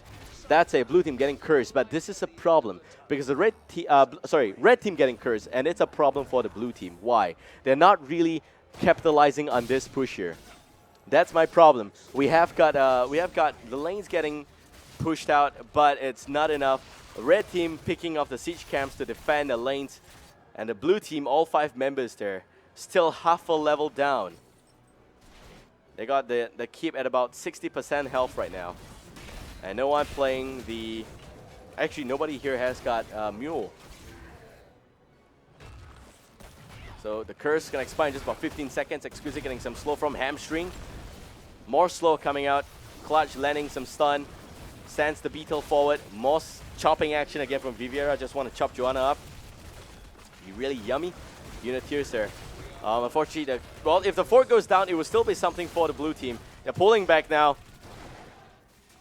Void Prison only on Seti, not good enough. Drug now, a little bit of trouble. Exquisite dropping really low. Clutch goes in. Unity is now looking for more. There goes a 4-man Silence. Bloodlust coming a little bit too slow. But blue team has got 2 men down on the red already. Vivera with some stun action there. Not enough for a kill. Unity is, the combo is broken here. Maybe they're going to lose this game. Red team pulling back. And also going to see some clans happening there quickly on Rhaegar. But they only got Unity that's alive.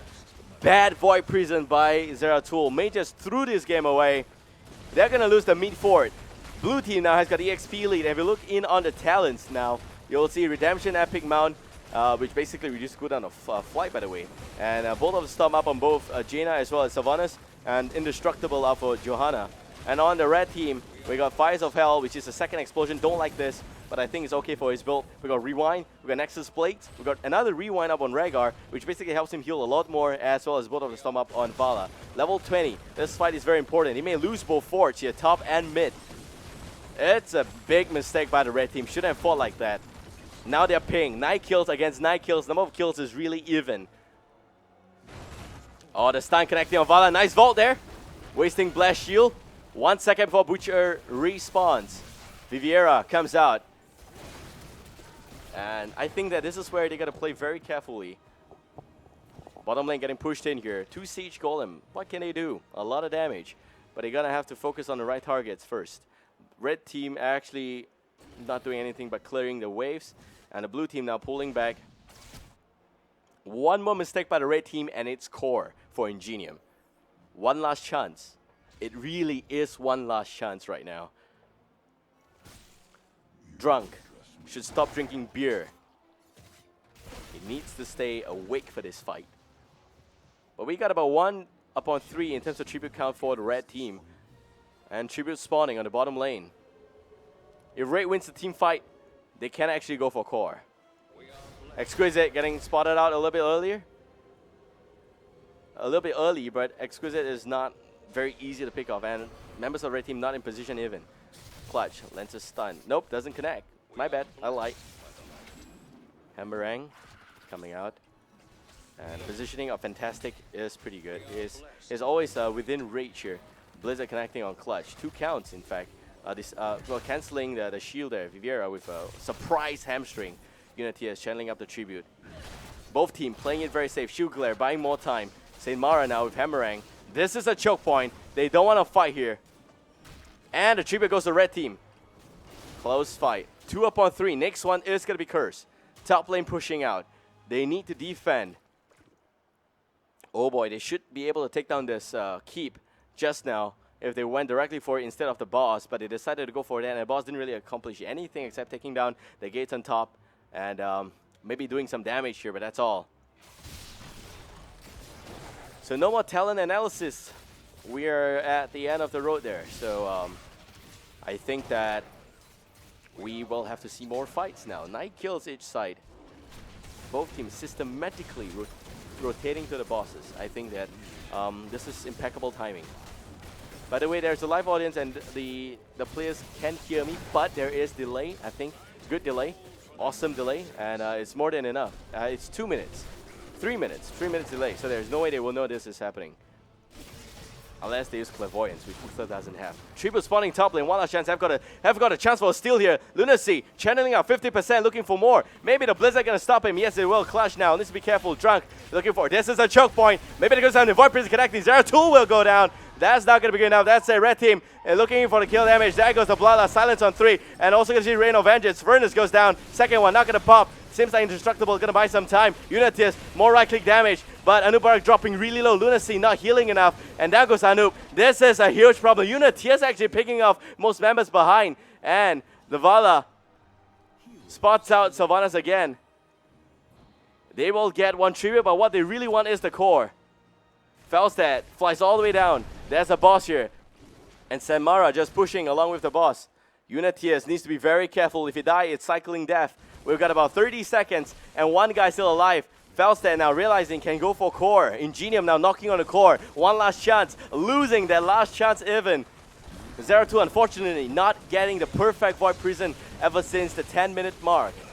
Shield dropping very low. Unity is doing a lot of damage against Imara. Here comes the boss. 6%, 6 seconds before Zeratul respawns. Core down, 70%. Core dropping, 60, 50. Maybe it's game. Zeratul, no Void Prison for the next 30 seconds. The game is done, and Ingenium goes on. They qualify for the national finals here. Let's check out the replay. Drunk there. Close fight. This is a choke point, but the wrong people are there. You want to choke Fantastics and Mara. You don't want to choke Uther as well as Johanna. It's just not a good combo there. So that's it. Butcher went in without much of a support. Anubarak was not even in front of Butcher. That's a bit of a problem, isn't it? So it's a bit of a miscom there. 2 mistakes so far. Unitius did whatever he can. Unfortunately, it didn't qualify. And the team there losing the last chance. All they wanted was just to qualify. And Ingenium will be taking that spot in the grand finals. Also, we are going for a short break. Actually, not so short a break, but it's still a break. And we'll be right back. Let's take a look at the brackets now. Okay, so this is the brackets for today. We've got next semifinals between Salt Gaming and Misfits of Gaming. So it's either you're salty or you're a misfit, but that's the story here in Singapore. We got these 2 teams playing off in the semifinals, of which only one team will qualify. Ingenium is now actually at the grand finals. So we're updating the brackets as we speak. But here we go. So Ingenium at the grand finals, congratulations. One last chance, playing in a 3rd, 4th match there. Unfortunately, the series now going to the ace match. I wanted to see a 3rd game, but no, we don't have that. So that's it. We'll be going for a break. We'll be right back, so don't go anywhere. Once again, if you like this cast, give me a like on Facebook. Link will be dropped in the chat. Shout out to sponsors, Alienware, Intel, for a sponsor, Razer, as well as String Partner XSplit. See you guys in the wall.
I was once a far strider. I swore an oath to defend Silvermoon and its people to my dying breath. It was not enough. My homeland still burned.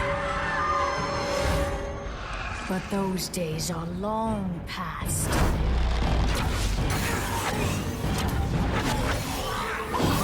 And history will not repeat itself.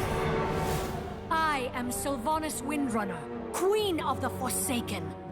And if you will not serve me in this life, then you will do so in the next.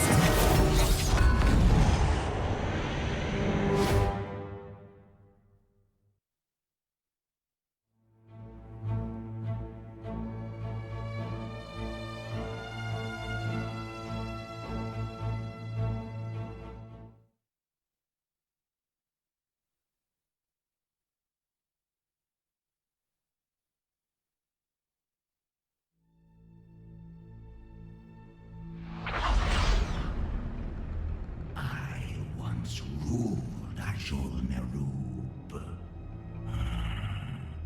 Then came a war I could not win. I was forced into servitude. But here, in this strange place, no one commands my power! I will conquer the Nexus! Those who oppose me shall embrace the web of death. I am Anubarak. I ruled once before. I shall rule again!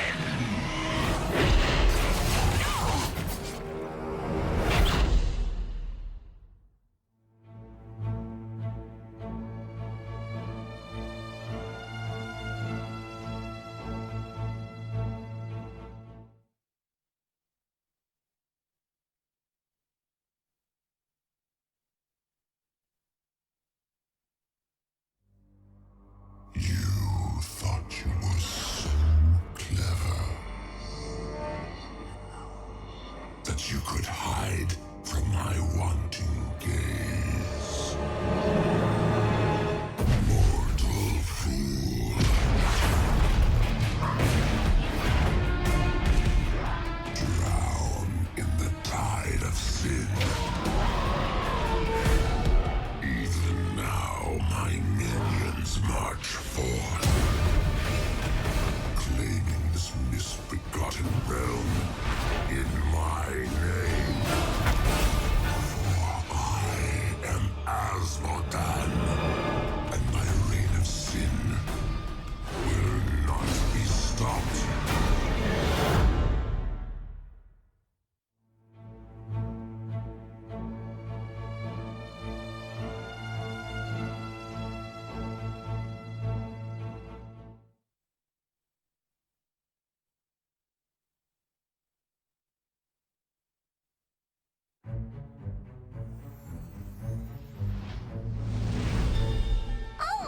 Hi, new friend. I am Brightwing. Do you know about fairy dragons? Well, we like happy things, like nature and making new friends. Ooh, and snack time. When playing with friends, the fun never ends. Hey, come back.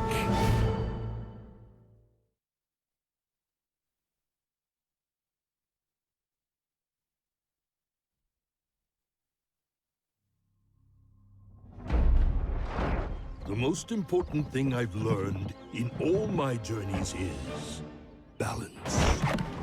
Work and play. Good and bad. Right and wrong. Honor. Tradition. A good brew. And most especially, family. These are the things that bring me balance. These are the things I fight for.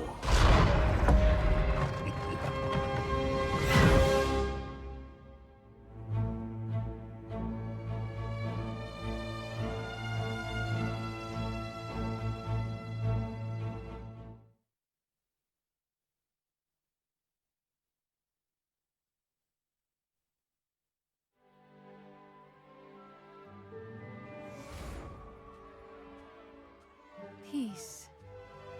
It has been my life's work. Through honesty and diplomacy, there is no obstacle.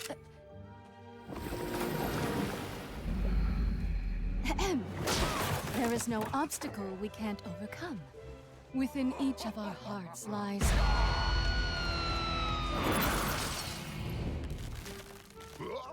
a yearning for peace.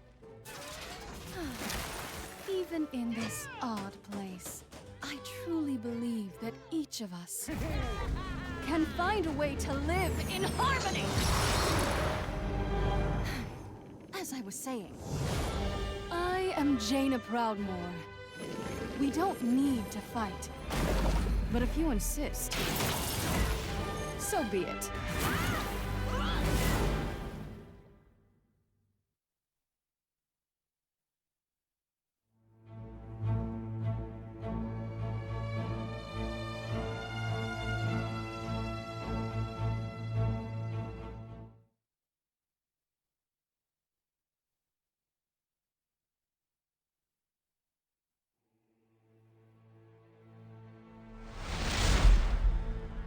My people lost everything. Their light was extinguished, replaced by a hunger for magic and vengeance. We became the Blood Elves. Now, I will fight for my homeland.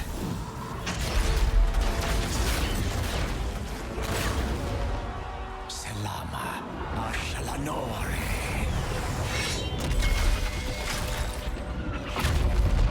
I am Prince Kael'thas, and the time for a reckoning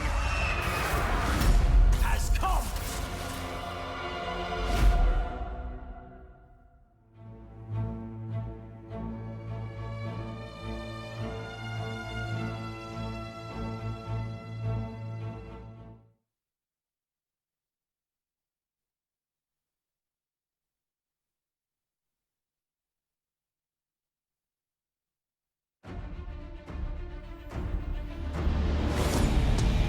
It's not easy being queen. So many subjects to keep in line. So many scores to settle. I am the Swarm. And vengeance has never looked this good.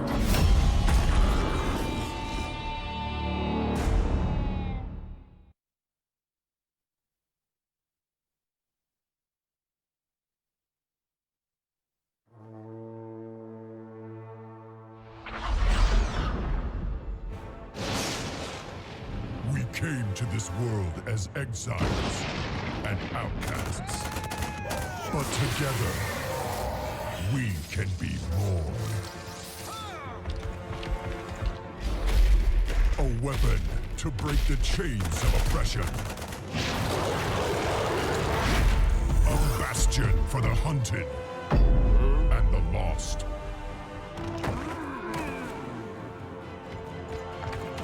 A family bound by blood and honor. And if our enemies do not give us peace, we will give them war! Victory or death! This I pledge as your war chief. Until the end of days, I live and die. For the Horde!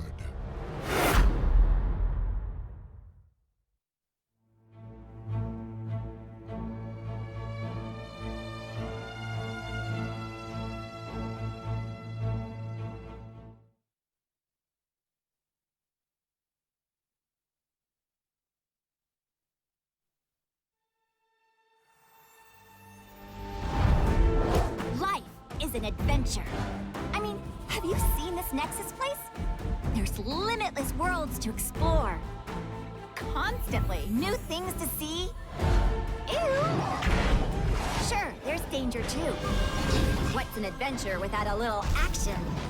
Oh, I can help with that. I am a Storm Scout after all. And for Storm Scouts, life is an adventure.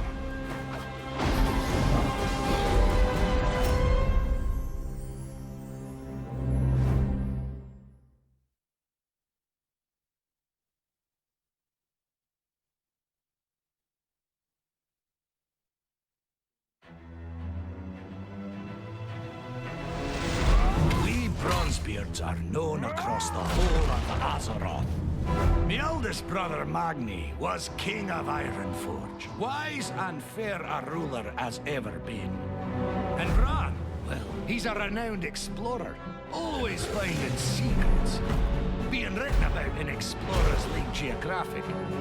With brothers like that, I'd feel a wee bit overshadowed. If I didn't kick so much ass!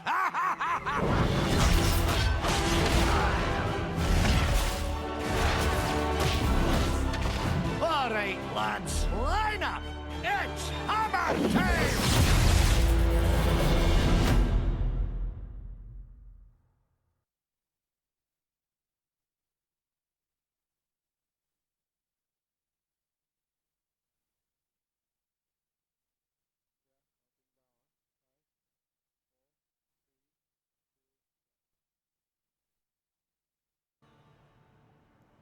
Welcome back, ladies and gentlemen. We now bring you the second semifinals between Misfits of Gaming as well as Salt Gaming. I'm Babel. Hope you guys enjoyed the coverage today, and we have got a fantastic production team. Shout out to Xandon as well as the big fella for that one. And yeah, we got the next semifinals. So this is the one in which that it's the most important match of both of these teams' current timeline for today. We have got the semifinals in which that you have to win here to qualify for the national finals. And also, we'll walk away with $500 guaranteed and a chance to play for 15,000 SGD in the Singapore National Finals. The losing team will play in a bronze match for in-game skins and codes. And I think that that's a huge drop away from prize money as well as National Finals. So both teams, they have been playing this game for a while now. Salt Gaming played since Alpha, MOG. They've been playing, I think, in CBT, closed beta. So for Salt Gaming and MOG, they played in the last few qualifiers before. Unfortunately, Salt just didn't have the ability, or rather just wasn't able to qualify in the second and third qualifier. Misfits of Gaming came for the first and third qualifier, and they came as weak or girl in the first qualifier because they had a Go member back then, and then they came as last week as Reunion Gaming, and they also weren't able to qualify. But now they're in the semifinals, and this is the furthest that they have been. For Salt Gaming, I think it may not be the furthest, but we'll see. So this map, Haunted Mines, decided by Salt Gaming, and first pick and ban goes to MOG. So Johanna's going to get banned, Salt banning Sylvanus, and we also have Misfits of Gaming now picking up Zeratul, Salt Gaming going with Uther Jaina, and MOG following up with Anubarak as well as Vala. And now Salt with two more heroes, Tyrael. So it's going to be Tyrael, Uther Jaina, and one more hero here. So far, I think that both teams are drafting very comfortably within the expectations. For Haunted Mines, it's a small map. It's cheesy as hell. You can quickly just push down a particular lane, and it just punishes the enemy for any mistake they make. It's a very tricky map in that sense. Most pro teams actually don't want to play on Haunted Mines because it's a very cheesy map. You just have so many different unorthodox strategies that suddenly become viable in this map. So here we're seeing Tyrael. So Tyrael with Uther means that there will not be much of a cleanse there, unless you pick up a. Actually, there will not be a divine shield on the enemy. So Tyrael's judgment will definitely be able to follow through, and you also will be able to use sanctification with divine shield. So that's a little bit rare, but Kerrigan, Uther, Tyrael, Jaina, a lot of damage there already. Tyrael, of course, with Judgment going in, and Jaina has got that extra burst in the sense of Blizzard as well as Cone of Cold. And for MOG now, they need a support for the cleanse. So they can cleanse away Tyrael's ultimate. That's not a problem. but they will waste one cleanse in doing so. It's a pretty viable trade actually. I think it's worth it. It's definitely worth it. So we'll see. Vala, Anoop Arak, Zeratul. So we've got 2 more picks here. I would like to see, let's see. I think that we've been seeing a lot of Rhaegar games, but it's not really about Rhaegar here. For MOG, they may just be running with, I think Rhaegar is good, but if it's not Rhaegar, it should be Malfurion.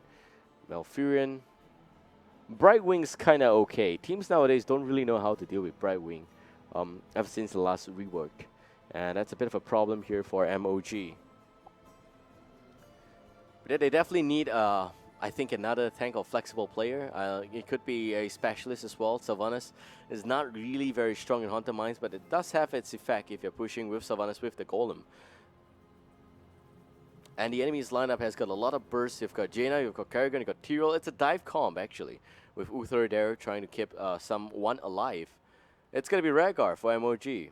Not surprising, Rhaegar's back in the meta officially.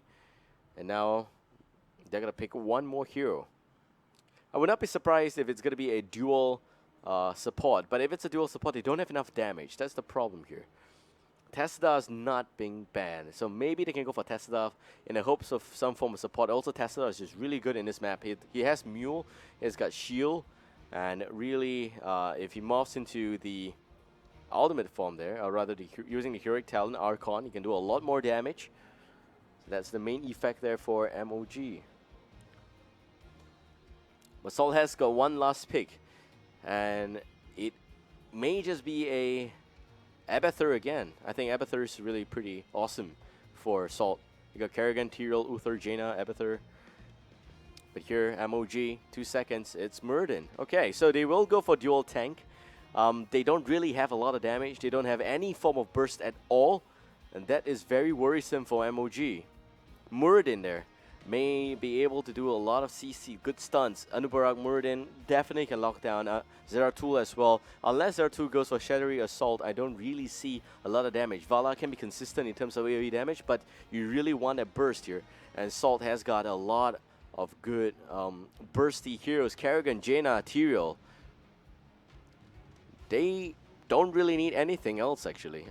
They definitely need one more hero, but it may not necessarily need to be a warrior. I'm thinking it should be a warrior because of the fact that you're up against a dual tank. If you play dive, you don't really need to care about dual tank, but you want to make sure their backline's safe. And Tyrael by himself, if he dies all the way in, Jaina's in a lot of trouble. Also, just a point to note, Kael'thas also seems to have been dropped from the meta in SEA. Not many teams are playing Kael'thas now in SG. In Singapore specifically. So Salt now needs to pick one more.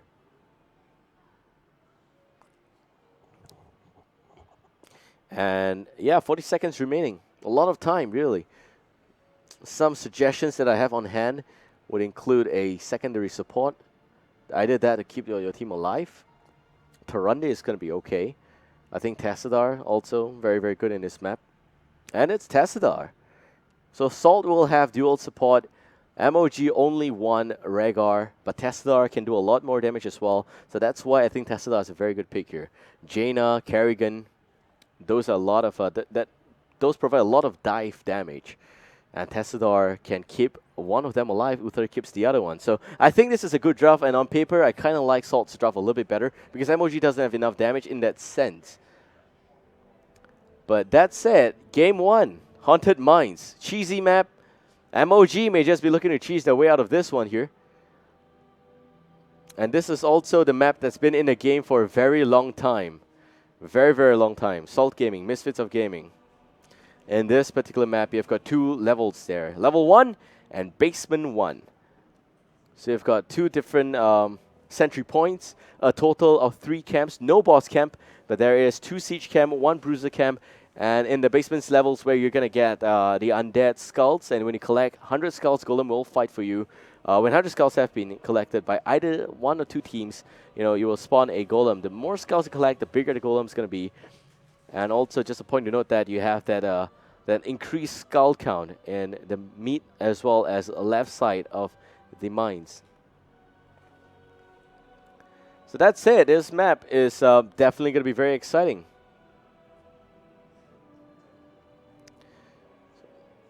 So once I get an invite, we should start that. We should start the second game. Once again, guys, Babel here, and this is not my first time doing solo casting. I've been casting for quite a while already, but I'm still improving my cast on Heroes of the Storm. So if you've got any feedback, really appreciate it. That you drop me a comment. If it's about the pronunciation, of course, I do apologize about it. I am, after all, a Singaporean and an Asian. I am Asian. So yeah, that's it. Hope you guys enjoy my company here. Of course, it's never easy doing solo cast, and I'm actually covering a lot of play-by-play as well as if there's as well as insights. Now, if you've got any issues with sound quality, with latency, just drop it in the chat. I've got a production team looking at it. Zenden's on it. He's doing a great job as well. And yeah, the whole team's here, by the way. So we've got we're actually going to Malaysia next week.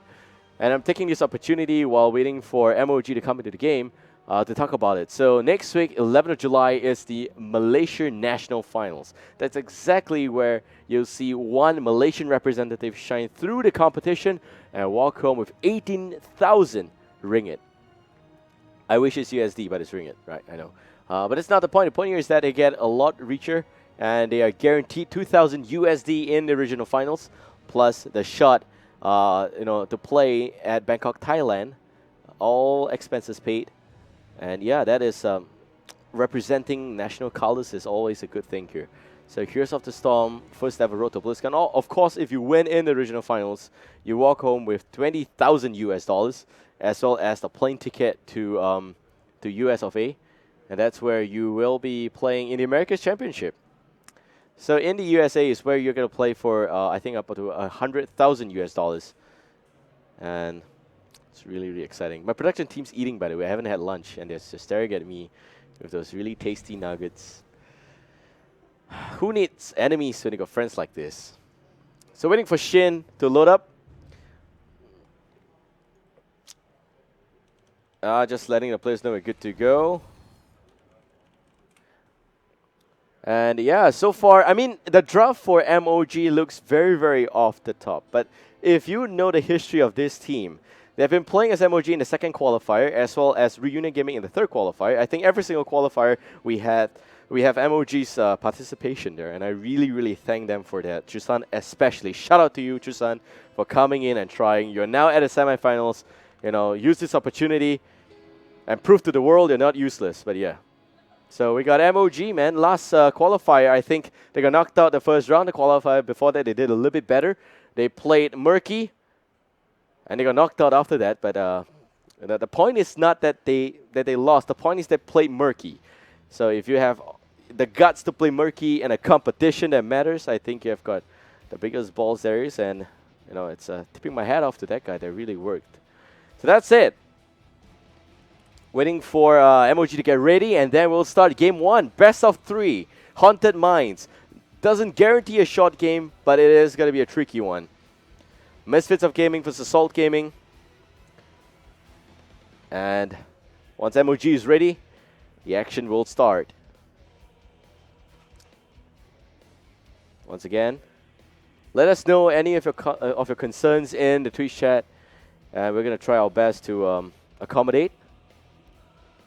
Of course, if you're trolling, enjoy trolling, please continue. Nobody's going to stop you anyway. Just don't go over the board. If not, we have moderators there to make sure you never do that again. And they are they are in a very happy mood today. So, yeah, you get the point. You can say anything bad or good about me. They probably wouldn't care. So, so sad. My God, why? Why do I even have mods like that? So, Haunted Mines. Yeah. MOG still not ready, but the moment they are, we're going to start this game. The lineup there, they don't really have enough damage. That's my problem. And also, if you realize, Anubarak has been nerfed a little bit. Anubarak has been nerfed quite a fair bit with the Beetle build. It's not really viable anymore, but teams still go for that. It's not like it's completely off. It's just that it's not as OP as it used to be. That's the problem. So Anubarak was able to do, I think, about, let's see, about 30 plus thousand damage in a 15 to 18 minutes game. I think that's fair for Anoop. But ever since then, you know, the last nerf on the Beatles build, it's just not possible anymore for Anoop to do anything more than 25,000, or rather 20,000 damage in I think about 20 minutes. The game has started, and it seems like we are now loading up.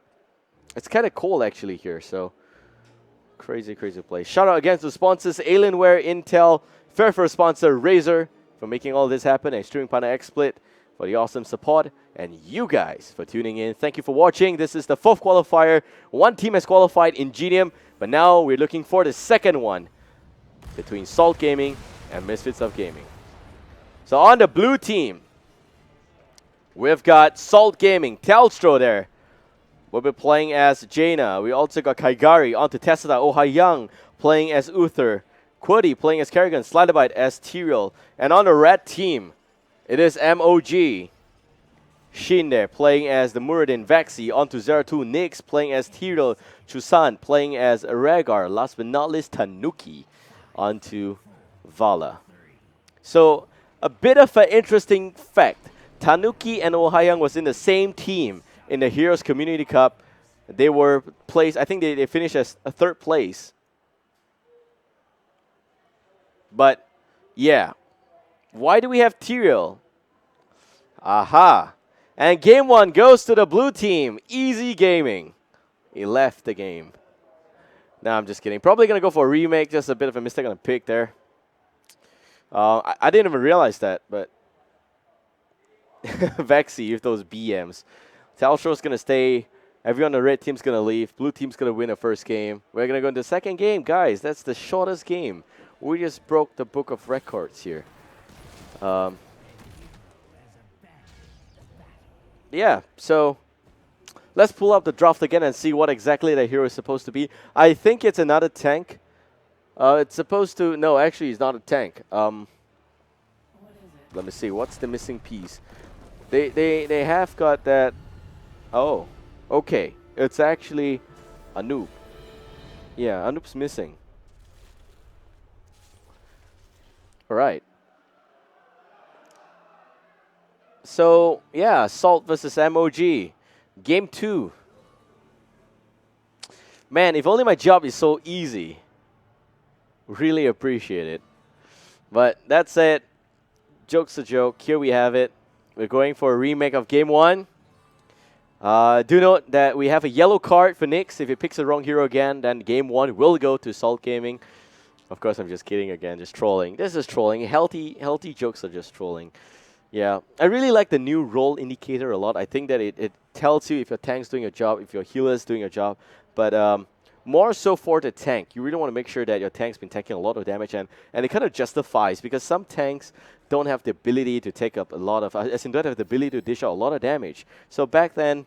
You know, players, new or old, will feel that those tanks are a little bit useless. Although the competitive teams will know that these are CC tanks, and by CC we mean crowd control. That's a very important element in this game. Alright, so excited already. MOG. If you look at this lineup, Salt has got a pretty... I think that the overlay is a little bit off. Let's check if the overlay is right. If I'm not wrong, Salt's the one on the left. Yeah. Sorry about it, but Salt is the one on the right. So Salt has the better draft as compared to Misfits. My opinions, of course. And we are now going into the game again. But yeah, like I said, lobby created. They just make sure they pick the right hero, Nyx. No Tyrael. But yeah, he's going for Anubarak. Anubarak. I don't know how to say this guy's name. He sounds Egyptian and all, but just gonna call him Anubarak the way I call him. So, good stuff, man. This is pretty interesting series here. Haunted Mines. We've got 3 objectives. Go to Basement 1, whack some undead, get the skull, and celebrate. Easy game. If only it's that easy. But here we have the 4th qualifier, Southeast Asia Championship, Singapore Qualifier 4. And we're looking for a team to qualify here between Salt Gaming as well as Misfits of Gaming. On the blue team, this time around, talent locked. No talent locked. This time around on the blue team, we got Salt Gaming and Kaigari playing as Tessadar, Telstro, on to Jaina, Qwerty playing as Kerrigan, Oh Young as Uther, last but not least, Sladabite as Tyrell.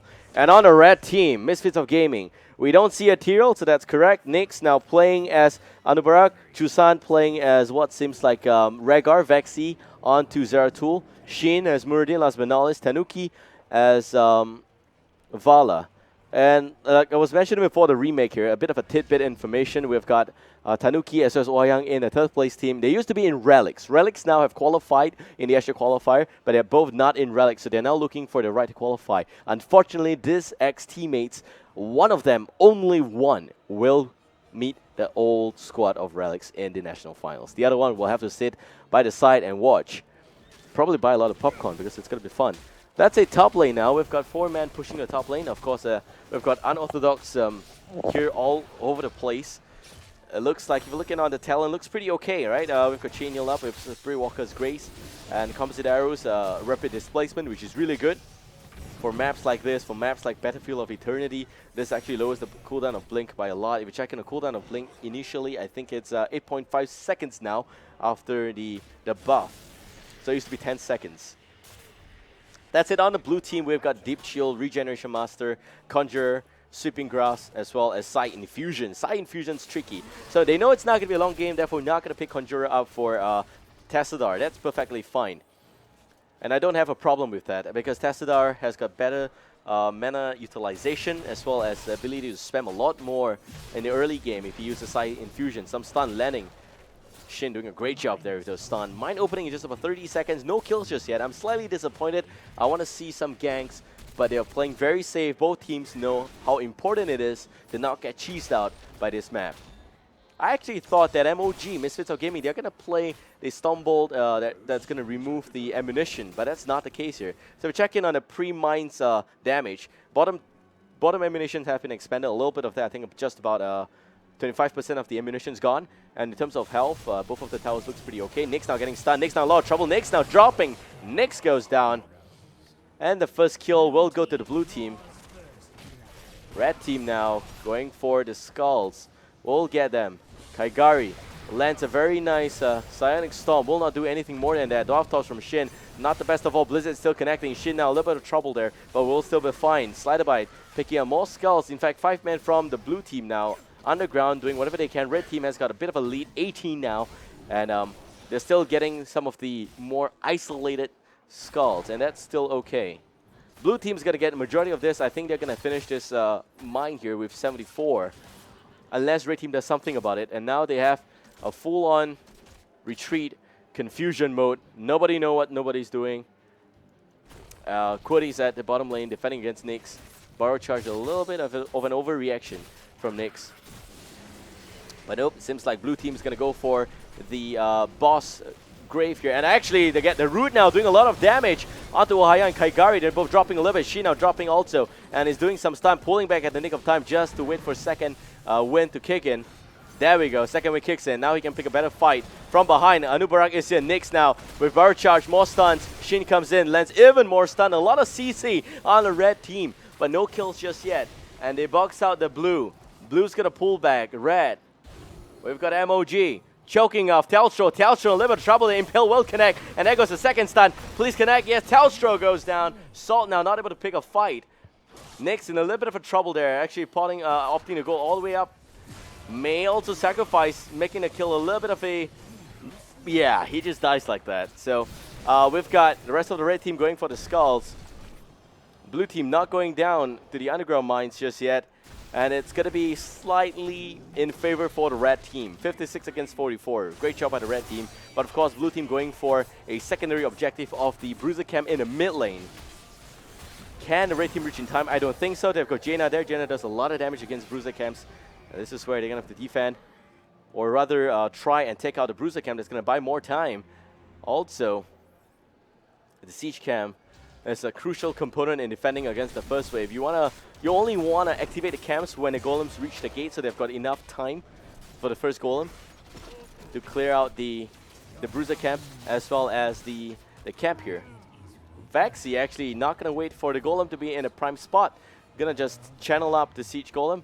That means the Siege Golem is probably going to be somewhere here. And the blue team, if they push, they can kill the Golem. And then the Siege Golem, or rather the Grave Golem. Okay, this ugly looking thing will be able to push down the tower. So Shin actually on a sole job of defending Kaigari. Like I mentioned, as Sol has got a slightly better draft, Kaigari can be rotated to defend. And everyone else can actually come down to push a little bit. But Golem's going down. Gate now a little bit of trouble. Nyx coming from behind. Oh Hai-Yang. Nope, stun from Shin doesn't connect on Telstra. Nyx now goes in. Nice choke point on Telstra. Telstra is in a lot of trouble. Not able to run away. Here comes some Blizzard and a lot more damage. Impaling Blades also coming out. Vexi goes down. Slide by swings by some heals. Nyx also falling. That's a Shin. Lens a stun. Tanuki, a bit of a heal going down. Tanuki will still go down at the end. 3 men down on the red, 1 on the blue. And the Golem not able to do anything there. But the stun not connecting. Shin also. Majors go down. Cleanse being used. Shin. Dove Toss on cooldown will go down. 4 men on the blue now. Still alive and pushing. Golem pushing the top lane by himself, of course. The Siege Golem doing a lot of work against the Grave Golem. The boss there. And that's a bit of a trouble here. I think they're going to lose the fort. The Golem may effectively be at the gate of the second fort. Meanwhile, top lane, some rotations happening here. Golem will not be able to push down the fort. Telstra will take it down. Shin here defending by himself at the bottom lane. Level 8 against level 7. Let's check in on the talents right now. We got Frostbitten, Battle Momentum, Cleanse, Battle Momentum again, Deep Sheath, Hot Pursuit, Cleanse, Better Buffs, Landing Momentum, as well as Follow Through. So this one actually is a sign that Muradin's looking for more CC as usual. So not much of any form of tank here for Muradin. Well, this looks to be okay. Regeneration Master up on Beetles means that this is a really hybrid Nyx. He's looking for some form of damage, some form of heal, some form of utility. And that's just that. So blue team level 9, very close to level 10. Tessadar popping the Oracle. So just 1 level away for the red team. But they will not be able to win the next team fight. They got to soak to 10 first. Losing the fort was the biggest problem there. And that could be partially blamed on the siege camp. Yeah, that was completely out of position. I think the siege camp was a mistake. The red team siege camp was able to nicely take down the Grave Golem. So here we go, red team. About 75% of a level away from 10. Blue team already level 10. Let's check in on the talents there. We got Water Elemental, Judgment, Divine Shield, Maelstrom, and Archon. So mine's going to spawn real soon. Nyx needs to be careful here. Oh, he didn't disable that. He's actually going to go underground. And he's going to bring the train here. Nyx have to pull back. There goes Judgment. They want to kill Nyx so badly. Nyx will go down at the end. Red team, 4 of them. Not even in the vicinity. Mine's opening in just 30 seconds. Anoop's going to respawn in just about 10. So they can still pull back and wait for Anoop to respawn first.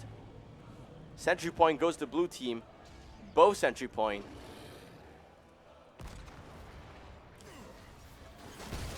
Oh, blue team actually sneaky play, going for the siege camp. Great option here. That denies them of the ability to defend. But actually, the Golem's already at the gate, so it doesn't even matter. The Golem's not, as in the siege Golem's not going to meet the Grave Golem. Anyhow, this one will just act as a distraction. I think that probably this tower is going to be in a lot of trouble. Let's see what happens. Great strategy by Salt Gaming. Oh, Hai-Yang now in position for a stun. Telstra landing some Blizzard. Nyx goes in. Shin pops Avatar. Nyx dropping a little bit. Boy Prison behind. Quirty dropping very low. Quirty may just go down. Quirty goes down. Impaling Blade connects, but not enough damage. That's a Nyx now getting killed. Shin also gonna try and land a stun. Doesn't connect. Unfortunately, Tanuki goes down. Tanuki goes in. Unfortunately, not gonna connect much of any damage. And Nyx also with a 2-man stun. Some slows coming out. And the team now pulling back 3 kills. The Golem still knocking at just about 70%. Maybe the next wave will help to clear it. Let's see. We got 16 skull count for the red. Currently, the blues picking off 1 golem position. Or rather, skull position. We'll be able to pick off, I think, about 8 skulls here. Shin also picking up 8 extra skulls with a dwarf toss. Trying to run away. Judgment onto Shin. He doesn't have Avatar. He's probably going to fall. He goes down. 4 men against 4 right now. The red team pulling back. And unfortunately, seems like that the wave is not going to meet the Siege Golem. Tanuki dropping really low meanwhile. Red team doesn't have to contest, but they will lose the gate as well as one tower. And that strategy is paying off. It's a huge amount of push coming from the Siege Golem there. Both of them drop down to 1. Of course, better positioning meant that the camp's not, as in the wave's not taking it out. The blue team, 5-man, bottom of this map here, will be taking out the Grave Golem. It's about half a level advantage, maybe about 60% of a level advantage here. And if you're looking on the heroics here, you got Strafe, Ancestral Healing, Locust Storm, Avatar, Void Prison. That's a lot of heal actually by Rhaegar. We've got Spirit Walker's Grace, which basically lowers the mana cost a little bit. Tyrael not able to deny the Bruiser Camp. A bit of a dwarf toss from Shin. A nice destroying. Here comes the Void Prison. Not really needed. Could have picked up the fight, but they're going to pull back. And that's it. They're going to lose both Avatar as well as Void Prison for the next 90 seconds. It's a waste of heroics there, MOG. Close fight, but they should have played a little bit better. The Golem's actually behind already, knocking onto the towers, and I think that tower's probably going to go down before the Golem does. Blue team had a bigger Golem in the last wave. This time around, not so big. But they will go full-fledged into defense. And that's it. The red team's Golem will take down the fort at the top lane. Meanwhile, Rune not going to connect. Good job sidestepping. And 50 seconds before the heroics are back up for use here. The Golem will go down at the end, and that's it. That's going to be it for this fight. Or rather, this wave of push. I think that the Grave Golem probably is going to end up here at the gate. Yep, it is. So, it's still a very even game right now. For the next 26 seconds, seems like blue team has got an advantage at least. So level 13 on the blue, let's check in on the talents for that one. We've got Prescience, I think, as well as Sprint, String Ray, Ice Block, and Imposing Will. That's it. We've got a Tassadar that builds very nicely into increased dimensional shift duration with a second possible pop there. Quirdy dropping to below 50%, a little bit of burst here from Mohayang. The whole team pulling back now, a lot of slow happening. Quirdy now jumping in for the burst on Vaxi. And Nyx doesn't get affected by that. And essential healing on Vaxi as well as the Water Element. Here comes Judgment onto Vaxi, and that's it. Nyx still behind enemy lines. Tanuki with the strafe. Nyx will go down. Shin not able to do anything. Here comes the Dwarf Toss, misses the stun. Tanuki still looking for the runaway. Shin will take one for the team and will go down here. No Dwarf Toss. 5 men still up on Salt. MOG, 2 men down. But it seems like the blue team is not really deciding to push this lane just yet. And we got Golem pushing the top lane again. So Siege Golem, really good timing by the blue team. They're always able to split push, or rather try and create some form of distraction to advance the lead by quite a fair bit. 8 seconds before Shin respawns. The Nyx has been caught out of position for a lot of times already. He's always either in front or not there. So that's the problem. He needs to be able to pull back and defend his damage dealers a little bit. That's exactly what Shin's doing. Or maybe the whole team should just go in and dive on the enemy. But when you're playing against a dive comp, you don't have the bandwidth for that. Yes. So we got about 5 seconds before the mine opens. 1 level advantage for the blue team right now. And it's Frost Shot, Healing Surge, Burning Wretch ×2, as well as Wormhole. So very standard build from both sides. I think that you got Frost Shot in the Composite Arrow. Hopper suits the okay pick here. It increases movement speed by a fair bit. That's fine. Normally people go for Searing Attacks, but here you can see that this is definitely the multi-shot build for Vala. And Ancestral Healing with a bit of Healing Surge. Probably will go for Tidal Wave for Rhaegar. And Nyx going for Burning Wretch. Seems like he wants to do a lot more damage. And that's fine. So you, pure utility on the Uther.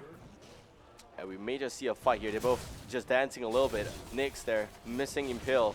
Slow will kick in against Kaigari. Also some form of DOT. Vaxi needs to be very careful. Every single heroic is actually available right now. We're going to sprint now on Kerrigan anyway. Shin Connects the stun on Tesla. Tesla's got 2 health, by the way. He's able to run away. Shin now popping Avatar. Oh Ha-Young, some trouble. Oh Ha-Young getting bursted on. There he goes. The Void Prison. Oh Ha-Young walks right in. Kaigari looking to do some damage before he goes in. And here comes Nyx, setting up really beautifully. There goes the Maelstrom. Oh Ha-Young dropping really low, but will go down at the end. Vexy with a bit of the burst heal now. Will jump back in with Wormhole, doing more damage. Shin dropping. Shin looking for a 3rd win to kick in, or rather 2nd win. Kaigari dropping very low. Slide bite as well. The Vexy doing even more damage. Jumps behind enemy line with a cleave. Beautifully done. Nyx goes in. Ice block. And it seems like we're going to see a bit of the extra burst from Tyrael, but it's not going to pick off anyone at all. Chusan going ham on Kaigari. Kaigari dropping really low right now. Will go down. 5-man team wipe. And Salt, they have 54 scouts in the bank. They are all right. Close shift there for Tanuki. Red team, they need to pick off every single camp as well as pick off this camp here. There's just too many things they need to do. Let's check in on the replay right now while they're picking off the boss camp there. Or rather, the boss golem. The Shin. Oh Ha-Young dropping really low. He walks into the Void Prison. I think that this is the point in which that you got Kaigari, you got a whole team in sight. Perfect timing by Nyx. This time around, he did a great job. Tanuki behind, just strafing, doing a lot more AoE, consistent damage. He got stopped midway, but no problem. Shin there dropping really low. And surviving at the end, kicking in the second win. Staying alive, Doftor stomping down someone there. Great job, 5-man team wipe against Salt. That just gave them the lead again. But now they're going to have to defend against a boss, or rather Grave Golem, that's just pushing down the keep. And for the red team, we got a slightly smaller version of the Golem. Defending is going to be the name of this game by both teams. Minimal impact, really minimal impact. I think the blue team had a lead here, but because of the fact that they threw away that in the mines, or rather, very unfortunate turn of events. And then you have got now what looks like a possible turner of events. We got the keep at about 50% health. And for the top lane, seems like we've got the tower going down. The gate still at about 2% maybe. Yep. Let's Jaina. Gate at about 5% health. And the Golem, that means the next Golem still, if it's draw, it's going to be in favor for the blue team. But red team now can try and soak up a little bit more. They know they can win team fights. They just got to have to set up a little bit better. Let's check in on the talents as well. We got Tidal Waves up on Rhaegar, as well as Stone Skin, Blood for Blood, Stone Form, Double Bombs, very standard stuff. Stone Form's going to keep Muradin alive even longer. Stone Skin will help Vala stay alive as well. And for the blue team, you got Numbing Blast, Salvation. That's actually a lot. So every single ally that gets shielded increases the shield amount by 25%. So 4 ally means that it can double the amount of the shield from Tyrael. There's Benediction, Stingray, Blood for Blood, Dimensional Rub as well. That heals Tesla. So Tesla probably is never going to die. Even if he gets busted down, this is going to save him. And I think that's where red team, they're going to have to look for a secondary target. Tesla does a lot of damage. Let's check in on the damage table here. You can see that in terms of roll, they've got 30,000 tank damage taken by Muradin. He's doing a great job there. And in terms of heals, they've got about 34,000 up for Uther. And the same amount now for Rhaegar. Rhaegar should be doing a little bit better, but I think, well, that's really just very, very close. In terms of damage, we've got about 20,000 up on Qwerty's Kerrigan, as well as about 19,000 up on Vala. In terms of damage here, I think for sure that you have a bit of a lead for the blue team. They've got Tessada dealing 17,000, Jaina 18,000, and for the red team, they've only got Anubarak doing 18, as well as Vala with 19. Zeratul with 13 is just not good enough. They gotta be careful. Tanuki getting stunned. Tanuki now gonna get bursted on. Tanuki goes down. There goes a 4-man Void Prison. Nicely planned by Salt Gaming. And Shin needs to run away. The whole team now, without Tanuki, is not able to do a lot of damage. Shin lands 1-man stun. Uses Dwarf Toss. He should have gone for a bit of increase, or rather buff on Stombolt there. Nyx picking up some whatever skulls that they can. They may actually still die here. Shin looking for a second Dwarf Toss. Gets it off really nicely. Nyx buying even more time for the team. Team should actually still be going for skulls here.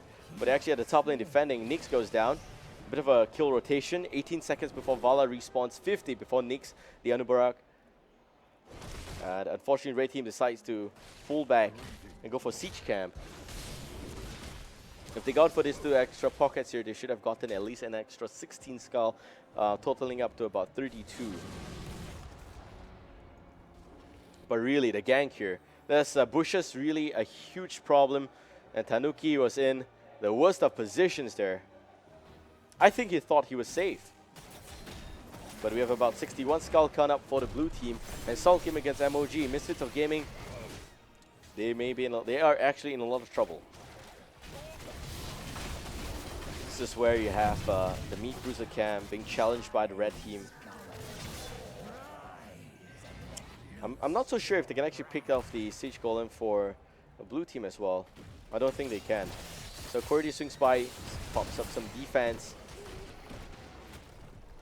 Golem gonna spawn real soon. Maybe what the red team should do here is to provide a bit of a gank.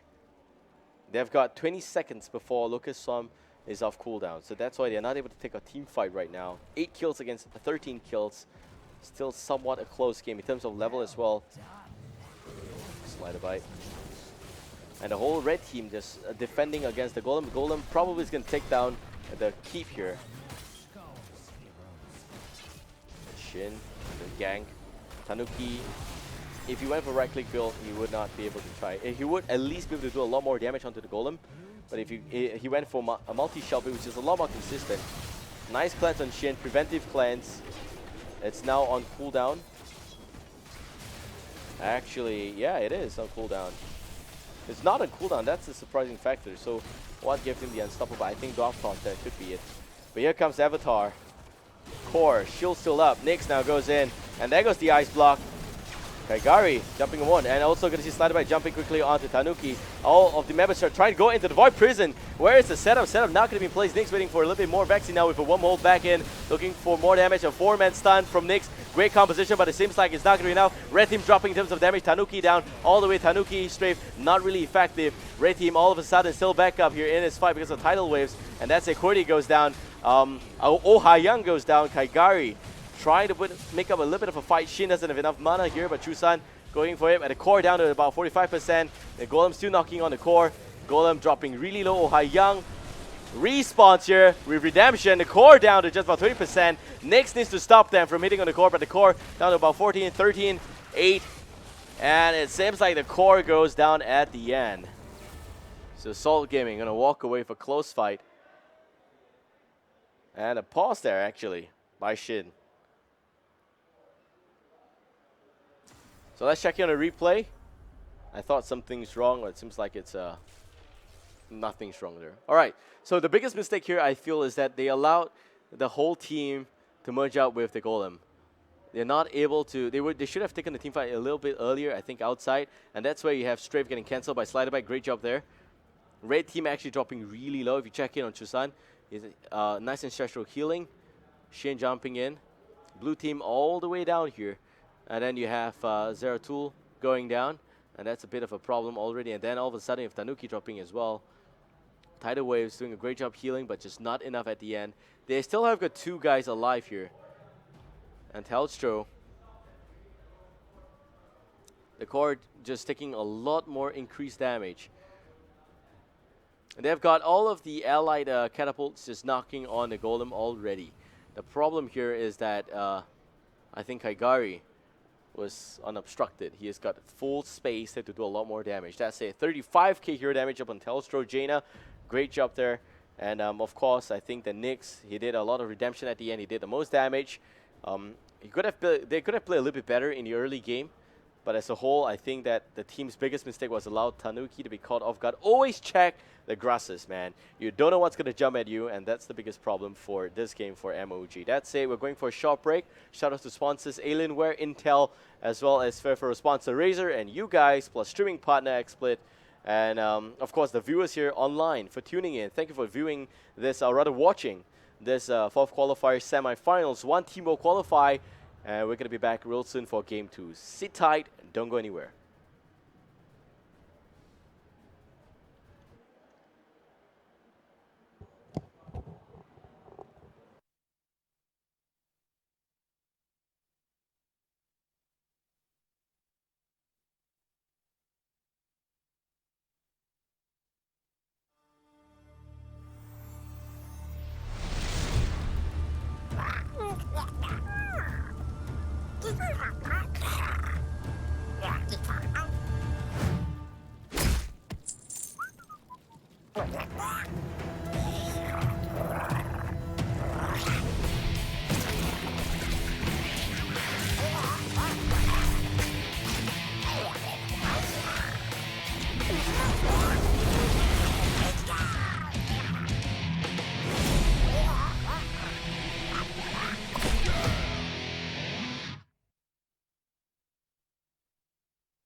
only a matter of time, for the swarm is eternal.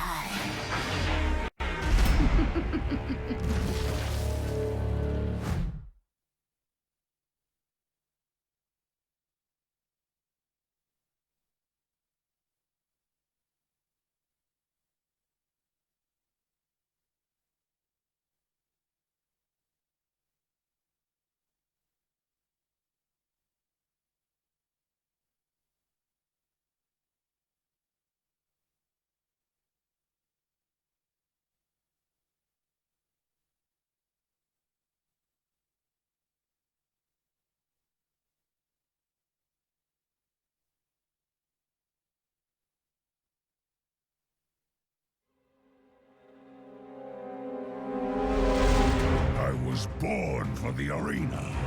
On my squad, we trust the spirits for guidance. No one is left behind.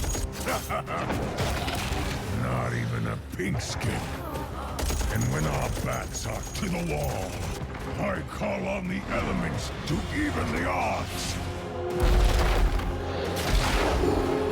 The name's Rhaegar.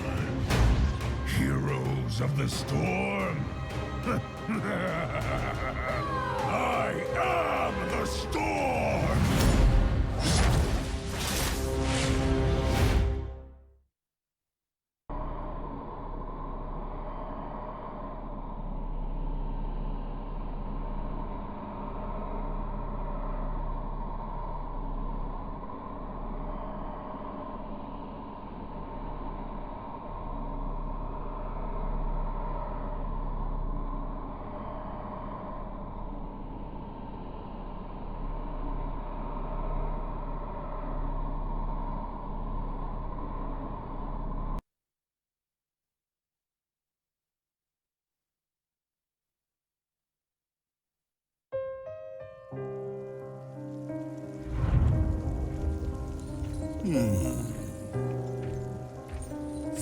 Stitches want share.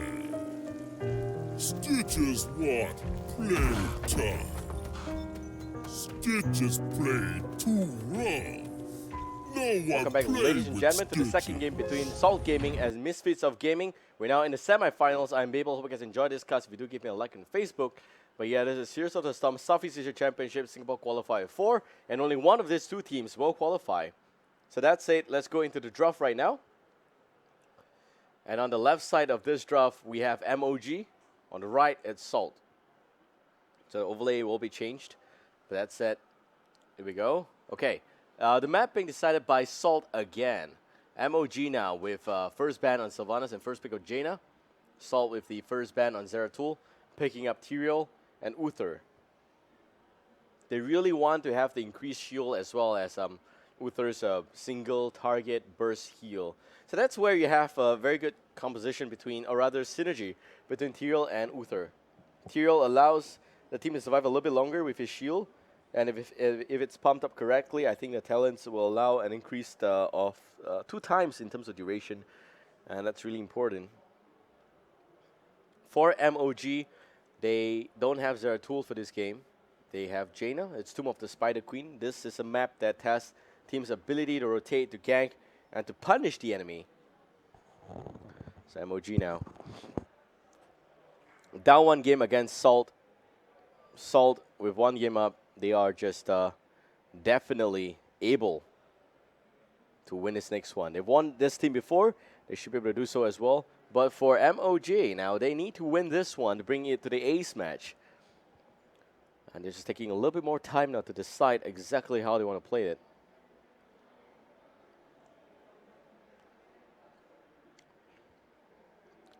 Still about 50 plus seconds left in the time pool.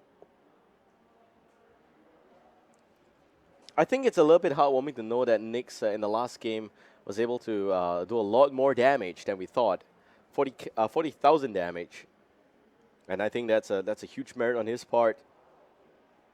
It's just that I think his positioning is a little bit off from time to time. But right now in the second game, we've got Jaina. And I'm thinking that they should actually go for one more tank I think that support's okay, but no, actually, gotta go for Kilthus. Kilthus is asking for a long game. Now, if it's actually going to be a long game, maybe MOG has a shot here. Jaina, Kilthus, Feldstad. Salt picking the short maps again. Maybe they trained a lot on this map and they know exactly this is where they can excel. So, up against a triple assassin lineup, what can Salt do? They actually have got two other options, I think. Primarily, they can go for... They are actually creating... rather, MOG is creating a shortage of assassins here. But Salt will pick Kerrigan. Salt will pick stuff like Illidan even, I think. Just to play against MOG.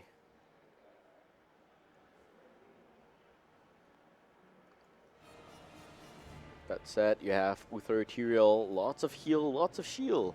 Everybody has some bagel here. Bagels for everybody. That's it. Man. Both teams taking a lot of time here to decide. I would say that they should go for range damage. So range damage, you have Jaina gone. You should definitely go for Vala. But they're going Rhaegar for Salt.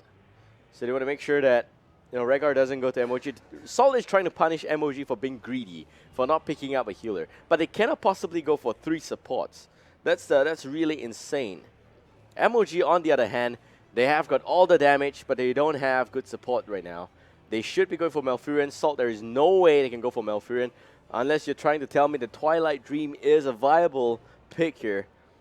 Then you would be looking at Twilight Dream, Bloodlust, maybe a lot more damage from Salt, but they don't have the real assassin.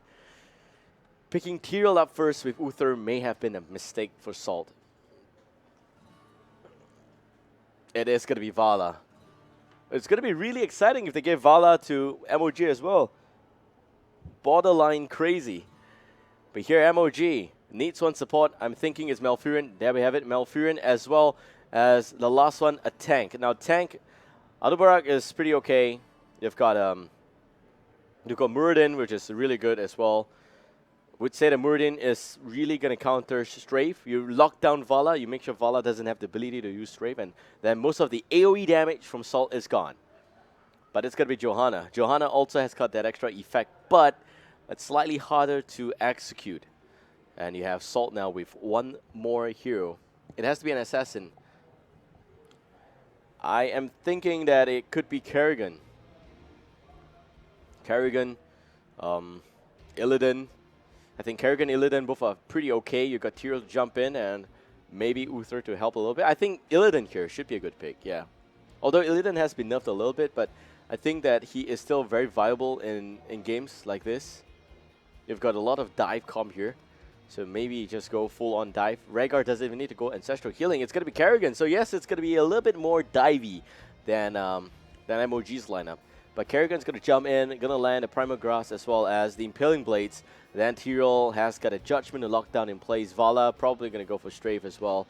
And Uther, Rhaegar. Uther will be going for Divine Shield. Rhaegar should be going for Bloodlust, or maybe even just the Ancestral Killing. For MOG now, they have got a lot of poking damage. They got good sustain, they got good Johanna. They just need to make sure that whoever Tyrael jumps, Malfurion has the ability to save the poor soul from any other damage. Jaina has got Ice Block. No more Sprint, but has got Ice Block. So Jaina can still stay alive. And once MOG hits 16, I'm calling it MOG should win this game. They have a draft that's got a lot more damage. A lot more damage. And Tomb of the Spider Queen now. I would say that this is a gank map. Maybe Kerrigan, maybe Uther. Maybe Kerrigan and Uther can both lend some good stun. But 2 men. So waiting for an invite to the game before we start game number 2. And game 1 already Salt winning it really nicely. I think Haunted Mines, they just had a bit of a poor rotation from MOG. MOG was just not able to get the cannon in the right time that allowed them to defend in the first one. Then Tanuki not checking the bush. Always check the bush. Man, you don't want to do that. That's a Tomb of the Spider Queen. Here we go. We've got 1-0 in favor of Assault Gaming. And this map is actually very small. It's a small map. You've got 2 turn-in points, a lot of room for ganks in the top as well as mid lane. Bottom lane, seems like it's going to be the specialist lane here. No Sylvanas in this game, but I think that you may still see a lot of a random rogue push happening in the bottom lane as well. We've got a total of 4 camps. 2 Bruiser camp, 1 Siege camp, as well as 1 Boss camp. The Boss camp is the main prize, but do note, if you haven't played since the last patch, this map now has changed. If you turn in a jam, the mercenary camps instantaneously disappear. So all you can do is you have to activate the camps first before you turn in the jams. And that forces teams to split up into 2 different squads. One Raptor squad to go in for the jam turn-in, and the other one to fall back and to take the mercenary camps. So that's it. Waiting for MOG to go into game. Just are now accepting the invite. But so far, score of 1-0. And we also have got the other semifinals nicely covered. In case you missed it, the VOD's going to be up within this week. And Ingenium will be the team qualifying. So yeah, within next week. My bad. So Zenden just told me he doesn't have the ability to finish the VODs today. But anyway, we're going to put the VODs up within next week. So I hope that you guys can catch that one as well. Ingenium versus One Last Chance. I think it's they played a lot of Bloodlust combos, but I think that the execution is just not clean enough at the end. Maybe some talent choices was a little bit questionable as well for Bloodlust comp for Rhaegar. It's not like Bloodlust completely out of the question, but it's just a little bit different. So now we need MOG in the lobby. Guys, get in.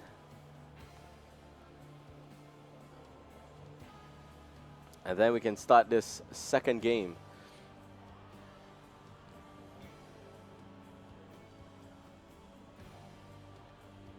So Tomb of the Spider Queen is, I think it's the second last map added to the map pool here. Battlefield of Eternity, not seen yet between this series. But so far, Assault is really gonna insist on picking maps. Then they have the ability to call the shot. So what happens in the sense of map pick and first pick is that we do it slightly differently as compared to NA and EU. So I understand that in NA and EU, the losing team picks the map, and then the first pick rotates sides. Okay, so what we want to do now is we're going to explain how we roll in SEA. So we flip a coin, the winner will decide first on map pick, and then the other team will get whatever that's left. Game 2, decision will switch. So the team that lost the coin toss will decide for the second game. Do they want map or first pick? And then the other option will go to the enemy team. But of course, this particular way of drafting allows 2 teams, I think, 2 games back to back to be first pick. Allows 2 games to be map pick. And that's why winning the coin toss is very, very important, that you know exactly what gives your team an advantage, either a map or a first pick, because you're not going to call the shot for the second game in the BO3. So yeah, here we have Salt Gaming versus Misfits of Gaming, semi-finals 2. A lot of 2-0 today, actually. I was expecting close fights, but so far only a 2-1 between One Last Chance as well as 4 pack.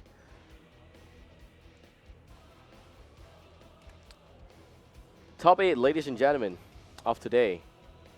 We've got Salt versus Misfits now. And only one team will qualify and win 500 Singapore dollars. So here we go. Tomb of the Spider Queen.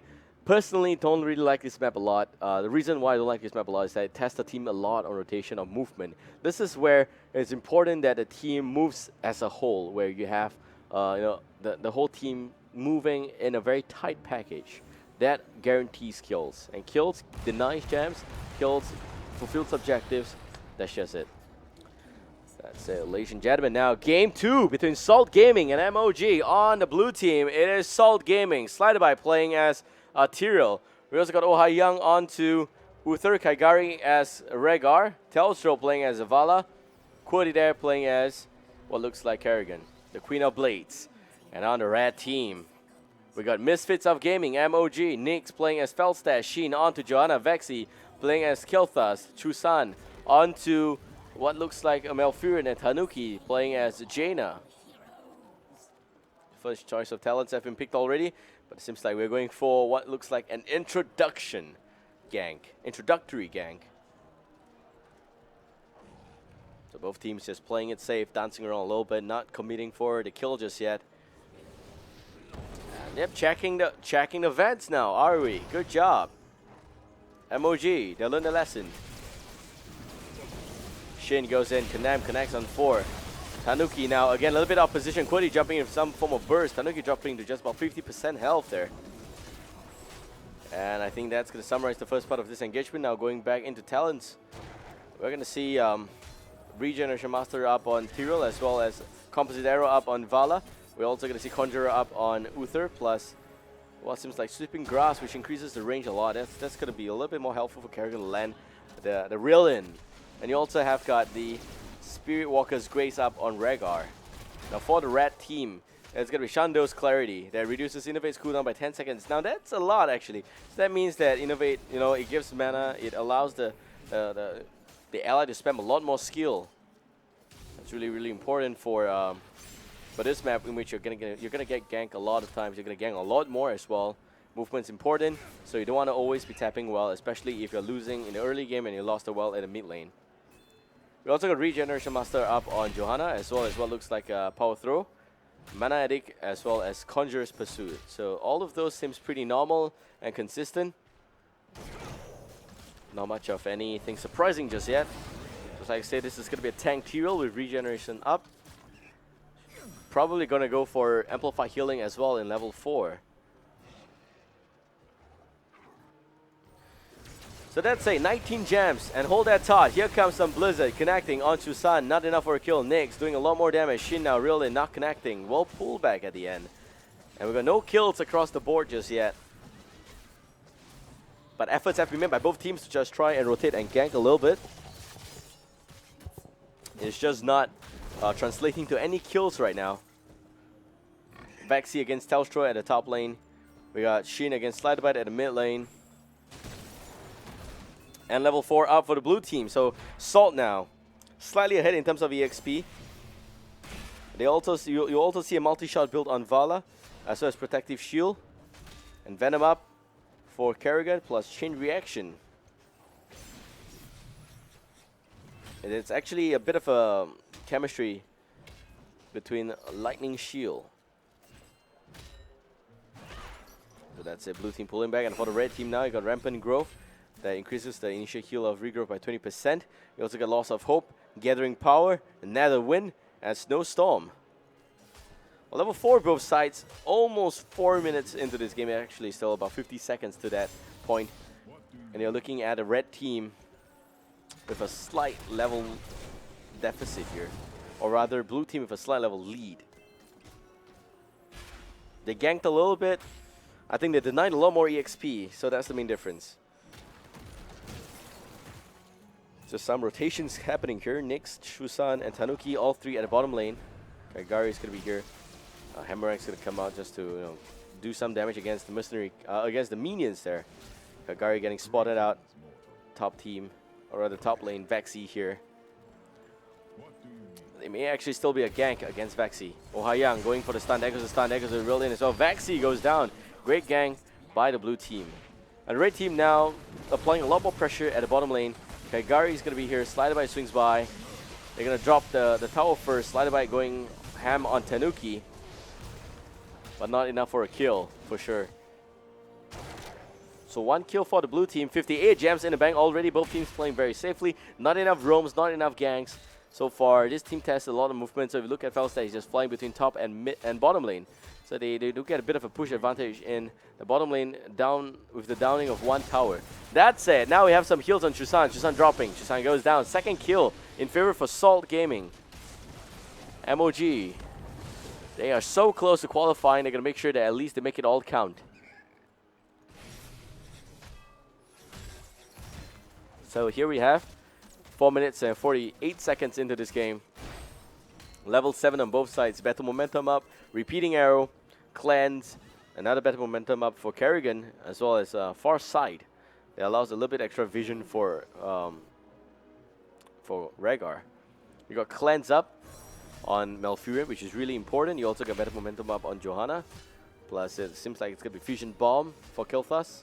Frostbitten up for Jaina. Jaina actually went for Conjurers there, so it's a little bit different. It didn't go for Arcane's Intellect. He actually went for Conjurer, as well as not getting the extra percentage in terms of slow. That's the main difference here. But yeah, level 8 against level 7. And the blue Web Weavers descending for the first time. The red team has got 41 gems on hand. And I think not a single gem turned in yet. But Web Weavers descending for the blue team. Red team can still put up a good fight here. They're just going to be very careful not to let the Web Weavers push too much. And of course, not to overextend in terms of positioning. That's a top lane now. Kel'Thas, solo man defend against the Web Weavers. Not very, very effective, plus he doesn't have ammunition to work with. That means that the top lane should be a free push.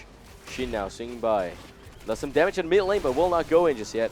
And Kerrigan jumping, using Ravage onto Shin already. Top lane now, facing some gang. Vexy pulling back. We have got that Web Weavers going down already for the top lane. Sliderbite knocking onto the tower manually. Bottom lane also, you have the Web Weavers going down.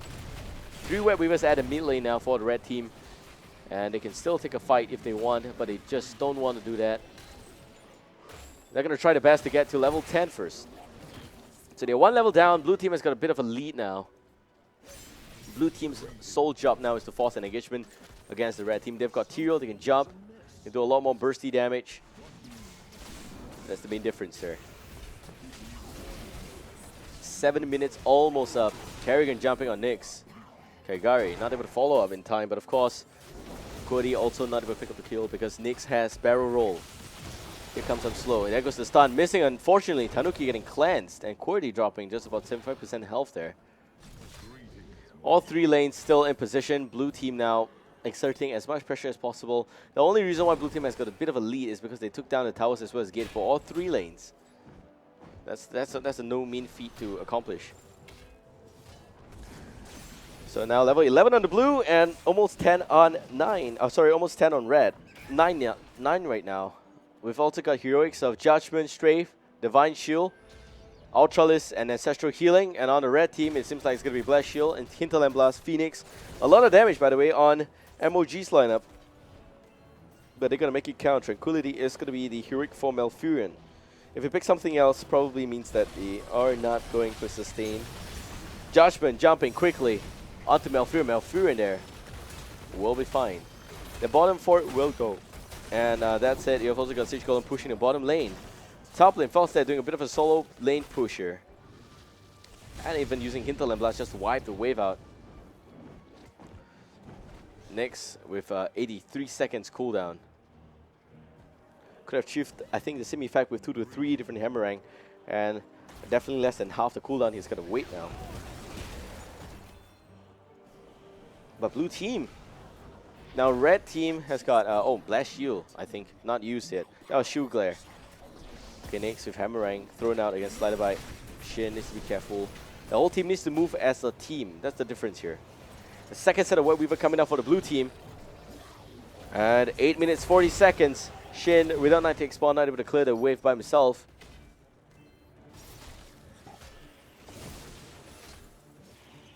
And now you're looking at about 2 kills for the blue. And no kills for the red just yet. Shin leading the fray here, defending against the Web Weaver. Web Weaver probably going to go on Sliderbite, looking for an opportunity here to jump on the Vexy. But red team, MOG, they need to make sure that they remember they need to get level 16 before Kel'Thas can do a lot more. And Jaina also, the next target, needs to kill level 16 for Northern Exposure or Numbing Blast. Blast Shield, meanwhile connecting. And Shin, Condemn connects. Squirty now dropping really low. Sliderbite swings by. Some form of shield happening again from Tyrael there. Whole team on the red is going to pull back. 4 dropping just about 50% is the last Web Weaver left, except for the bottom one. And a rather top keep will go down. Web Weaver still pushing the bottom lane. Top keep is gone. Web Weaver is gone as well. And the whole team just doing whatever they can to defend this spot here. Tanuki is at the bottom lane defending against the Web Weaver. Web Weaver will go down at the end. But 64 gems in the hands for this red team. They got enough to turn in for, I think, a total of 2, if they play it correctly. So Salt 1-0 victory. They got to make sure that they win one more game. Flame Strike there just to spot out the enemy. Sun not going to commit to it. And the whole team activating the Bruiser Camp. Still having a lot of gem counts up on the red team. Blue team 26 gem count, but not enough to summon the next batch of Web Weaver. If they do summon the next batch of Web Weaver, they're going to make sure that they at least capitalize on it. They push as much as possible. And so far, that's not necessarily the case. They were always on point in terms of getting the Web Weaver to come out, to spawn. But the problem lies in pushing down a particular lane in which they have not done that yet. But slowly and surely, red team is having a bit of an extra lead here in this game 2 against MOG. Salt there, having a slightly better draft as compared to Misfits of Gaming. Red team turning in whatever coins that they have. Tanuki now a little bit of trouble there. And it seems like Clarence is going to save the day. Shin with a bit of a reel in. And Phoenix coming out. But still no kills. Seems like the Unstoppable actually didn't come with Tyrande or anything like that. It came with, it actually came with what I think is Malfurion. No, it's not. Malfurion doesn't even have the shield up. So that's fine. So right now 2 level up on the blue team. But the Unstoppable, I think, is a bit of a change in effect here. Hinterland Blast, wiping out the creeps, that's about it. And more Flame Strike. Red team has got everything they need to try and poke the enemy. A very spy tornado there, just blocking Shin from retreating.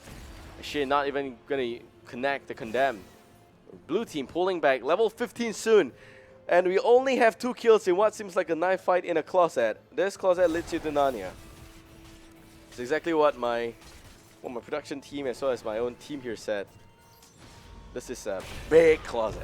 This is a hell of a closet. But yeah, it's the way the game is being played. I think both teams are just playing very passively. They're just not ganking, and that's the problem I have so far with both of these sides. Red team, I understand they're going to get level 16 before they can play properly, but to get level 16, they need 3 levels. They need to soak efficiently, which they're not even doing, because blue team is rotating so much more.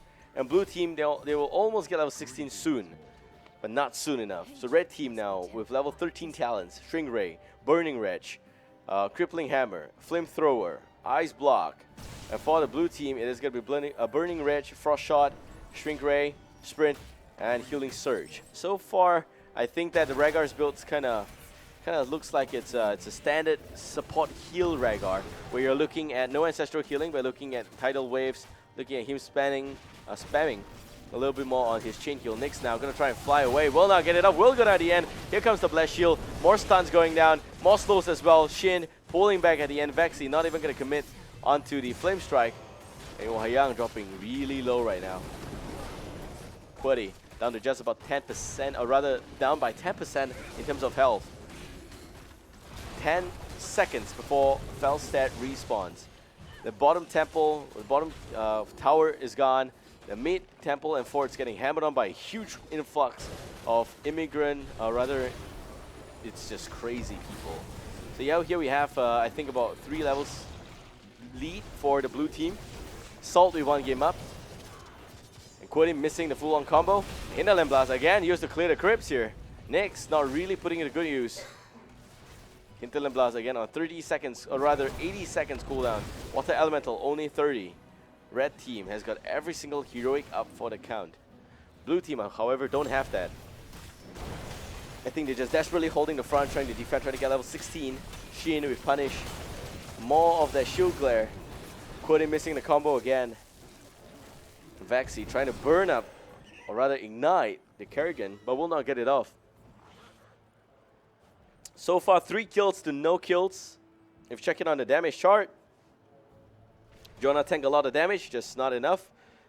Uther healing about 22,000, as well as what looks like 8,000 maximum damage on the blue team, the team that's leading right now. That just shows how much they have been soaking, having pushing lane. And Jaina has got about 13,000 damage, but they just managed to heal up in time.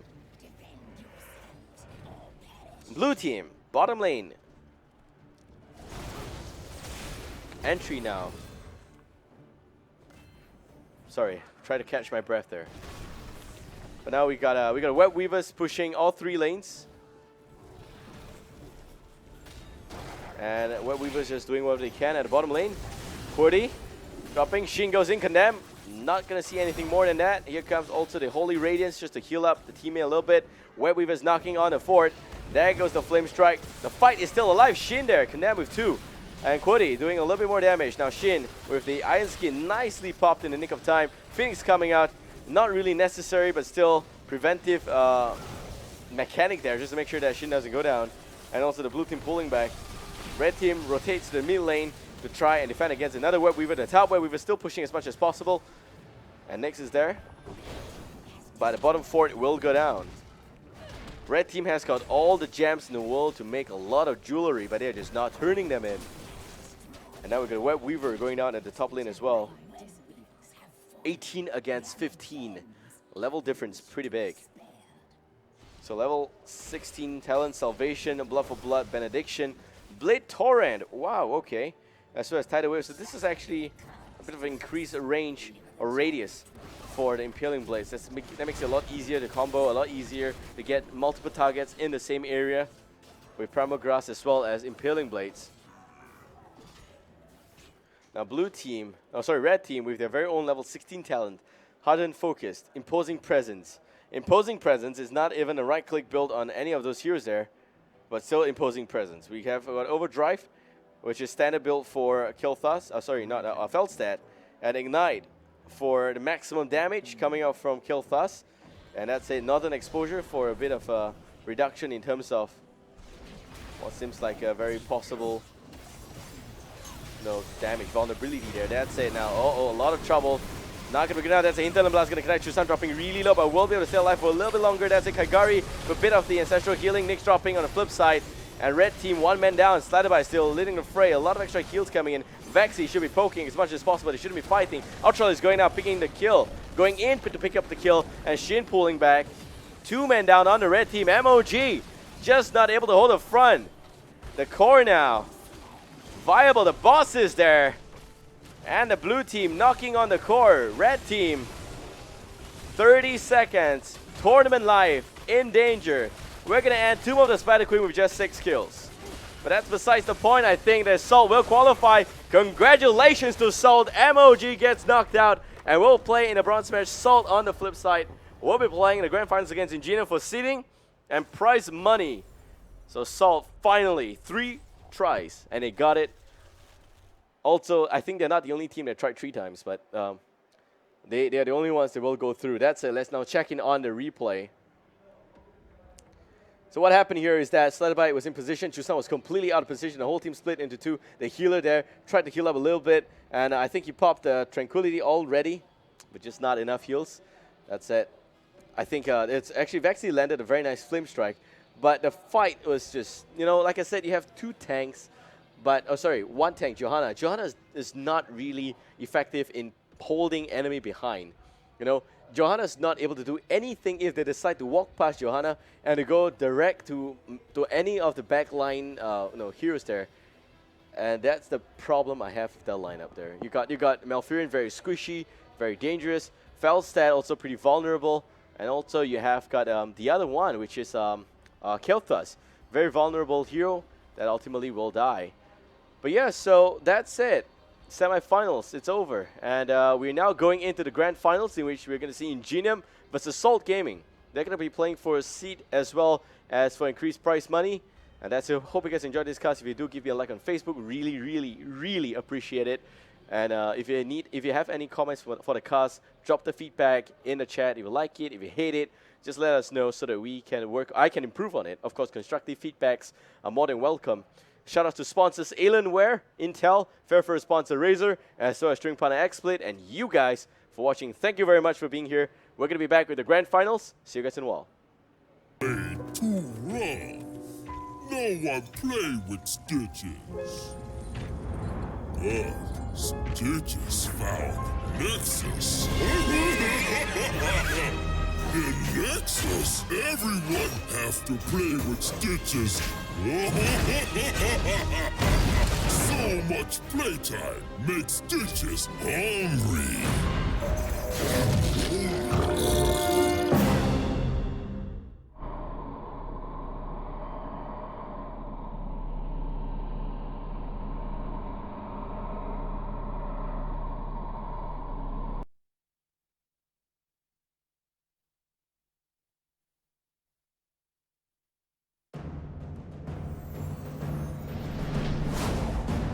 terrible fate has befallen this world. Evil runs rampant, uncontested. I can stand by no longer. Die, Hellspawn! Crawl back to the pit from whence you came. I am the Archangel Tyrael, and I will defend this realm from all who would defile it. For I am justice itself.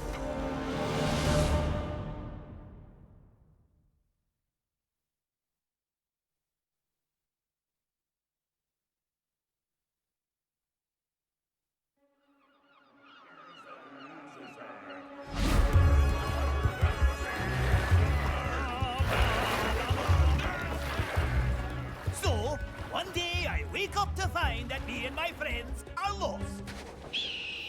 Again! No one said it was your fault, Olaf. But if there's one thing we're good at, it's... Getting lost? No, Baylog, we're good at... Now what? Listen, I'm trying to say that if we stick together, there's no obstacle. Oh no! Back up! Oh no!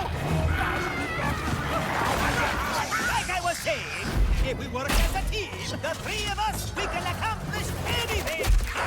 Don't mess with the Vikings! That's right! Eric, I gotta go, Ramona. Please. Now? Couldn't you have gone before we left? Oh.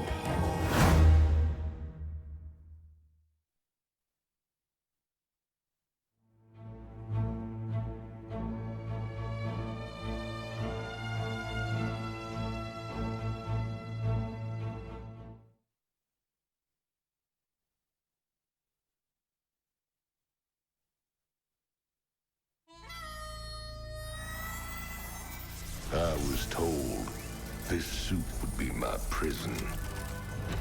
Suits me just fine. Been called a lot of things. A renegade, an outlaw. Guilty as charged. Makes life exciting. You never know who or what will be on your side. So when the Nexus King called it, there was only one thing to say. Hell. It's about time.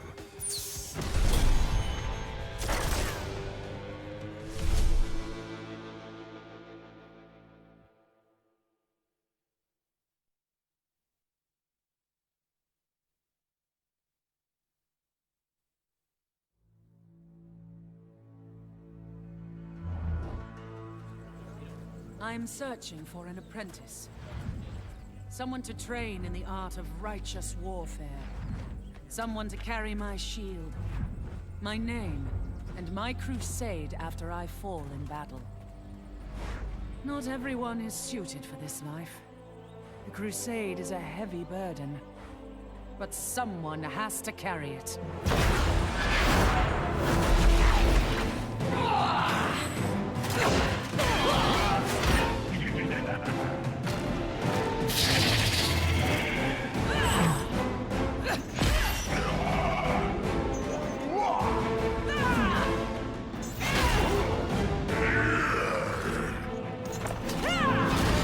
My name is Johanna. I am searching for an apprentice. Interested?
I was once a far strider.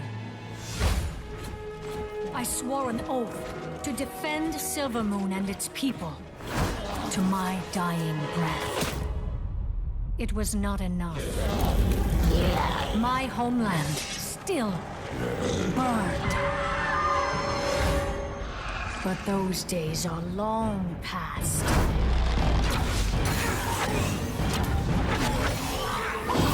And history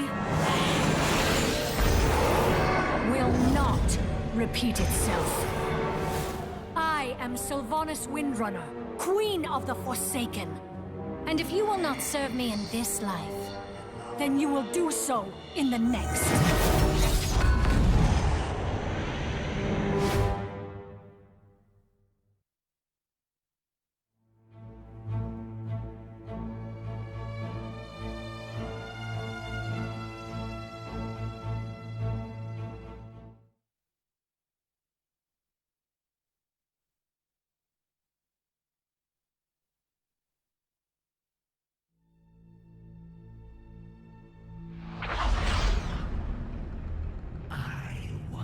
Ruled Ashul Nerub.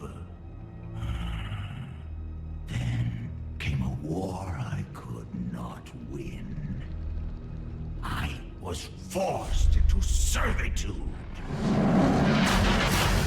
But here, in this strange place, no one commands my power!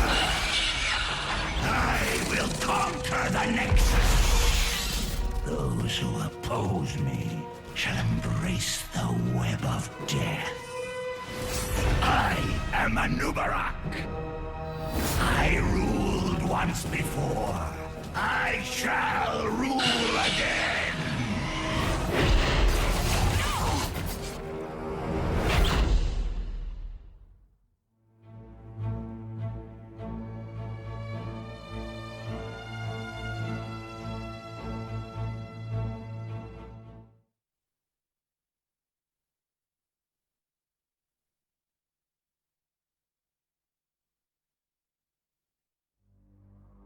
You thought you were so clever that you could hide from my wanting gaze. Mortal fool. Drown in the tide of sin. Even now, my minions march forth, claiming this misbegotten realm in my name. For I am Asmodan, and my reign of sin will not be stopped.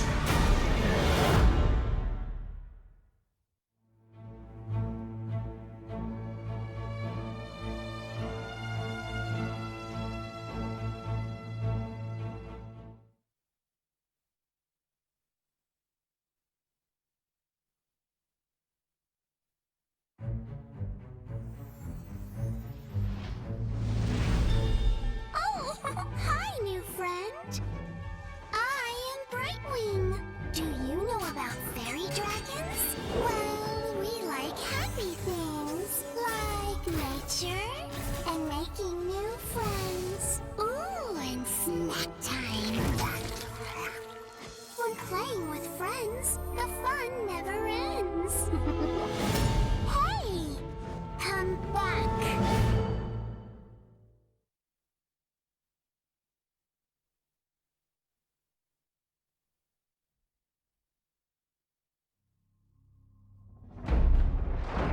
The most important thing I've learned in all my journeys is balance. Work and play. Good and bad. Right and wrong. Honor. Tradition. A good brew. And most especially, family. These are the things that bring me balance. These are the things I fight for.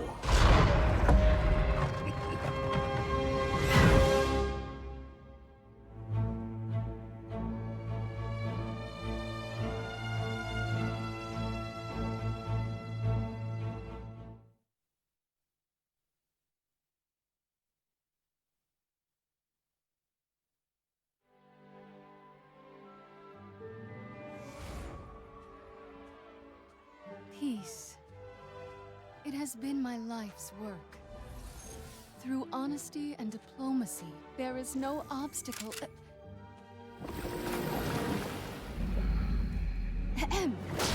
There is no obstacle we can't overcome. Within each of our hearts lies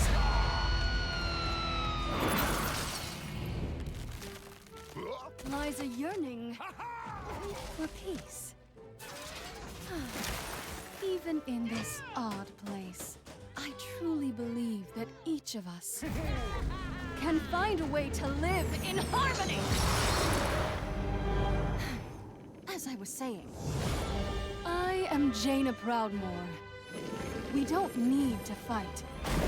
But if you insist, so be it.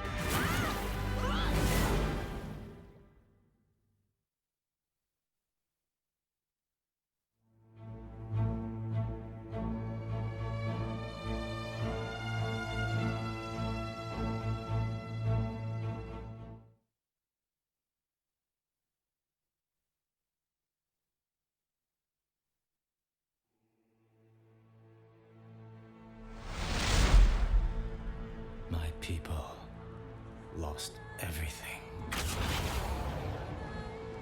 Their light was extinguished, replaced by a hunger for magic and vengeance.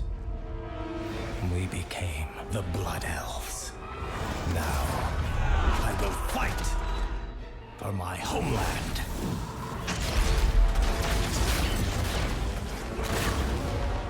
Selama Ashalanore.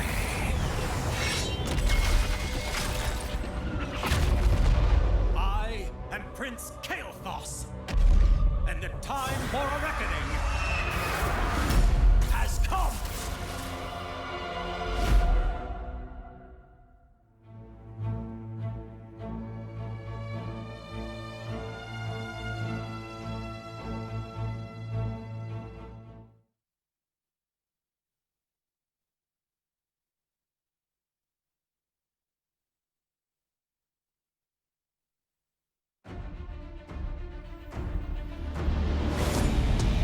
It's not easy being queen. So many subjects to keep in line. So many scores to settle. I am the Swarm. And vengeance has never looked this good.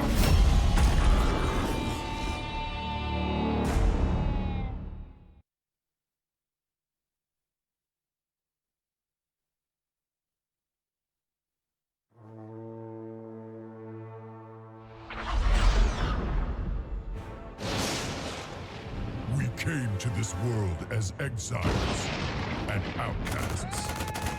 But together, we can be more.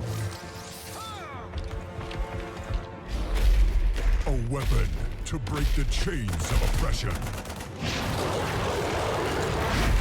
A bastion for the hunted and the lost.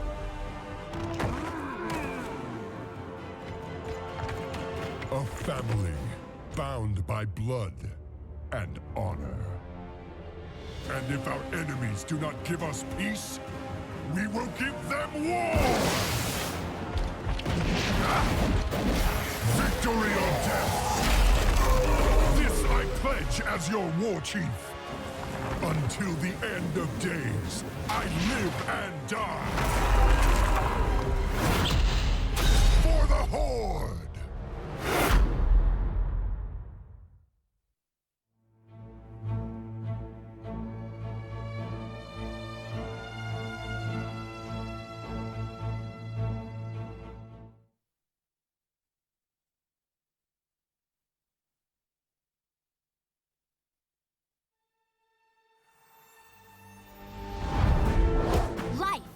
adventure. I mean, have you seen this Nexus place? There's limitless worlds to explore.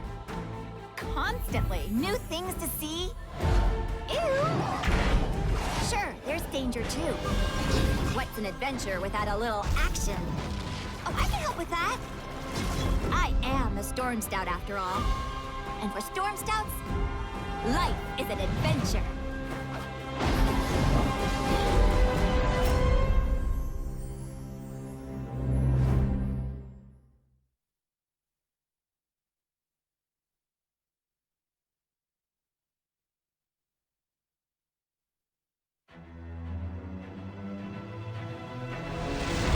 We Bronzebeards are known across the whole of Azeroth. My eldest brother Magni was king of Ironforge, wise and fair a ruler as ever been. And Bran, well, he's a renowned explorer, always finding secrets. Being written about in Explorers League Geographic. With brothers like that, I'd feel a wee bit overshadowed. If I didn't kick so much ass!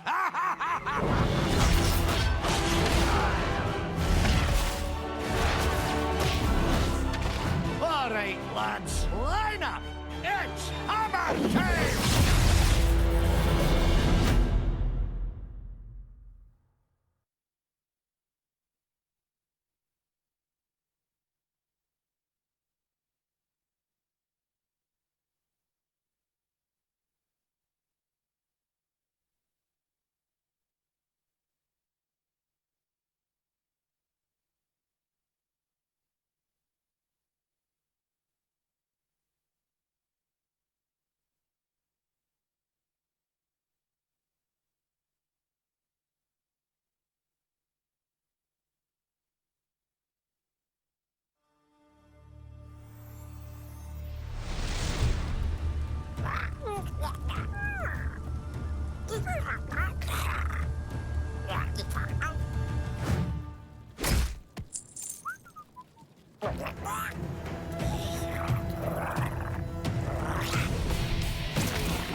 The swarm is eternal.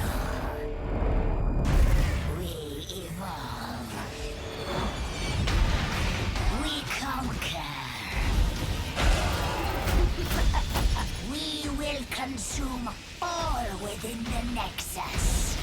Your villains, your heroes will all become part of my brood. Okay, fine. You two. You will try to resist, but it is only a matter of time, for the swarm is eternal.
Welcome back, ladies and gentlemen, to the grand finals in Qualifier 4 for the Heroes of the Storm Southeast Asia Championship Singapore National Finals. So we got about 2 teams, and both teams, Ingenium as well as Salt Gaming, has qualified for the national finals, but now they're playing for seeding as well as $1,000 on the line. So the first place team will walk home with 1,000 Singapore dollars. The second place team will go back with 500 Singapore dollars. And also, what's more important is that the seeding for this national finals is all based on this one here. If they win this series, they'll be put in a pool where the other first place champions from all the other qualifiers will play. They will also not meet each other in the first round, but will meet other second place finishes in the other qualifiers as well. So that said, we would like to bring you this game. The draft has just started. The map decided by Ingenium.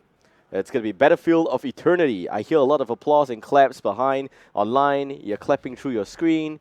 I know you love this map, so do I. But yeah, so here we have, I think, first pick and ban, Zeratul. Zeratul is an instant ban on this map. It's just very, very strong here. There's a lot of air vents, a lot of shrubs, trees, grass, areas that you can hide. And you really want to make sure that Zeratul doesn't capitalize on that. So the other instant ban is going to be Jaina. Best of 3, first pick going to Salt Gaming. They got a few options here. I have been told that there are certain damage warriors that are very strong in this particular map. So I'd like to see Sonya maybe. Sonya, even that of Arthur's. Those are heroes that kind of work well in Battlefield of Eternity. So here we got first pick Sylvanas. Sylvanas, I think the map is not too small. It's still kind of like a mid-sized map. Sylvanas has got an extra pressure in the fact that if you are split pushing away from the Immortal, you can always push down a lane slightly faster when you have Sylvanas on that side of the house. But here for IGN, they've got 2 picks, and I'm thinking that it should definitely be something support-related for the first 2 picks. You want to make sure that you pick those supports and that you have a bit of a good positioning in terms of choices for support in this particular game. So here we are tapping into extra time. Ingenium banning out Jaina. It could only mean that they want to go for Kilthas, or maybe even wanting to go for a little bit more in terms of extra burst damage. Vala is a very, very unconventional pick here. The main reason is because Vala relies a lot on sight as well as just specific vision to land strafe. If you're looking for Ring of Vengeance, that's still fine. But Ring of Vengeance, there's enough crews and crannies, enough areas or choke points for gangs from Vala. So that's where maybe you could see that Vala will offer a little bit of a different approach here in this game. But of course, it's up to IGN to decide what kind of a lineup they're going to have. Personally, I think that they should go for 1 extra support right now. They should decide if they want the Uther or they want to get a little bit more support, other type of support like Tyrande. Tyrande, I think, looks pretty okay. Seems like Tyrande should be able to do substantial damage in this particular matchup. I would like to see some more setup, though, from IGN. Now, for Salt, they have Sylvanas, and they got a few other options available here.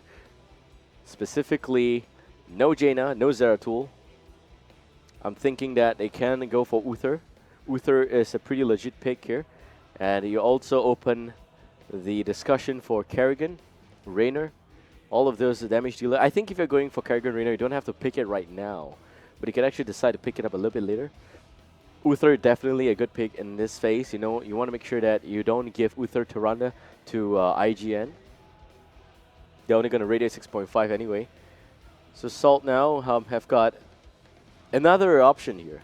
and I think that I'm thinking a little bit more in terms of damage. Because I think that you want to have enough damage before you commit to this lineup. They can opt for Zagara at a later stage, but now, let's see, what other assassins are there? There's going to be quite a fair amount of assassins here. So in terms of damage, you got Butcher. Butcher is a great pick here. The Butcher with Uther with Sylvanas. I think it allows a lot of space for play.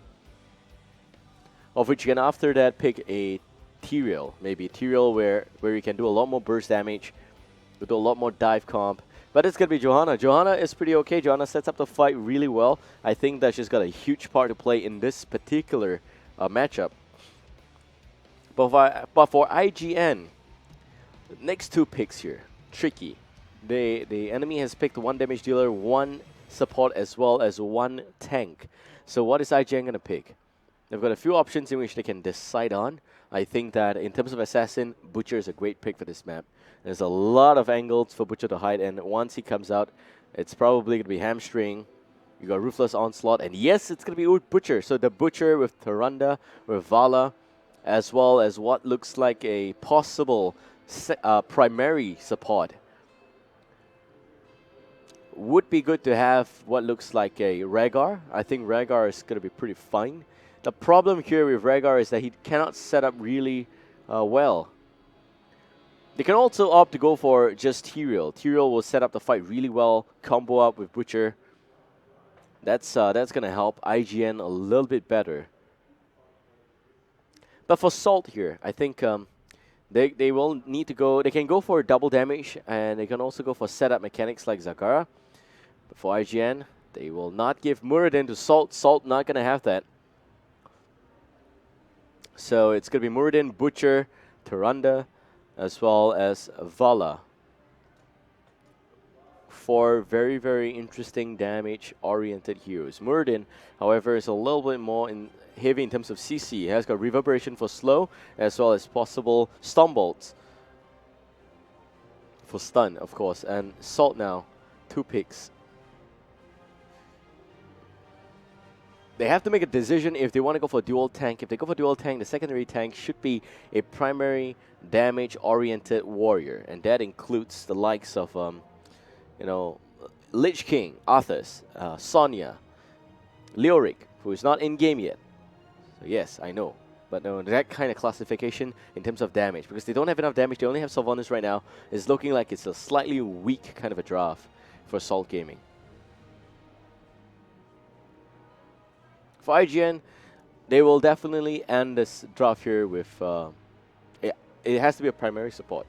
They don't have the primary support. Tyrande is only a secondary support, and she can provide a lot of utility. But it's going to be Kil'Thas. Kil'Thas for Salt. Now this could be a bit of a problem, because Kil'Thas normally thrives well in games that last for very, very long. In Battlefield of Eternity, games don't really last till level 16 if played correctly. The team with a lot of burst damage will be going for a lot of good lead in the early phases. Like in the last game, you see the game barely ended when he hit like level 18, 19 in a series between One Last Chance as well as Salt. No, not Salt, Ingenium. Correct. So Ingenium now, Battlefield of Eternity. 40 seconds left in the time pool. Kil'Thas, Sylvanas, a lot of range damage here. So they don't really have to commit in. Johanna, the problem with Johanna is that she isn't really a very good gatekeeper. She kind of doesn't have any mechanic to hold enemies at bay. So if they die for your back line, you can only rely on Uther, Sylvanas, Kil'Thas to make the magic happen.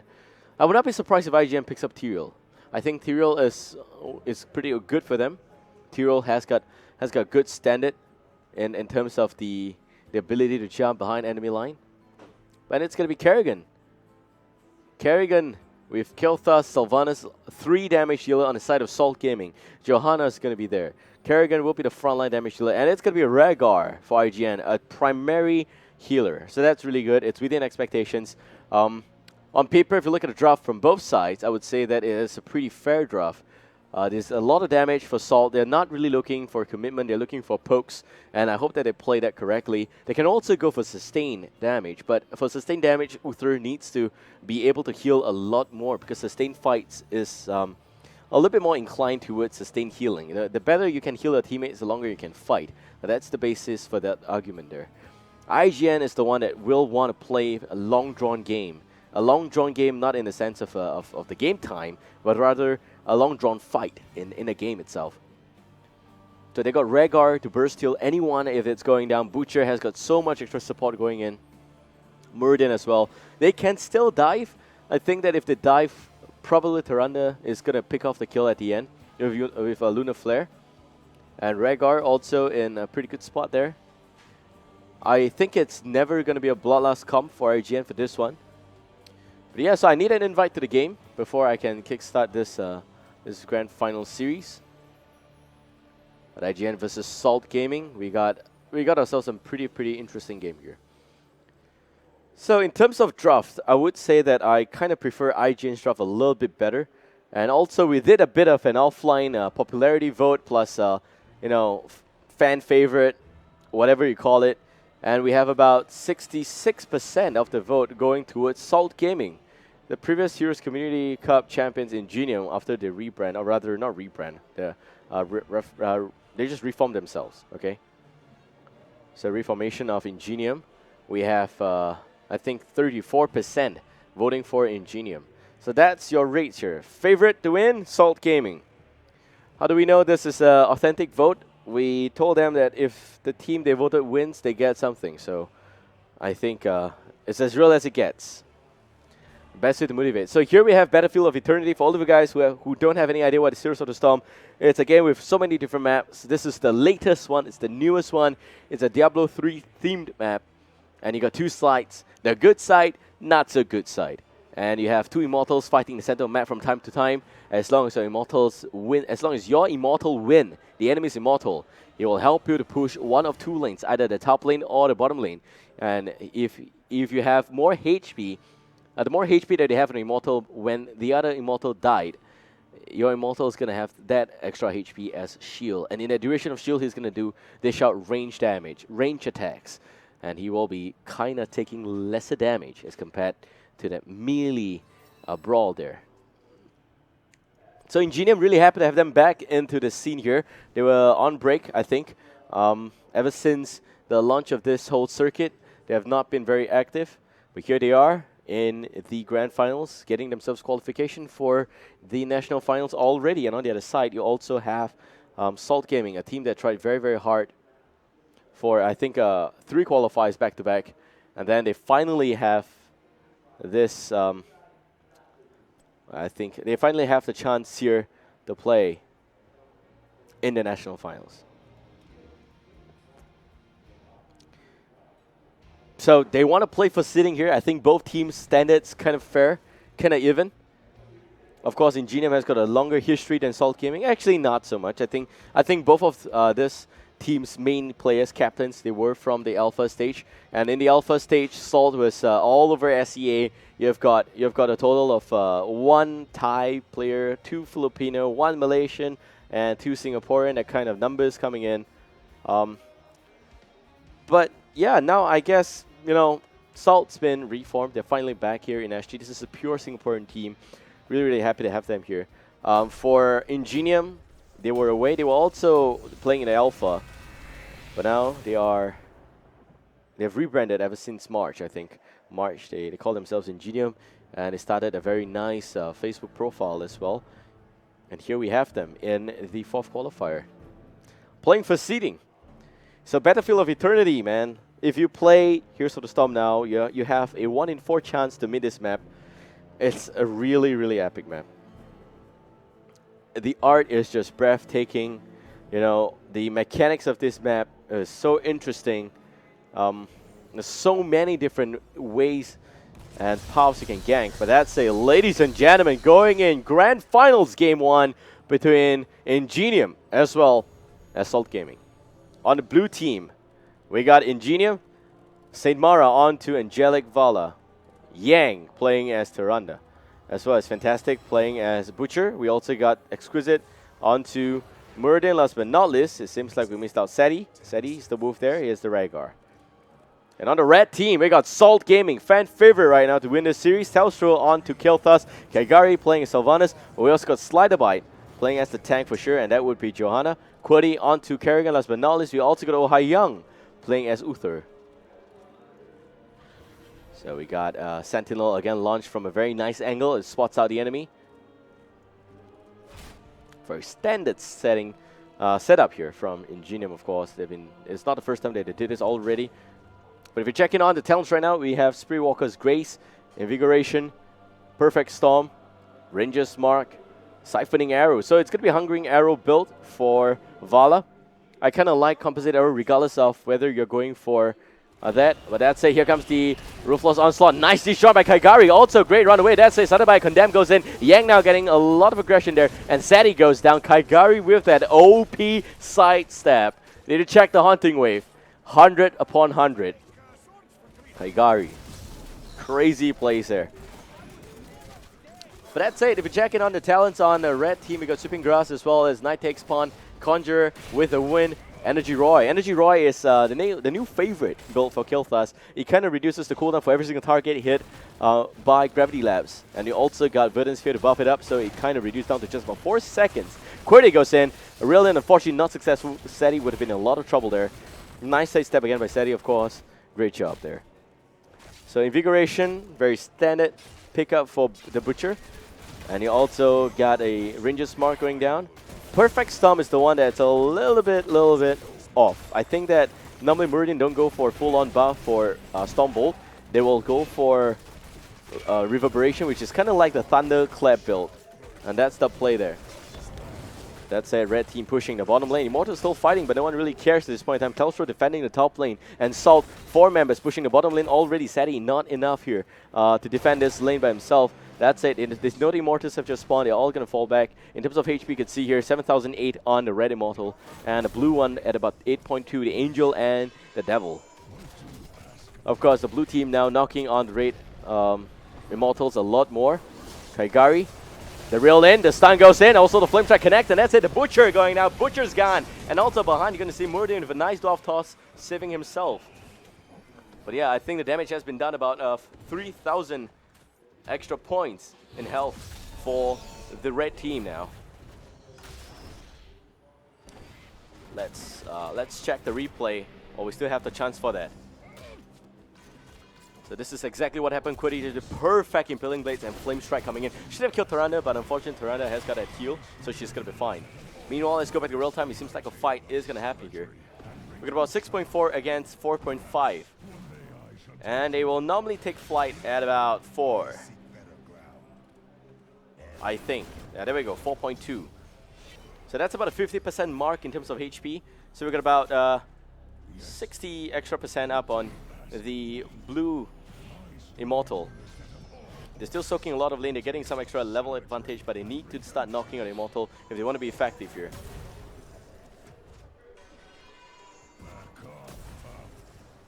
So far, interestingly, we are not seeing any form of kills just yet. Birdie, a little bit off position there. The Butcher's brand up already, but not enough for a kill just yet. Here comes also the Holy Radiant. Slider by with a good reel in. Dwarf toss, sidesteps that. Qwerty goes in. Great stun. No follow-up still. Kaigari with a bit of a haunting wave. We have about 6k against 4k Immortals taking a really long time to kill each other. That's why it's called the Eternal Conflict. They cannot kill each other. That's the problem. It's a very confusing problem. Some stunts happening, started by great positioning there. Also going to see Gravity Labs connecting only on Exquisite. One-man stun, and that's going to be Johanna. Quiddy swinging by also, not going to land a full combo. Ravage only, that's a combo. It's going to miss, and that's a little bit of a problem. Still got to wait for reset in just about 8 seconds. And that's it, they've got a window of 8 seconds here to put pressure on the red team. Exquisite missing the stun. Red team now, Slider Bite goes in. Nice punish as well as Condemn landing onto the Butcher. Also going to see some stun from the Angel. A bit of a spy Angel here, but it's just the right moment here for the blue Angel, or rather blue Immortal, to do some damage there. And it seems like Salt is having perfect pressure right now. 4k against 2k. Ingenium needs to find a way to break this pressure from Salt. And it seems like red team is going to get a first Immortal right now. Salt here will have a slight lead. About 50% in terms of shield, that's very fair. They will have to pick camps. Unfortunately, the camps are gone, so they don't have the right now. Level 6 both sides. Let's check in on the talents. We got Pharaoh Hard, Flail Axe. So it's going to be the standard hamstring build here for Butcher.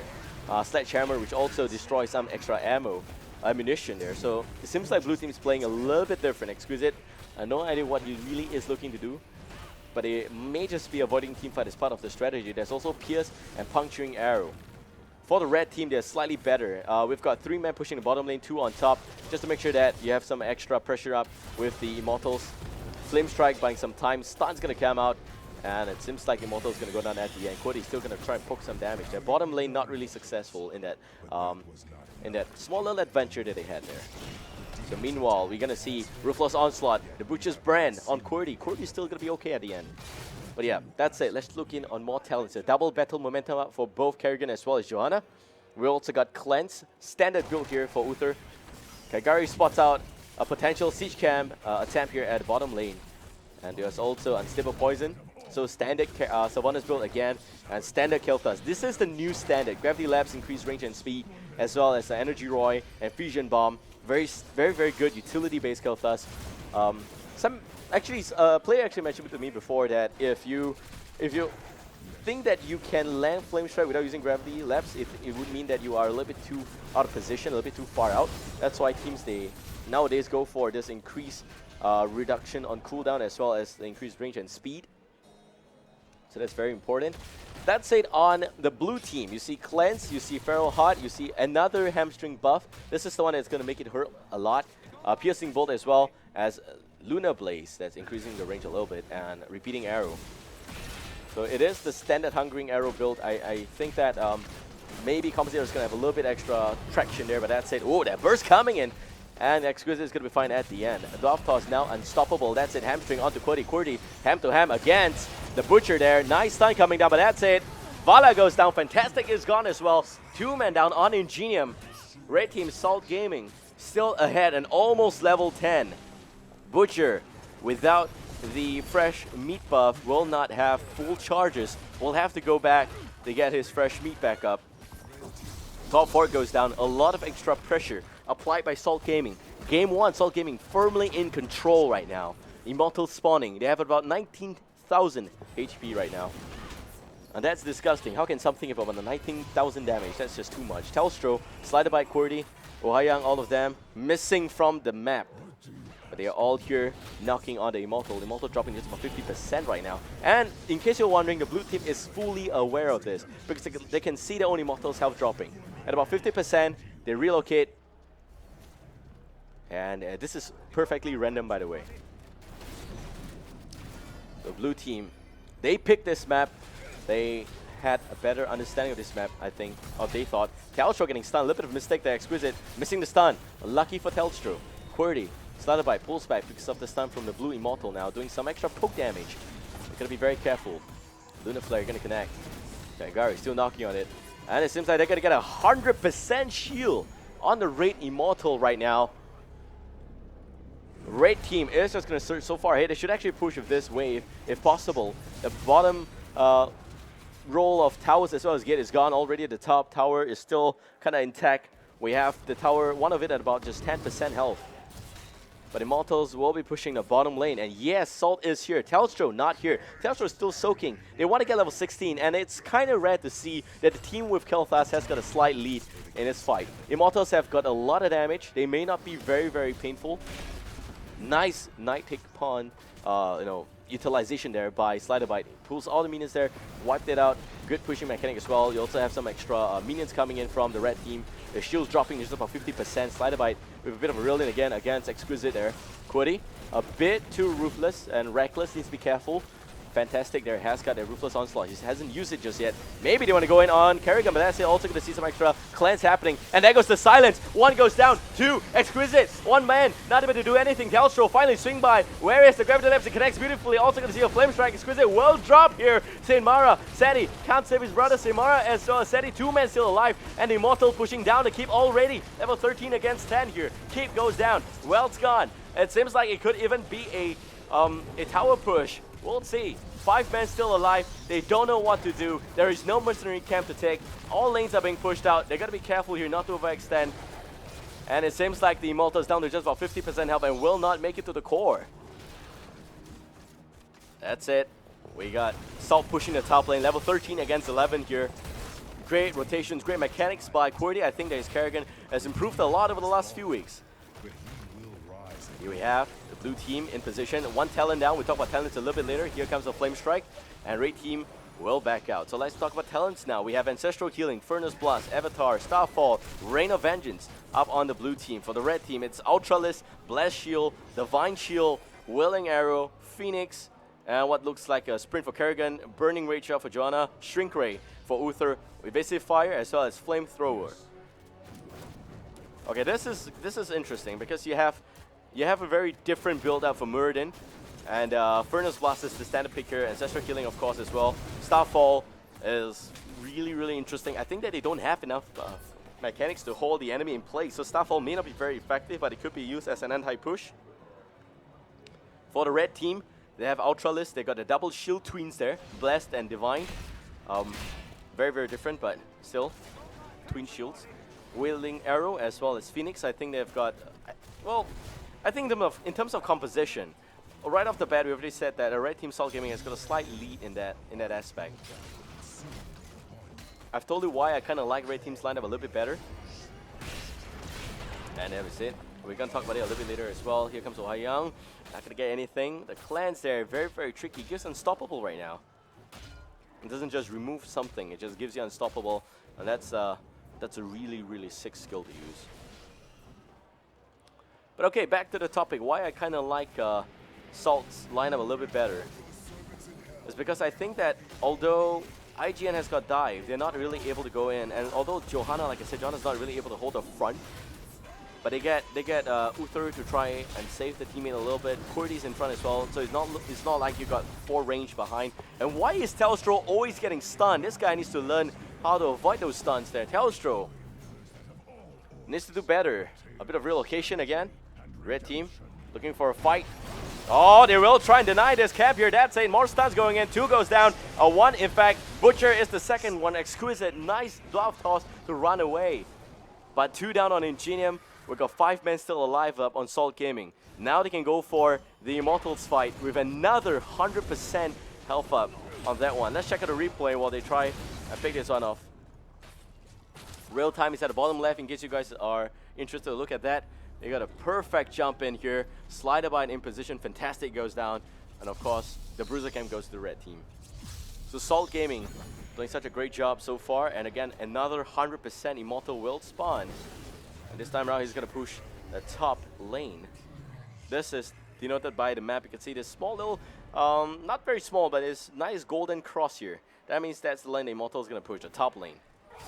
It's exactly where it's going to fly. Qwerty, a lot of trouble. Qwerty now. Unstoppable goes down, as well as Divine Shield, but it may not be enough. Butcher goes in with a nice brand. Will not get it done. That's it. Ancestral healing not good enough, and the blast shield happening. Slider bite in position. Seti now dropping really low. There goes the Rillin. Seti still in a lot of trouble. Qwerty swings by. Rillin goes down, and also down goes Seti. And also Exquisite just down a little bit too much. Immortals pushing the top lane. Sanmara here. Yang here. 5 men. Top lane. Salt here's got a perfect opportunity to end the ultra heal level 16. Kel'Thas has got his worst, has got his best dream come true here. Increased range, more damage, the perfect Kel'Thas build. A level 13 and 16 buff on Flame Strike. It's exactly what you don't want to give Kel'Thas, which is why most teams want to apply pressure against Kel'Thas, but unfortunately here it's 11 kills against 0. Not a single kill by Ingenium just yet. And we have the Immortals knocking on the shield.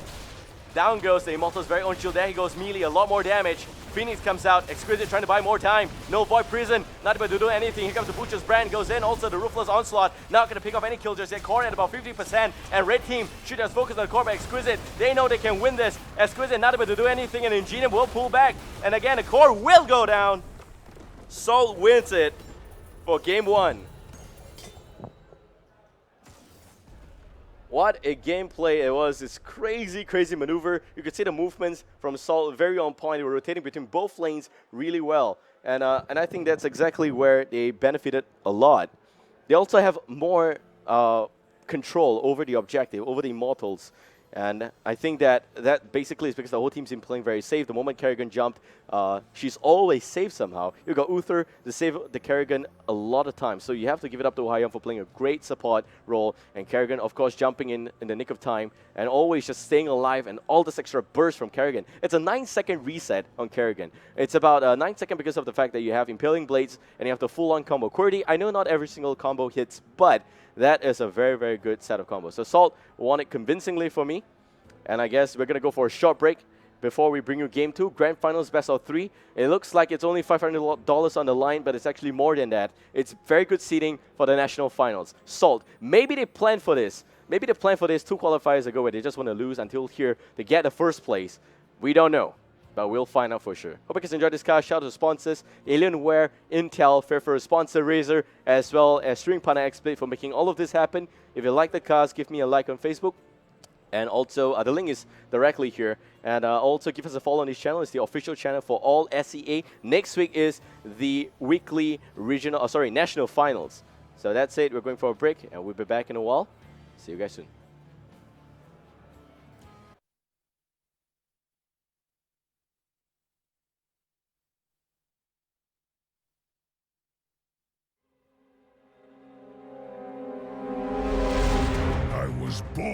for the arena. On my squad, we trust the spirits for guidance. No one gets left behind. Not even a pink skin. And when our backs are to the wall, I call on the elements to even the odds. The name's Rhaegar. Heroes of the Storm. I am the Storm!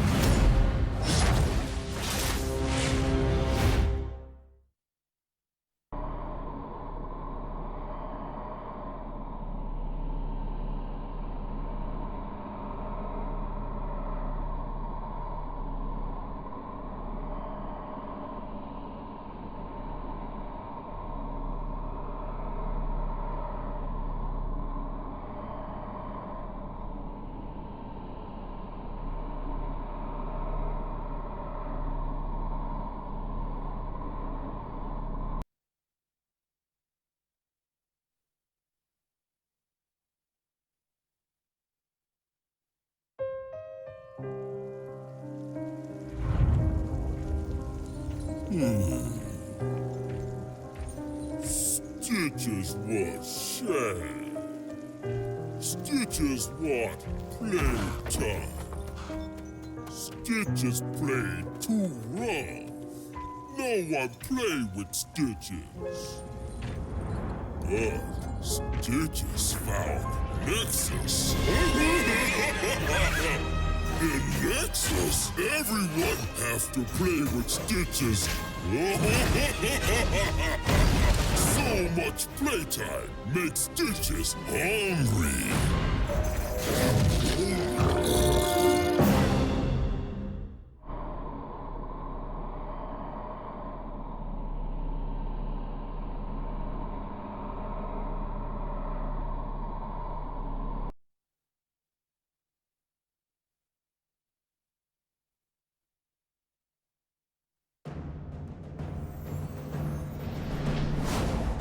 A terrible fate has befallen this world. Evil runs rampant, uncontested. I can stand by no longer. Die, Hellspawn! Crawl back to the pit from whence you came. I am the Archangel Tyrael, and I will defend this realm from all who would defile it. For I am justice itself.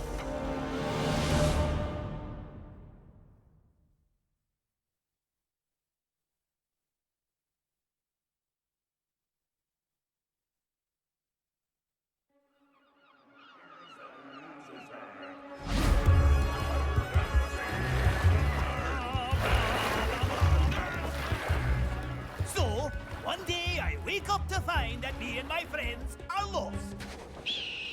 Again! No one said it was your fault, Olaf. But if there's one thing we're good at, it's... getting lost? No, Baylord, we're good at... Now what? Listen, I'm trying to say that if we stick together, there's no obstacle. Oh no! Back up! Oh no! Like I was saying, if we work as a team, the three of us, we can accomplish anything. Don't mess with the Vikings. That's right. Oh, Eric, I gotta go, Ramona. Please. Now? Couldn't you have gone before we left? Oh.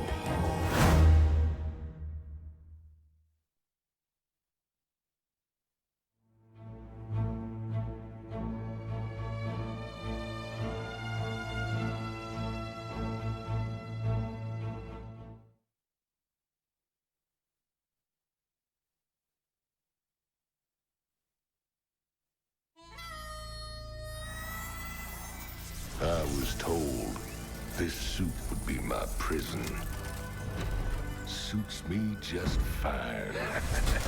Been called a lot of things. A renegade, an outlaw, Guilty as charged. Makes life exciting. You never know who or what will be on your side. So when the Nexus King called it, there was only one thing to say. Hell, it's about time.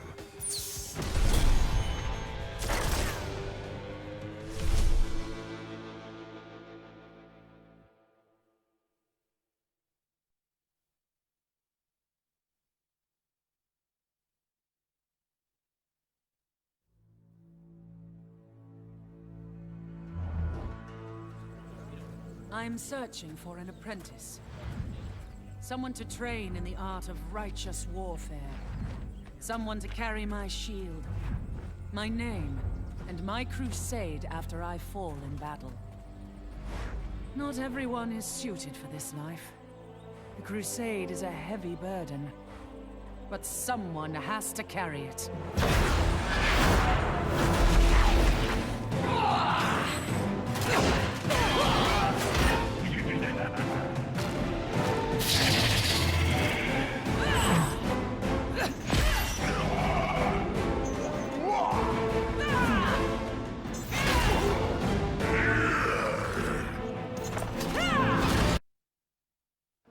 Welcome back, ladies and gentlemen. We're now in the second game between Ingenium as well as Salt Gaming. This is the Heroes of the Storm Southeast Asia Championship Singapore Qualifier 4. Both of these teams have qualified, but we're looking for the seeding position here. So the first place gets seeded amongst other first place finishers from other 3 qualifiers, and they will be facing off against the second place team in the national finals. I'm Babel, and I'm the host as well as shoutcaster for today.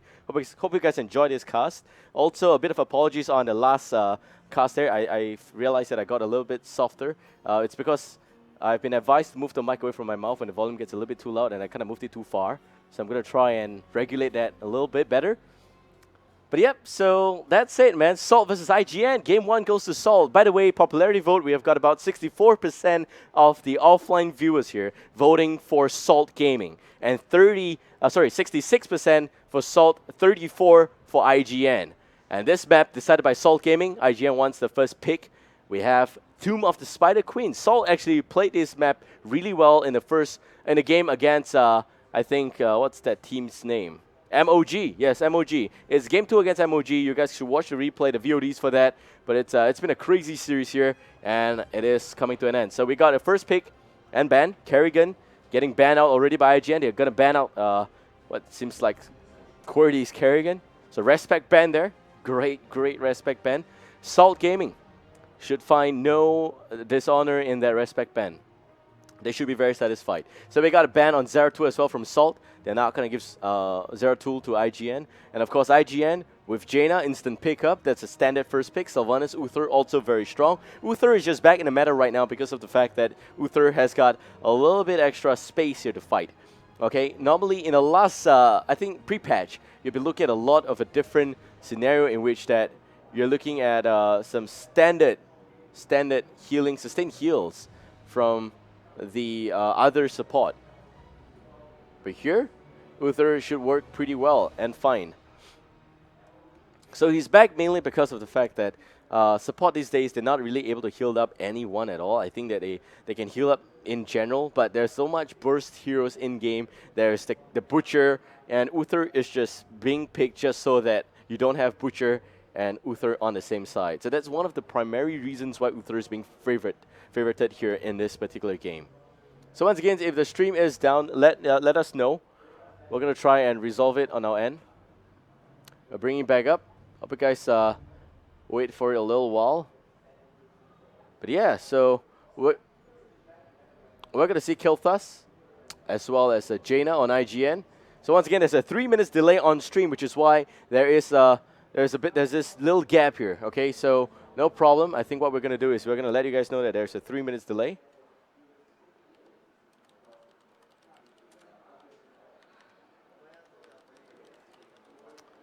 So yeah, Kelthas Jaina on IGN, Salt on the flip side. Meanwhile, I'm just letting you guys know on Twitch there that you know, basically there's a delay. So 3 minutes later, you guys will see the feed again. And we have got 35 seconds remaining in the time pool for IGN. 2 damage dealers. Zagara getting picked as well. Zagara don't really excel in a small map. That makes me very excited because I have no idea what IGN has got up their sleeves. This is a team that has been training in the shadow for a really long time. They haven't really been playing in the in any other qualifiers. They were not showing their faces in any of the other competitions. But here they are in the 4th qualifier, instantaneously qualifying. And here in the national, or rather grand finals of this qualifier. Maybe they've got some secret strategy they're going to take out here to show us. We'll see. Salt. They've got Uther Sylvanas. Primarily, the problem here with Salt is damage. But they can go for Butcher. Okay, they can go for Butcher and Tyrael. I think that's a really, really sick combo here. If they get Butcher, Tyrael, Uther, Sylvanas, you got a range damage, you got a split push going on, you got Tyrael and Butcher for dive, you got Uther for making sure that the dive doesn't turn around and you getting dived on. And it's up if you're getting dived on. But yeah, I think we got one last pick here. If it's not Butcher, I'm going to be slightly disappointed. But I guess that is still fine. I think that there is no more room for a second warrior just yet. There is not enough damage on this team. Tyrael is not really going to do a lot of damage. He is kind of slightly more painful than the other warriors. Somewhere in between Sonya, Arthas, as well as the rest. It's going to be Anubarak, so they're proving me wrong again. Anubarak, Tyrael, double setup. They're leaving the last pick here to an assassin. IGN, I'm not sure if they're going to punish them for that. Of course, they can't pick all the assassin, but there's no Zeratul, there's no Kerrigan. And it's Jaina, Kilthas, Zagara. Picking Zagara while Zeratul is getting banned is actually pretty sly on the side of IGN. Maybe a good setup by Zagara is really going to be enough. You got Kilthas for Flame Strike, you got Jaina for Blizzard, Cone of Coal, and all the other burst damage coming out. Zagara, one setup, Salt's in a lot of trouble. Maybe that's why they're picking, Salt's picking, heroes that don't really move together. You got Tyrael that can always use Judgment to fly, and Anubarak with Burrow Charge, Sylvanas with a little bit extra mobility. Uther's the only one that's stuck to running on 2 foot there. That's all. So here we got Johanna up, and I think it's going to be a support. Rhaegar, great. Rhaegar, Johanna, Zagara, Kilthas, Jaina. Of course, they will not pick an extra damage dealer, but they've got great setup on the side of IGN. And for Salt, one last pick. It has to be a damage dealer. There's some other options here. It's going to be Vala. Vala is very safe. The reason why Vala is safe is because if Vala goes for... Vala shouldn't be going for Ring of Vengeance this game. If it's Ring of Vengeance, he doesn't have enough setup. I think Anoop may be able to set up a little bit, but then you really want to have that increased AoE damage. If Vala doesn't go AoE damage, there's no one else that can do that. So if it's Strafe, Vala is safe because Strafe has got a huge AoE, which means that Vala doesn't need to stick next to Sylvanas, and then your Devouring Maw will not connect, or doesn't need to connect on everyone there. And then Vala will be fine at the end. But yeah, right now waiting for the teams to go into the lobby before we start this next game. Tomb of the Spider Queen here. Really, really fun map. Just not my favorite. It's a small map. It's what they call a bit of a knife fight going on. I really like to see what both teams can bring about here. So that's it. In terms of draft, I think we've got a fair draft on both sides. I just have a slight fear that Salt doesn't have enough damage. That the Wombo combo from IGN may be a little bit too much. Of course, Rhaegar is not going to go Bloodlust. In case you're wondering why am I even talking about this, it's because we had a Bloodlust comp earlier in this competition, and they actually made it all the way to the semifinals as well. Just dropping out of favor at the last minute. It was, I think it's the earlier series, and we're going to have that series up on YouTube. So subscribe to the YouTube channel. It's youtube.com/BlizzHeroesSEA. That's exactly where we are. That's where all the VODs will be. And also, hope you guys enjoy this, guys. If you do, give me a like on Facebook. Appreciate that. And we're still waiting for the players to come in, meanwhile. So, next map, Tomb of the Spider Queen, 1-0 in favor for Salt Gaming. Ingenium, they need to win this to bring it to the ace match. Sliderbite has been captaining Salt Gaming SG for the longest time. There was there's the original Salt Gaming, that's a SCA spread out team, but they have split up to different divisions. They have the Salt Gaming Malaysian team that's captained by Angry Fat Bear, and the Singapore team that's been captained by Sliderbite. There's also a Thai team, by the way, also called Salt Gaming. They decided to be a little bit different, calls themselves Salty Gaming. Vashdog is now captaining that team. So Sliderbite has been playing since Alpha. And by the way, Tomb of the Spider Queen, very roamy and ganky map. This map tests the team's ability to rotate around, to really move as a team, and I think that's where it's important, because if you kill your enemy, you deny them of gems, and if you deny them of gems, you are closer to the objective, you can push slightly better. That's the main reason why this map, most teams really like to gank the mid and top, because of the way the air vents are being positioned. There is no walls blocking that part, and you can easily just cross the turning point, the egg there, the cute little egg there, in between the mid and top lane. Okay, bottom lane is kind of like an isolated lane. That's why Sylvanas is kind of good here. You have Sylvanas pushing the bottom lane, and I think that's going to be pretty strong. So all you do is you kill range, you kill minions, okay, enemy spider minions, which are all ranged, by the way. They will drop gems, and you turn them in, and you will summon a web weaver, a really fat-looking thing, the spidery and all, and not very powerful, but it will be able to push the lane down really, really, over time. It's not very convincing, but that's what we get. So that's what we say. So, ladies and gentlemen, today we bring you Game 2 here. Ingenium versus Salt Gaming. On the blue team, Ingenium. Sorry, on the blue team, Salt Gaming. They actually rotated sides here. And Telstra playing as Sylvanas QWERTY onto Vala. Sliderbite playing as Tyrael. We got Kaigari onto the Anubarak, as well as Ohai Young playing as Uther. And in a red team, we got IGN, Ingenium Exclusive playing as Johanna. We also got Yang playing as Keltha Seti onto the Rhaegar, and Jaina being played by Fantastic. Last but not least, we got Zagara being played by Saint Mara. Probably going to see an introductory fight here. Let's see what happens. It's the team's way of saying hello, but they're not going to do that. All right, so Ingenium splitting across 3 lanes already. They're going to pressure the bottom lane. They've got 3 members here. This is not exactly how teams play this map. It's a very alternative strategy. They have 3 members at the bottom lane to push that particular lane, because that lane's kind of isolated. That will also mean that the other 2 lanes, you have a lot of extra pressure here by the enemy team. If we check in on the talents now, we go with the Wind, Regeneration Master, Composite Arrows, as well as Conjurer's Pursuit, Regeneration Master up on Tyrael as well. That's a rotation from the blue team. Already the stun going down, and it seems like Jaina is history. Fantastic goes down just like that. 1 kill. And the first blood goes to the blue team. But now we got a red team. We have Spirit Walker's Grace, Deep Chill, Reconstitution, which allows Zagar to stay in lane a little bit longer. As well as Night Takes Pawn and Fell Infusion. That allows Kel'Thas to stay alive a little bit better as well. That's it. Level 2 on the blue team as well as red right now. Still very close in terms of that. 1 kill for the blue team. And if you look at the rotation, there's still 3 members at the bottom lane. They really want to pressure the bottom lane as much as possible. We've got ammunitions gone already for some of the temples here, or rather towers here. And Zagara going down top lanes. Nice rotation again by Salt Gaming. Unfortunately missed that action there. And Exquisite. A bit of a reel-in using Condemn. But not able to just, exert enough pressure in those lanes. Level 3 against level 2. Salt with very good rotations. Like I said, this map tests the team's ability to rotate, the team's ability to really just move across lanes and gang.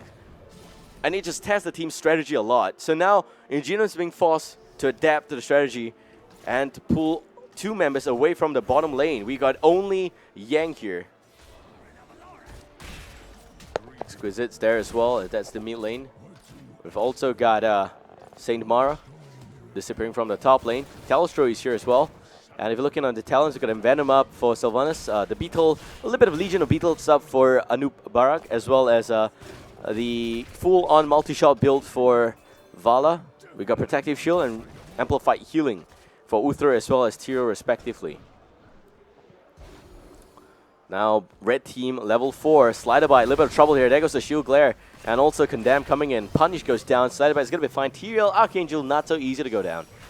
We will look at Feral Heart as well as Arcane Intellect and Venom Spines, Amplified Healing. And what looks like GP Gathering Power for Kel'Thas. So Kel'Thas looking not to die here. A little bit greedy in terms of talent choices for IGN. But can't really blame them for that. I think that Kel'Thas can play quite safe here. And if they get level 16 with GP up, I think Kael'thas is going to do a lot of damage. Plus, he's really pushing the lane, putting a lot of pressure here. Anup Barak is also not really able to do anything. Having some slight help from the mercenary camps is going to help pushing a little bit better. Sadi just showing a piece of meat off Tyrael there. Not even sure if he's got meat. Yang doing a pretty good job as well, landing a Flame Strike, but now back to the mid lane. You can see a lot of pressure. In fact, across all 3 lanes right now, red team is just pushing out slightly. And you got Zagara just applying a lot of pressure. Zagara is by far the best 1v1 hero in this game. There is no way Sylvanas can out damage Zagara, so they definitely need some rotation there. They already did 1 rotation to the top lane, but now it seems like blue team really wants to focus on the bottom lane instead, and will siege down the gate as well as the towers here. Slightly by takes a bit of damage from Flame Strike, but that's all. Level 7 soon for the blue team. And we got a total of 57 gem up on the red and 53 up on the blue. Exquisite again, trying to reel in. He does not, actually, he does have Knight takes pawn, so that's going to help push a little bit better. And they have especially Zagara, so I think it's a little bit of an over-investment in the same department in terms of lane pressure. But it's still fine. I think it's still fine. It's not that big of a problem, really. The bigger problem here is that they haven't got a single kill and they're slowly losing a lot of EXP. If you look at the movements from the blue team, it's just really well-timed, really good movements. So far, only 12 gem. Okay, just recently, Tyrael turned in 17 gems for the blue team. But before that, only 12 for the red. Sadi turning in. Kaigari spots him out. Will not be able to stun, but Exquisite has got 22 gems, and they're going to deny that immediately. Down goes the Impale. Some stun comes out. Qwerty not able to do much of anything there, and also going to see the Shield Glare being used against Qwerty. Qwerty, he just POP today, so shout out to Qwerty. He just left National Service. Actually, not left National Service. He's going to be on break for 1 week. That's all. After that, he's going to go back to work, son. But yeah, we got some pretty standard talent choices. Nothing really exciting. But Qwerty, I'd like to see him. I actually love it that he's not going for the right-click build because of the fact that you have got Johanna that can give the blinding effect against Vala. That's primarily the reason why Qwerty is going for the multi-shot build. But of course, multi-shot build is pretty standard and good as well.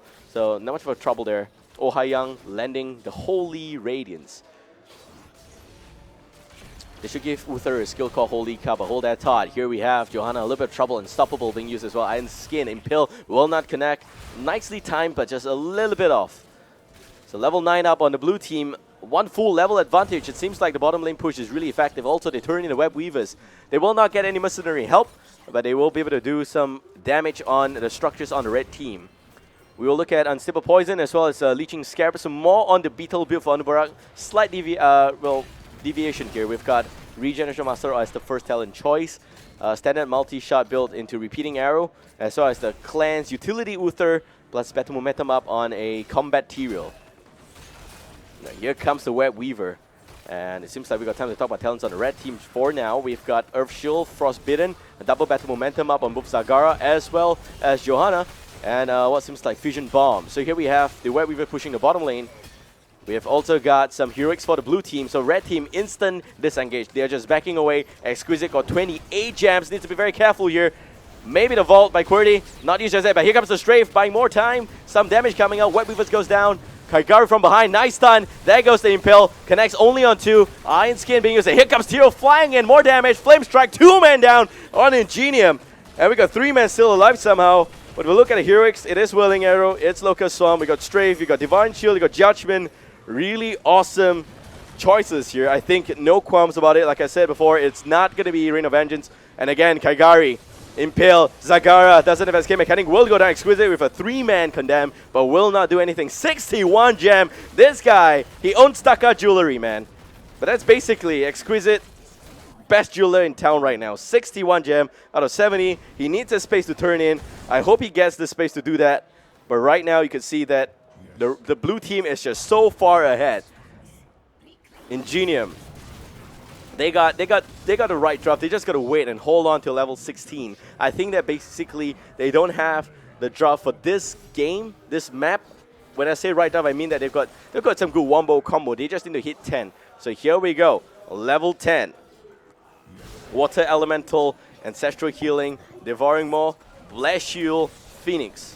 And a fight happening there. Exquisite dropping really low, but Ancestral Healing is going to bring him back all the way up to full health. They will use a total of 3 heroics on the red and 2 on the blue. So all that's left on the red side is going to be Devouring Maw as well as Water Elemental. So here comes the Web Weavers. And they're going to be pushing the lanes really well. We've also got the Siege Golem at the bottom lane being picked up by the blue team. Web Weavers coming out just in the nick of time already. Great merger of power here for the bottom lane. All the blue team needs to do now is to try and pick a fight. There goes the Judgment. Fantastic. Getting Judgment on him. That's it. Here comes the rest. Zagara, Devouring Maw on 2. Impale picks up Jaina. 1 DD down. There's nothing the red team can do in this fight. They're going to have to pull back. Perfect Devouring Maw on the backlines, but still no combo on the red team. That's the problem there. And that's it. Red team now struggling to defend. Ingenium level 10 against Salt level 13. Salt just knocking on the towers there. I think this is where you will see towers going down, gates going down, healing well as well. This is the tier 2. The Web Weaver still at about 30% health right now. Exquisite. Condemn connected only on 1. Here comes Sliderbite also just taking some extra damage away from the Web Weaver, but they're not able to push her and they will pull back. They got to remember that they don't want to overcommit because there's 75 gems on Exquisite. Sneaky. There's a bit of a caution ping here. QWERTY baiting so hard. Knocking on walls, really. Knocking on walls, shield glare being used, and they all just pull back. That's it. We have about level 14 against 11 right now. If you look at the talent choices, we have got Spell Shield up on Sylvanas, so that's a very interesting twist here. Not going for Eversive Fire or going for the Splinter Shot. And hold that up. Maybe Zagara can maul more than one. That's a good position for Maw, but where's the Devouring Maw? It's actually still on cooldown for the next 5 seconds. A little bit of a miscommunication on the side of the red team. IGN not able to land the Devouring Maw because it's still on cooldown. It's really wasted there. Could have, gave them a lot of a catch-up in terms of EXP. But we have Chitin's Plating as well as a Frost Shot. So Frost Shot composite arrow stacks really well. You got Shrink Ray, you got Burning Ridge, as well as Spell Shield. I have to say, man, Spell Shield. Salt, they are prepared. They are prepared for this. They know exactly what to expect. They're going to do just that. And red team, they know now that the cam is being attempted. Exquisite leads the fray. We got Yang slided behind. A little bit too late. The blue team picks up the boss. Exquisite a little bit out of position. Doesn't have any skin mechanics. Remember, only Iron Skin. That's it. Impale now is going to go in. Kaigari lands a Burrow Charge. And here comes Strafe looking for more damage. Tear Judgment onto Exquisite. And down goes Taka Jewelry Boss. We got about 26 seconds cooldown. And a nice Devouring Maw on 3. Here comes Web Weaver. The boss doesn't care. And 4 or 5 guys still alive here on Ingenium as well as Salt Gaming. But the amount of gems dropping so fast on the red team.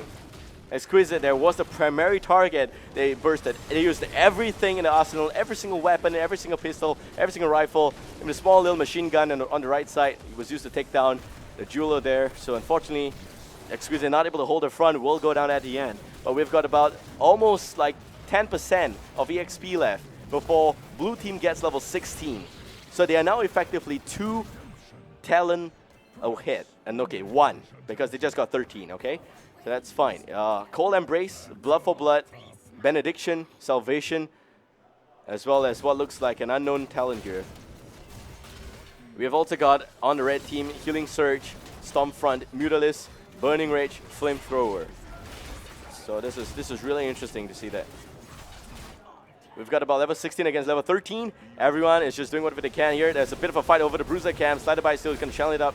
And that's it. Exquisite now. A bit off position. Condemn connects on 5. Where's Zagara? Not in place. Saint Mara not able to land more for the next 15 seconds. Exquisite is going to drop first. Judgment goes in. Perfect jump. 3-man stun. More going down. Saint Mara going to town also. We also see Kelthas going down as well. Fantastics. All that's left. 1 man. Can he defend a full-on aggression from the blue team? 72 gems, but they don't care. They're just knocking on the keep right now. Keep may just go down. We have about 20 seconds before the whole team respawns on the red side. Very far behind Ingenium. We have got a replay ready, so let's check that out.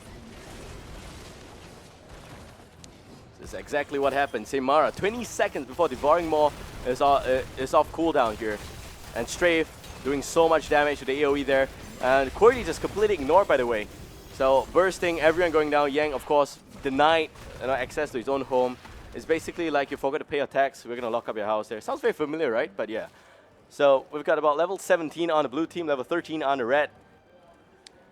And no kills after that. Still, remember in game 1, Ingenium was not able to kill a single member of Salt Gaming. And in this game as well, it seems like we've got 11 kills to 0. Maybe the first kill may just happen here. 27 gem on Kaigari. But he better charge away. Wow, Blast Shield being used but not connecting. Exquisite, a little bit of mistake there. A little bit lucky for Kaigari. Slider bite. They can jump. They know there's no Blast Shield. They're one heroic down. There goes Judgment on to Kilthas. Kilthas is in a lot of trouble. The burst is happening, but here comes a little bit more. There goes the Silence. 2 men in a little bit of trouble. Slider bite still able to heal up a little bit. Cordy now having full on aggression by the Water Elemental. Will take down the Water Elemental. There is still the Locust Swarm as well as the Divine Shield up for Salt Gaming. On the red team, the nearest cooldown for Heroics is going to be 20 seconds on Phoenix. But they got the Web Weavers coming down. They're pushing down the lane. I would say Zagara's Devouring Maw saved the team from that fight there. Kaigari, 30 gems. This is really taunting. They're just actually waiting for the perfect opportunity to go in and kill us again. The main primary target. There goes the burst and Blood for Blood. He goes down. Now, Exquisite trying to pull out. Here comes the Baneling. Some extra burst and boosh. You can see the extra insect juice all over the place there, but still not enough for a kill. And we got about 2 men down on Ingenium. And 3 Web Weavers coming in. Tournament live for Ingenium looking really, really bad here. 5 members of Salt Gaming. Knocking on, some plane flying by, maybe Celebration, I don't know. Core dropping 50%, maybe Devouring Maw, we don't know that. But there we go, the core goes down and Salt Gaming wins this whole qualifier. They will finish in first place and they'll be playing the national finals alongside other first place winners. As for Ingenium, they'll be placed in the second pool. Let's check out the last replay. So, well, it's National Day in Singapore anyway, so in case you're wondering why there's a bit of an airplane behind. Yang going down, and you have also some really good iron skin being used by Exquisite, and the bug juice there, not very appealing, but of course Zagar does whatever Zagar can do. There is no Devouring Maw for the next 45 seconds, unfortunately, and that's that. So the core went down, and I guess Salt Gaming will win as first place in Qualifier 4. And we have Ingenium finishing as second place. Hope you guys enjoyed that cast. If you do, give me a like on Facebook. And by the way, in case you're wondering, Taka Jewelry is a small little shop in Singapore. It's actually not a small shop, it's a big shop. They've got a lot of shops, a chain of shops actually. And they are one of the bigger jewelers in town. So that was more for the local audience, of course. For you guys as well, hope you guys enjoyed the cast. If you do, give me a like on Facebook. And shout out to sponsors Alienware, Intel, as well as Fairford sponsor Razer. And we also have Streaming Partner Exploit to thank for, and you guys for watching. We're now going to do the prize presentation. The stream will end here. Thank you very much for watching. You guys make the most of this show. You really are the reason why we do this week after week. And just going to do a bit of announcement here. Next week on, it's National Finals. So that's where you see the best teams in each country fight. The qualifiers are done in Philippines, Singapore, Malaysia. Thailand still has got their own qualifiers, but we're not going to cover that. This channel will be bringing you the Malaysian National Finals on 11th of July. Tune in. It is going to start at about 12 p.m. GMT plus 8. So that translates to, I don't know, maybe probably 10th of July. 10th of July night, I think in the AM for Eastern, I think. So for PST. Alright, so you guys got to do the conversion yourself. It's 12 p.m. GMT plus 8, this channel, Malaysia National Finals. 16 teams will play. We'll be in Malaysia. You guys will be online. Watch, and hope you guys enjoy that. That's it. See you guys in a while. Shout outs to everyone who turned up today. And the qualifiers are done. It's a wrap, guys. See you guys next week. Have a good weekend.